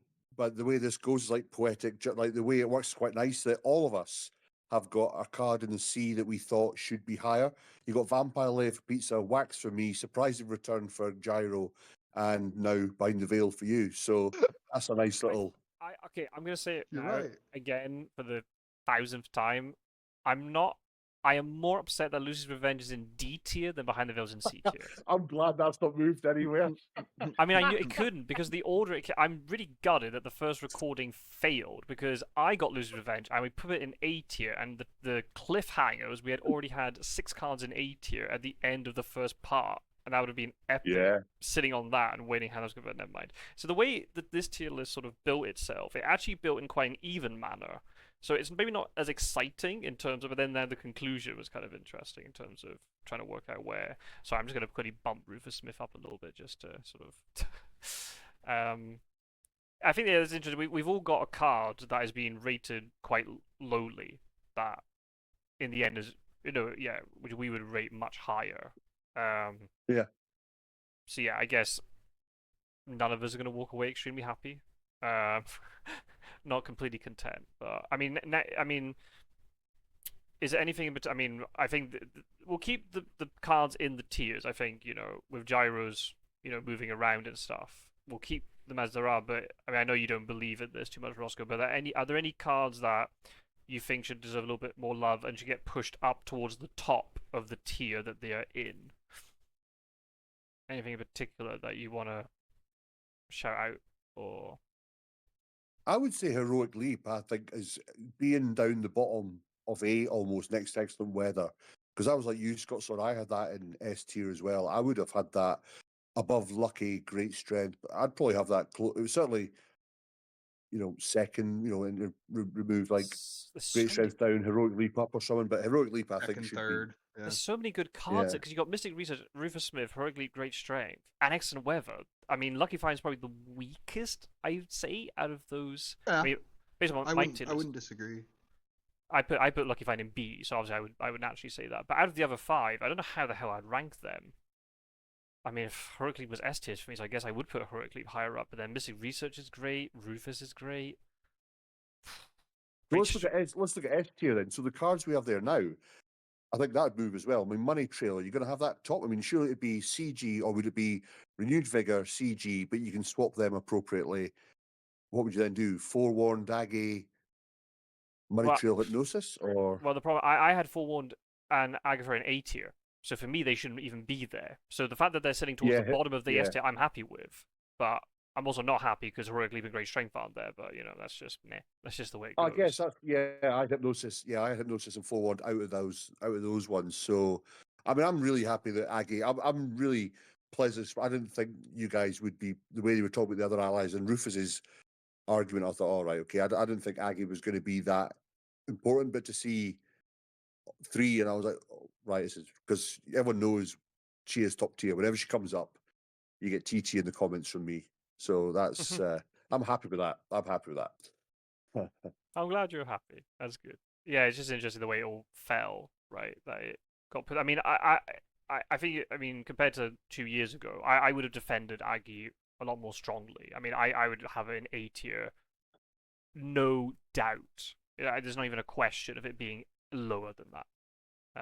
I think her So I value's had- only gone even more because of the Immortal update. Yeah, It's just it's just a thing that I'm passionate about. That I feel Rufus Smith is not appreciated enough. So I've almost taken a slightly more extreme stance in terms of Rufus Smith is better than Sister Agatha.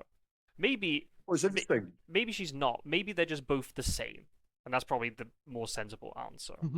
That would explain all the disparity. Because they're actually right next to each other. They're both the same in circumstance. Yeah, because the S tier from our last time we did it was CG, Great Strength, Heroic, Hypnosis, Renewed Vigor, and Aggie. So I had Hypnosis out of the way. But then saying that, Rufus was in A tier, Money Trail was down in B, so that was less. But yeah, it was kind of there or thereabouts. But That's yeah, it'd be interesting to see. It's quite. I'm just seeing if there's any other, like the.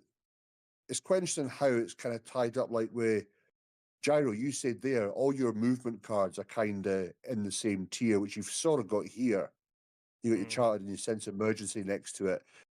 Your Yeah. hired scouts would have been with the newspapers, but that's moved down now. Excellent weather was up one rather than B. Did you have everything in A? Did you have all the express movement in A tier? I can't remember what you said, Gyro. Was it all in A or all in B? Originally, yes, all in A. I had chartered carriage, sense of Okay. emergency, and excellent weather right next to each other. But I don't think this is a bad setup either, with excellent weather being slightly more valuable than the other two. I think that actually kind of jives with how the game feels to me.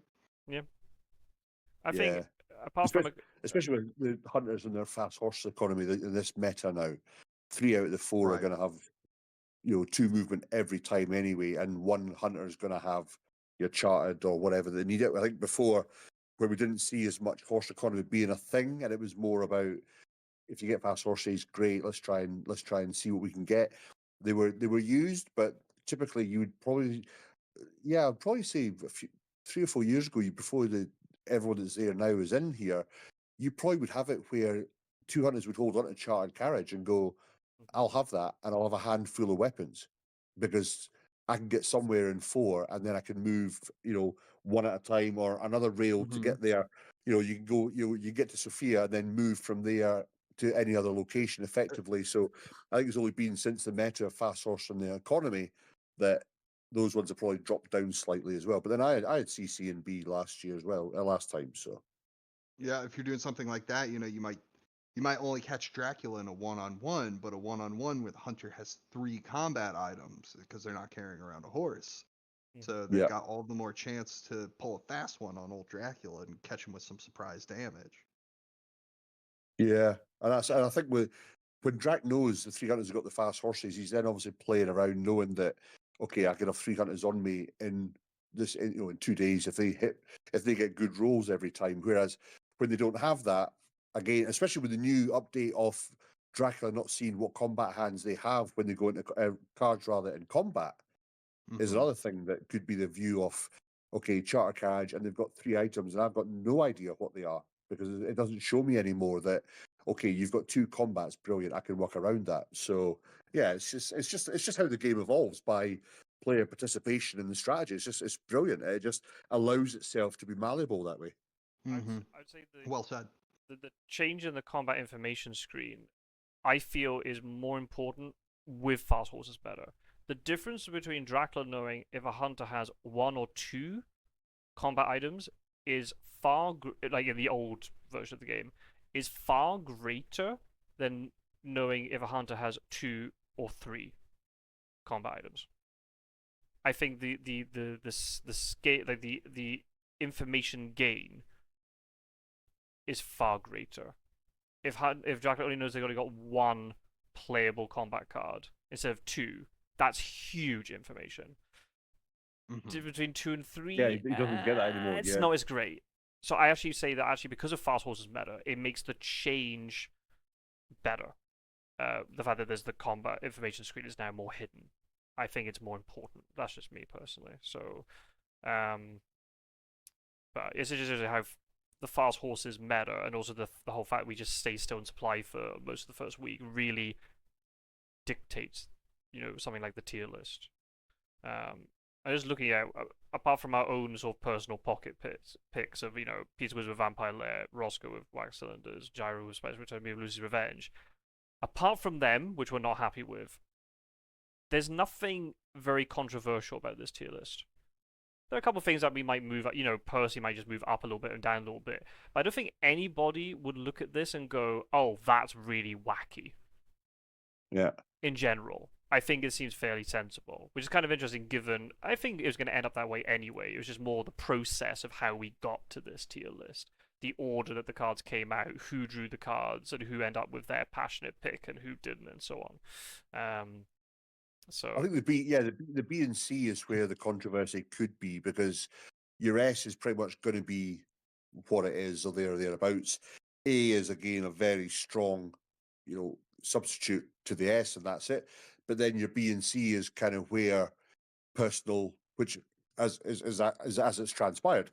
B and C is where your personal preferences come in. It's like, well, I would put that there because that's how I play it. Well, but on the face of what the card is, it probably deserves to be a B or a C. Whereas your A's and S's would be like, well, they just talk for themselves, regardless. If you're not going to play one of them, then you're not going to, you're not going to win any games. So, and again, we're doing this as one for you and I, Scott, so to do a reflection on how the game has changed in the last 2 years, which shows there's been, there's changes on there about the meta.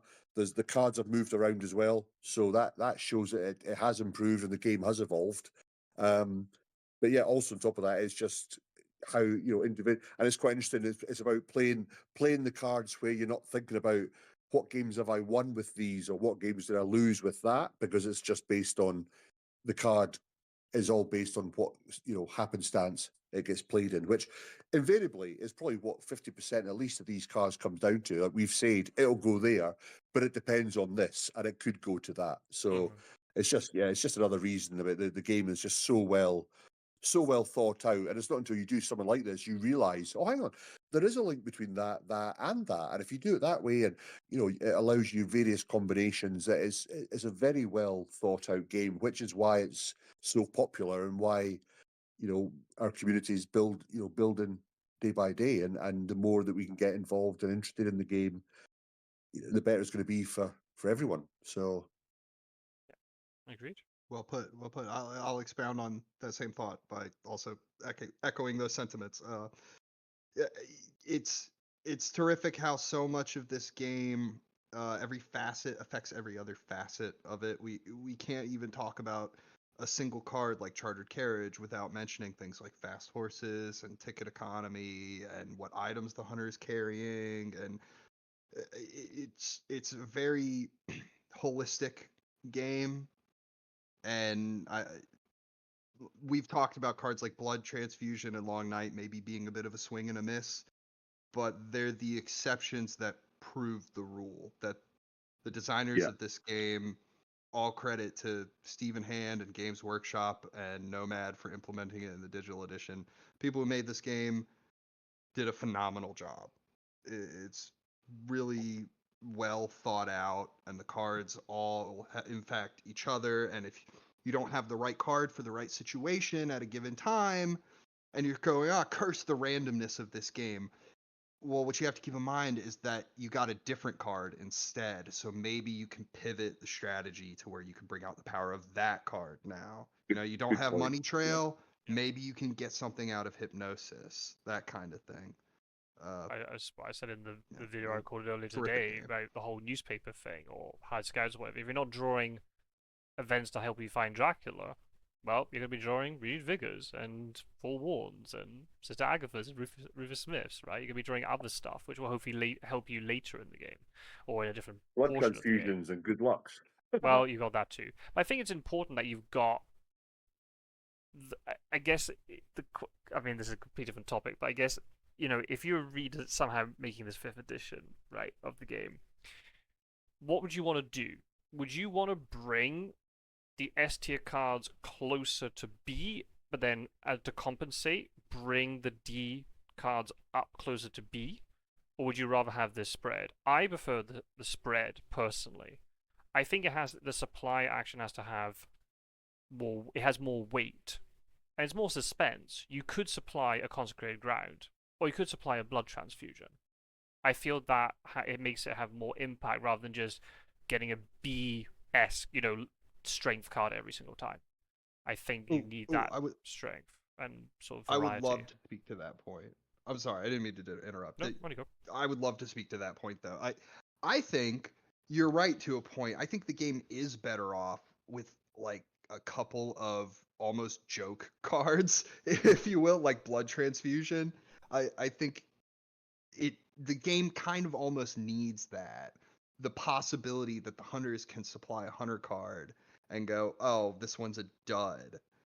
But I think 2 Good Luck, 2 Long Night, and 2 Blood Transfusion is going just a tad far. If that makes any sense. I think that's a little too much.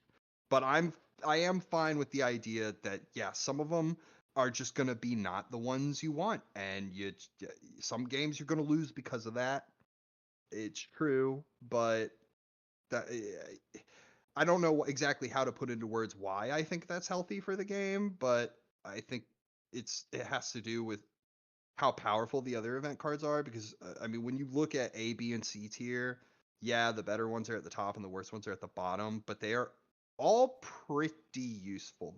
The tiers are much more condensed than we may have given the impression of in this video. So the lowest tier cards belong there for the most part, and they are considerably worse than the S tier cards. But when it comes to the middle of the pack, they're actually pretty condensed, I think. And you don't want it to be too condensed, because then it almost doesn't matter what card you draw at that point, if that makes sense. So you're going to draw something. It will help you fight Dracula at some point along the line. You need those dud cards in there. Right. I just don't think you need quite so many.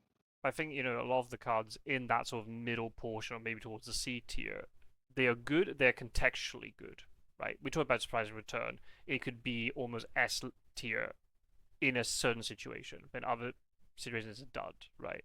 But you get that sort of hype where you suddenly realize, oh my god, I've got a card that in this very specific niche situation is really good.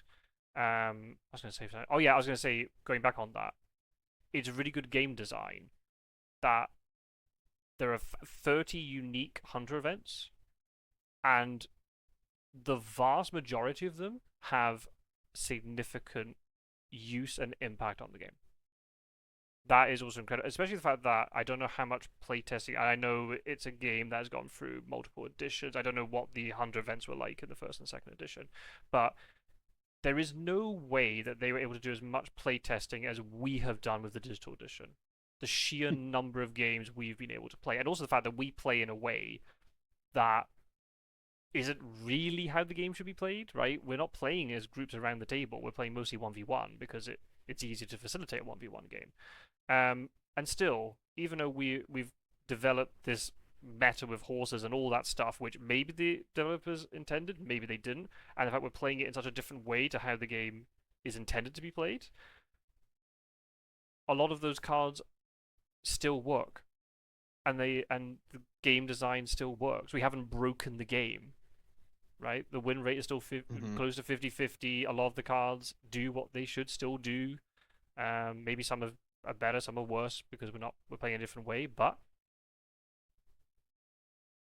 it's No, that's interesting. To that point, and again, this isn't, well, it probably is slightly biased in me because Dracula is the guy. The game is Fury of Dracula, and at no point have I felt Dracula's been OP in the game that the hunters are up against it. Like as you said, 30 unique cards.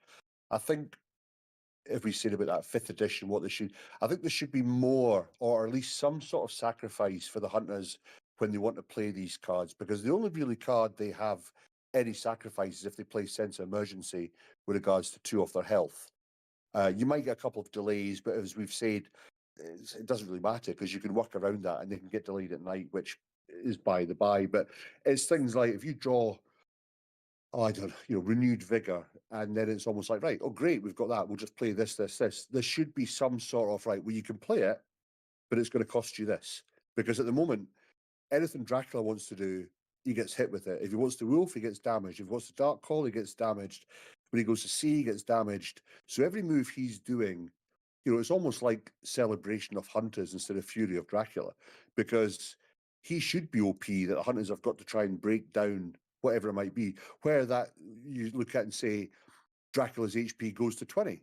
But then the fact is, you see how quickly a 3-on-1 can take his energy down, then it's like, okay, would that really make a difference? Or would it be more? And as you see, all right, it's 50-50 with the win rates, yeah. And again, that's fine. But I do feel it'd be a bit more, for hunters to have those many unique cards that all, as you say, have an immediate or lasting or whatever effect with no consequence for them, I think would be a bit better, because then the hunter players would more, right, well, let me think exactly when I want to play this, because if I do, I've got to then, and I can't think of what else. I mean, that's a chat for another time. Comments, let us know if that's the case, or if you think I'm way off mark. But, there should be something to offset them playing a strong card with is going to cost you something else, and nothing drastic, but just enough to make them feel, okay, when can I play this, rather than just renewed vigor, and then if it doesn't work, I'll play renewed vigor again because I've got 2 of them. Great.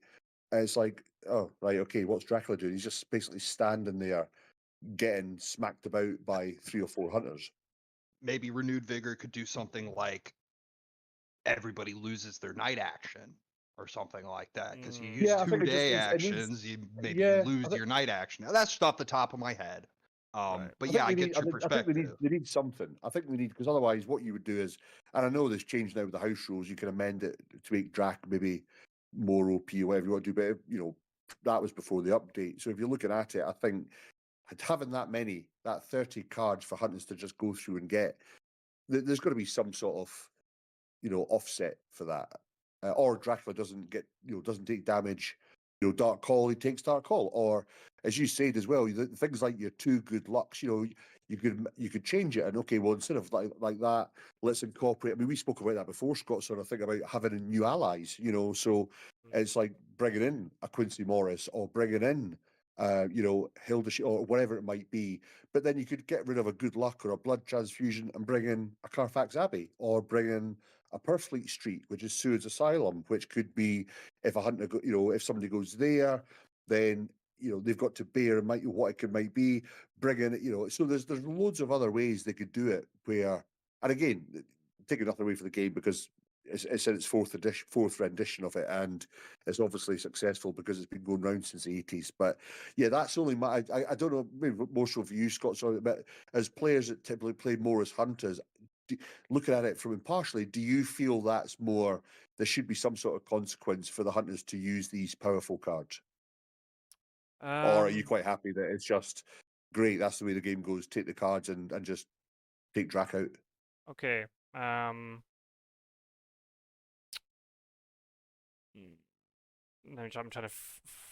just trying to form my argument to that. There's a lot to unpack there. I would say, if I'm being a little bit selfish, I would say that the game is fine as it is.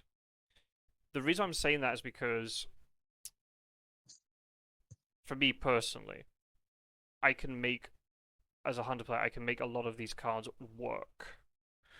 But that's because I've gone through, a 2-year learning process of the game. And I've gone through that steep learning curve. Playing hunters initially at the beginning is very difficult. So the issue is, if you create additional cost to hunters playing certain cards, like, something like renewed, okay, maybe renewed, or like, if you play a certain card, you have to discard another one out of your hand, or something along those lines, right? You're going to make that learning curve even harder. Now, the good thing is, when you're playing round the table, you can nerf Dracula. So that's a way you can get around it. If the hunters are too difficult, you can nerf Dracula's ability, take away rumor tokens, take away power cards. There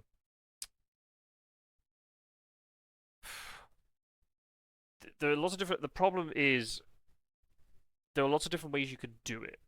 I think that's the problem. And trying to, everyone's going to have different ways of how the game should then be reimagined or rebalanced. If imagine if a 5th edition ever appeared right on the shelves. Would you go back to something like, I believe how 2nd edition used to work, where Dracula used to get more event cards, but then the problem is, then you'd have to create hunter cards. Like, I think back then, Good Luck was able to cancel any Dracula card. Do you just give Dracula more health? Maybe yes, maybe no. That would just be an outright buff.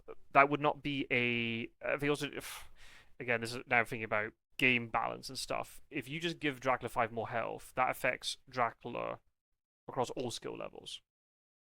Whereas something like, I know it wasn't intentional in this way, but this is something we talked about today, like the Forewarned change. It was a buff to Dracula, but at the highest skill ceiling of Dracula. Right? Because Dracula's having to think about that, where's the Forewarned, have I paid attention to all those trades, when do I trigger, blah, blah, blah, right? Which is a more interactive type of buff, quote unquote, right? I think the thing is we play in such a weird way, and because we have the meta developed in the community, and we have so much recorded footage now, we are able to really accelerate the learning process, which is abnormal. You would not learn this quick round the table with a group, and then also then you're losing the social aspect and then the advantage that Dracula gets from that. So we play in a very abnormal way. So that's again another issue where sometimes digital editions of games, if you try to balance them a certain way, then you're going to screw up the physical version of the game. So you're going to have checks and balances. So that's why I like the Fury of Dracula physical version, because you can nerf Dracula if Dracula is considered to be too strong. But you can't nerf hunters. You'd have to impose house rules somehow, take certain cards out of the deck. Maybe the way you could do it is keep everything the same, but just make it that maybe, I know this sounds like a very small change, but it might be enough. Hunters can hold on to 13 events across their hand. Maybe one of the hunters should only be able to hold 2, so it's down to 12 events.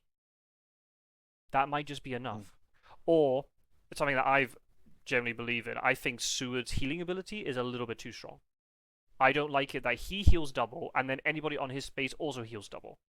So make it that instead Hunters heal as normal, but then with Seward's night action he can choose to heal himself or for 1 health or heal an ally.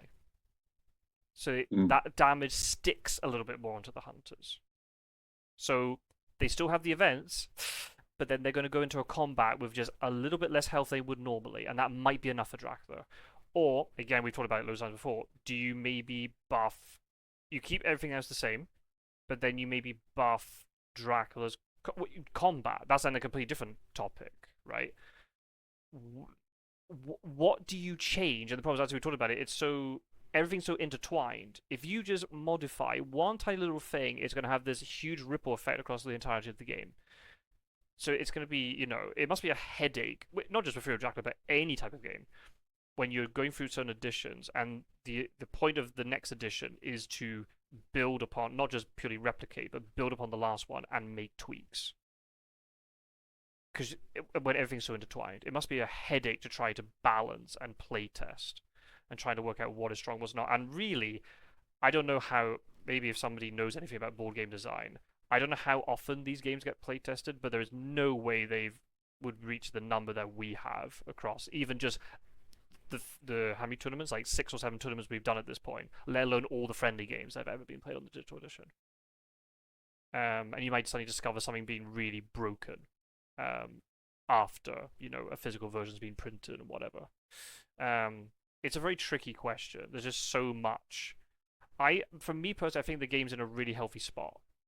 If the Hunters are slightly stronger at the very highest level, my argument would be that the players who reach that level are compensated because they've gone through that learning process and have really dug deep and understood what the role is about. Same likewise for people who are really, really good Dracula players. They have really studied the Dracula role and they know how to manipulate the Hunters into really bad situations. Someone like a Wizakajic. I hate playing a Wizakajic. Do you know why? Because he's a fucking good Dracula player, and it pisses me off every time that he just keeps making me be out of control of the game. If you've really dug deep and you've understood the role really well, I feel you should be compensated for it. I would love it that just Dracula gets a little bit more events, just to make the game a little bit more, And this is why maybe the house rule about if you Dark Call, you obtain the Dracula event on the top of the deck. Because Dracula's still paying a cost for it. He's not placing an encounter, and he's taking damage. He's going to get a Dracula card. And that might just make the game a little bit more chaotic. And that I think might be a way, a house rule we can maybe try in a later tournament or something. But it's so tricky. We've talked about how there's so many different aspects of the game. How on earth do you balance this thing? And the fact it is more or less balanced in competitive play, I think that is healthy. I think the Dark Call thing is interesting because Dracula getting an event card sort of fits with the theme of the Dark Call card where he's gathering more cards into his hand already, right? He also doesn't know what card he's get, so he might take a big risk and get a huge help, or he might get Sensationalist Press during week 3. Like, you never know. I don't think Dracula should have more health, and the reason for that it sort of has to do with Castle Dracula. Castle Dracula, right? I agree that the game is in a really terrific spot, better than it's ever been. If I had a minor complaint, I would say that Castle Dracula is sort of underpowered, just because it's so frequently a trap for Dracula to actually go there, and then he'll be dead within the next 3-4 days. Like, So you'd want to make it a little bit depending more on- depending on enticing other for Dracula factors. to go back there. Give him a little bit extra Well, help. it's not necessarily that Castle Dracula needs to be buffed, but that if Dracula had more health, I think it would be even less enticing for him to return to the castle at that point. If he has 20 health and he gets in a fight with 2 hunters and he gets away, he takes 8 damage, well, he's still got 12 hit points instead of 7. You know what I mean? Who wants to go to the castle on 12 hit points? Whereas if you're down to 6 or 5, you might be thinking, maybe this could be it. Maybe this could be the moment to go to castle, and then I'll wolf form next turn or something. I don't think Castle Dracula needs to be made any worse. And I think by giving Dracula a bigger health pool, I can't say for sure what effect it would have on the game, but I think you would see even less play around Castle Dracula. I'll just say I think you'd feel see like a- in my gut anyway. You'd see a hell of a lot more combat. You'd see a lot more of Dracula having, a 3-on-1 or being more, after a combat, it's then basically him limping back to the castle and the 3 hunters are just slowly walking behind him, goading him, poking him with sticks. Well, Whereas, that brings me to another point, which is that I don't actually know that you would. I feel like if Dracula had more health, he could even more reliably sail away during the last week of the game.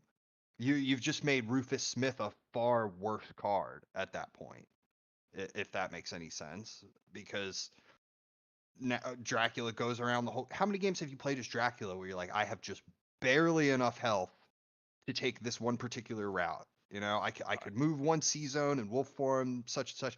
Now imagine you have 3 extra health, 5 extra health. All of a sudden, those routes become a lot more easy to take, and in the end game, you could actually play much more safely and just keep your distance from hunters the whole time, because even though I can't stop and feed, it's fine. I'll just move another C zone and wolf form.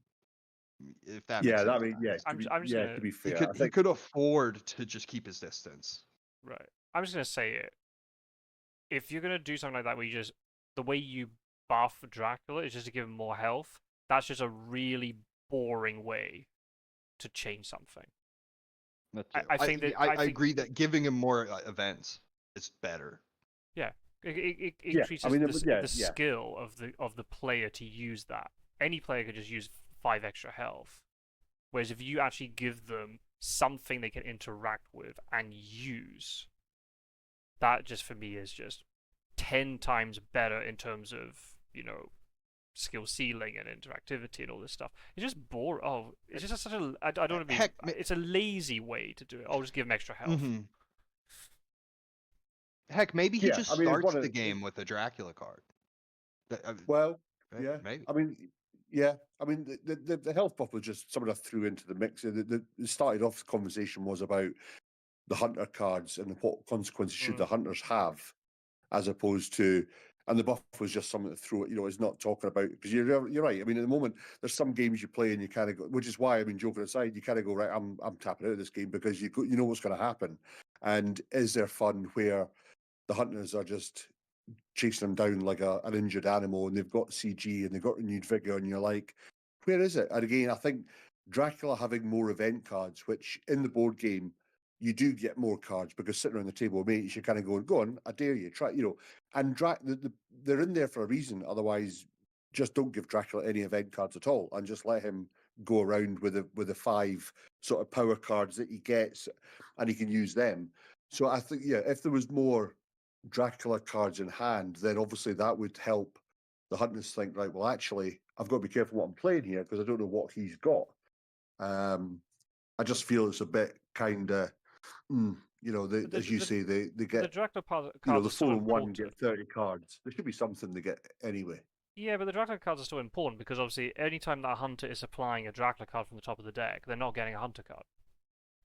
And they're delaying No, their but own then you've power got- spike, you've- which is really important. But then a third of the cards are Dracs, aren't they? So they've still got 3/4, or effectively 2/3 of the cards are. Mhm. Was it 75? 75 Yeah, and so- it's 25, so yeah, it's 2/3 are hunted cards. But then we're saying that some of them are duplicates of things that are usually saying 2 evil presence, 2 local rumors, 2 good lucks, 2 long nights, 2 blood. Well, Yeah. that's 10 of them gone already. I know it's 50, so it's like, but still, it's like if you're supplying a Dracula card from the top, so you're just discarding it, but you're still not getting a hunter card. So the hunters are delaying their own power sort of spike. I just like just for maybe a little bit more, not chaos. I don't mean it in a negative like that, but just a little bit more unpredictability. Dracula having a card would be kind of cool. But I think the Dracula cards are so important because if there were no Dracula cards, or the Dracula cards were very weak, hunters wouldn't care about stopping encounters because Hoax Mature is suddenly not relevant. Where suddenly Hoax Mature is now a huge threat because if you've got all these Dracula cards sitting in the discard pile, Dracula could take his pick of whatever he wants and screw over the hunter's day. So, but Yeah, Not to I mention think we did- night supplying. You'd be much more reckless about night supplying because you go, worst case scenario, he gets some mediocre card. right.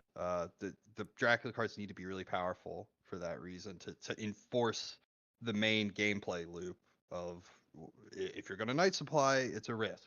You Yeah. got that finger wagging at you kind of thing. I think we were thinking about it when the Immortal Yeah. update happened. I know we've skewed off the topic a bit, but if there's a good way, we'll finish up. But when the Immortal update happened, I was kind of concerned that Dracula would become overpowered. But the way I thought it was, well, let's just play it out and see what happens. Dracula can always be nerfed very easily within the mechanics of the game in terms of rumor tokens and and when you use and with different things. It's quite hard to nerf hunters if they get too strong. We'd have to suddenly start trying to impose house Changing rules. the cards. stuff Right, like that, but you can't do that inside a digital edition. You know what I mean? So Mhm. I'd rather have a situation if Dracula is a little bit too strong, we could find ways of just reining him in a tad. Whereas if the hunters are just running riot, then we've got a problem. Because then you've got to try and figure out how on earth do we nerf this in a way that is still interactive. You can't just say, right, hunters, you have to pass all your first turns. That's not very fun. So I'm kind of intrigued. It was funny, yeah, when the update came in where Dracula finally got his trail, which has always been the way, his trail move first. And it was all like, oh, Dracula's OP. This new upgrade, he's, now that his trail moves first, it's like, yeah, so basically Dracula's been playing handicap since his game's come out because the trail wasn't correct to the board game. So it was something that he should have had retrospectively, which would have, I think, which would have been interesting to have seen how the game was with that in play when new players coming in as hunters. So, and again, now it's changed, it's adapted it. But I think as well, like you were saying, players that, I mean, you look at all the players in the community now that are hunters, I mean, the level is just, to the point where I'm looking at tournaments going, I don't think I'm going to enter this because, all right, I'm not the best hunter player. We all know that, even if I got the right cards. But the level of just ability from people that are coming, and what I like about it is people coming from backgrounds of playing other board games. So they're bringing that strategy and the tactics they play and, implementing what they can with this. That I think is one of those where if there were slight consequences for the hunters, I think the hunters, the players that are coming in are intelligent enough players that they would go, all right, yeah, I can adapt to that. And they would. And all that would do would then elevate the game to probably arguing myself out of that one, but you probably find then to be a stage of any consequence is now negated because they play so much better a different way around. You're like, oh, well, actually, there's no real change. They're still playing as they used to, even with any consequence put into play, because the way that they can adapt to play in this, all you guys that have come in, is just like, right. And I think that's getting the full use out of it. I just do feel, and again, it's probably just me because I hate it when I see the hunters getting all, oh, right, here they go. The game's not about the hunters, it's about Dracula. He's titular, for God's sake. But Um, I'd argue that Dracula players are getting better too, right? The Hunter players' skill is increasing. They've probably got a higher yeah, fair points. fair point. they've got a steeper learning curve because of the trail sliding and stuff. That for a new player, that is a disadvantage to them. But then also just naturally, Dracula players. I played against a new player today. I know. I think this player's maybe had a couple of sessions playing with other players and maybe with voice call and strategy and stuff. But this new player almost beat me and was wolf forming back to triple layers and all this sort of thing. I was like, oh my god, if you enter a tournament, you're going to be an absolute menace to play against. So it's a case where both factions are just skill levels increasing as we're promoting more and more educational content and more gameplay and stuff. People are just learning more, and just the nature of the skill is going to go up and up as long as they both factions have a similar sort of skill ceiling that they can both reach, then the games are always going to be competitive. I think also then, again, we're going to, tournament format definitely helps with that as well. If you got, like we did in the league just gone, what we had in the later stage of the league, top players playing against top players, and then the slightly weaker player against weaker players, you still ended up with really competitive games that meant something. And so, yeah, I think there's so many things you could change, but I think in general, the game's in a healthy spot. But like everything else, Oh, yeah. I look at the data. If the data tells me that there is a shift towards one faction or the other, then we respond accordingly. I keep saying Hunter OP, Dracula OP just to stir the pot, but I don't genuinely believe it. I wait to see what the data tells me. If the data tells me it's this percentage win rate, and depending if it's across the whole board or higher level or lower level, then we respond to it and we see what the numbers tell us. So we can only go off the data we've currently got. Should we, if the next tournament, maybe implement something like a little house rule like the Dark Call variant? Yeah, we can maybe try it and just see. I'll have to talk with Snuff and Philly. I can't make the decision on my own, but we could try it and let's see what happens to the win rate. Does it really greatly influence things? Does it make the games more exciting and interesting? Blah blah blah, and see what people think as a whole community, and then just move on from there. The bottom line, I can hear the community shouting this at me and writing in the comments right now when they're hearing this and watching this video. They will just be saying, "Just get better at playing hunters, you useless twat." That's really what's coming down to. It's a wish list that if I was able to kind of like get the cards that I want there, it's like, right, that'd be brilliant. And it's not. It's just the fact that the players there's so much better players out there that know how to play the hunters effectively. And you're absolutely right in what you say. It's not about that. I joke and make out the whole, if it wasn't for bad luck, I'd have no luck. But it's not that. You're right. It's about how players adapt to the cards they draw and knowing which ones to discard, knowing which ones to trade, and really, as you say, being studious to the cards and what they can do. And I'll admit I kind of came into it sort of flippantly, like, oh yeah, well I know this, and I know enough to play a game. I wouldn't put myself anywhere near, which explains why I've not won anything in the space of, for example, with you and Pizzawizard that have won tournaments, or I wouldn't put myself in that position because I've not spent enough time going through that, because it's just not been like, oh well, it's a game that I come and play and that's it. So, and you see the difference, that's evident, because there's other players that will go, right, well, exactly, if I do this, I can, and you're thinking that far ahead. So it's, the game is fantastic. And by no means, I don't want anybody, I mean, you can say what you want in the comments, I don't care, but it's more about, I think the game is fantastic. It's a wish list of, it would be nice if there was just that one thing for the hunters. But you're absolutely right. If it was like a 70-30 hunters winning everything, oh well, yeah, and then because of the cards, you'd be like, hang on, we've got to try and do something here. But if it is 50-50, as you're saying, then you're right. You're absolutely right. It means that there's a good balance of Dracula and hunter players. And across the board, we've got a. So yeah, you can delete that last half an hour, 45 minutes when I raised that point, because it's been irrelevant now. We've just muted it. Well, no, so yeah, I can't remember the exact number, but I think across the whole tournament, 173 games. Most recently, I think it was a 54% win rate for Dracula, but then in the knockout stage, it was something like 54% for hunters. So at the higher level, then it started swinging towards Hunters again. But across the entire Interesting. thing, it was in Dracula's favor, but not by much. Not by much. Yeah. So, Yeah. but yeah, but I would agree. If it suddenly we had a situation where suddenly Hunter skill level really increased a lot, and we started seeing 60+ percentage for Hunters across all skill levels, then we'd have to look and go, there's clearly something here. And obviously, if we can't adjust the game ourselves, then within a community would have to implement house rules that would limit stuff or whatever. But yeah, we should probably look towards wrapping up, just because this portion has been quite long, and then by the time I tag on the other bits, this might be quite long, and hopefully I haven't put off people. I'll put a disclaimer in the comments below in terms of this amount of times for the tier list, and then the rest of this time is just us rambling. Yeah. But I just want to say a huge thank you to yourself, Rossco, and Gyro. And I know Pizzawizard's not here, but thank you very much to Pizzawizard. I know it's been a bit tricky trying to organize this because we've got time zones and different schedules to account for. But it's been a very I don't know how many hours we've been talking about this tier list, but I hope you've enjoyed the format. It's been a really great chat all round, and hopefully the people at home have also enjoyed it. So thank you very much for indulging me with these collaborations and putting time into forming your own tier list and coming up with your arguments and everything. It's really appreciate it. So thank you so much for taking part.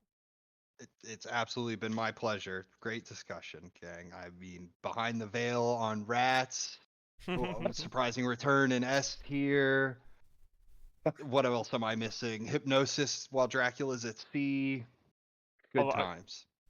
I think it was a quote that you said, and I wanted to bring it up at the time. I'm going to say it now because I just found it really funny, and I'm really gutted that it got cut out because it was from the test recording. Was I think it was you were discussing, was it consecrated ground? And it was when you were using it in the physical board game against your sister, and your sister was asking, well, what do I do now? And you was like, you fucking die. That comment was just top tier. Yeah. Loved it. Yeah, that's it. That's a definitive. There's nothing to say after that. That's it. That's a huge full stop after that. That's when you just get up, knock the board off the table, and walk away. That was some good stuff there. No, just to echo. I've thoroughly enjoyed this with all three of you guys. The debates. I've enjoyed the debate because there's been cards that have triggered some and triggered others, and it's been interesting to see how it does. I'm really intrigued to see the comments, and hopefully the community do comment on it and let us know what yours were. If there's any glaring, because there may well be. But yeah, it's always enjoyable getting together doing these things.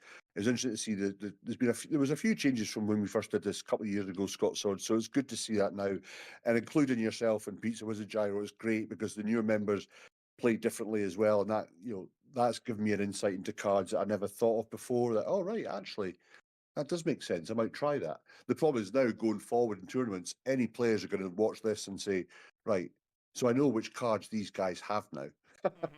Because they're going to, anything they discard, I know is going to be from a D or a C. So I know that Gyro's got surprising return on S. I've got to watch out for allies. Absolutely. We're going away a lot of strategy now because of this. Giving away our secrets, precisely. Yeah. It's a price we'll pay. Make it a Patreon. Exactly. Yeah, we should. Yeah, we could put it behind like a paywall, like members only. Find out what the S tier is. But yeah, so everybody who's watching, if anybody's still watching at this point, thank you very much for watching. I don't know how many, there's probably close to 8 hours now of this discussion across the two videos, but hope you've enjoyed it and hope it's been informative, insightful, and interesting and entertaining in equal measure. There's definitely a lot of quotable things, especially mostly from Gyro, that will be made into memes in due course. But stay tuned on the channel. There's going to be a lot of other strategy videos coming out over the spring until the next tournament is upon us. And just a couple of quick plugs in case anybody watches this video. I should probably do this in the middle, but in case anybody is not part of the Digital Edition community, if you're interested, then the digital app that we play can be done between PC and mobile and tablet. So there's crossplay there, and there is a link in the description to the Discord community run by Nomad Games, and you'll find all of us, so you can chat to me and Pizzawizard and Rossco and Gyro and all the other great members of the community. And if you're interested in participating in tournaments or just making really cool memes, then send me a private message on Discord and I can send you a link to the dedicated Fury of Dracula only Discord server where we do a lot of the tournament organization and stuff. And you can talk strategy and all that sort of thing. And if you want to see me play Fury of Dracula, there'll be gameplay on this channel, and I also do Twitch streams every fortnight on a Wednesday, so link in the description for that as well. Come and hang out. And until the next time, thank you for watching. And I'm going to bed because it's 2:30 in the morning. Bye, everybody.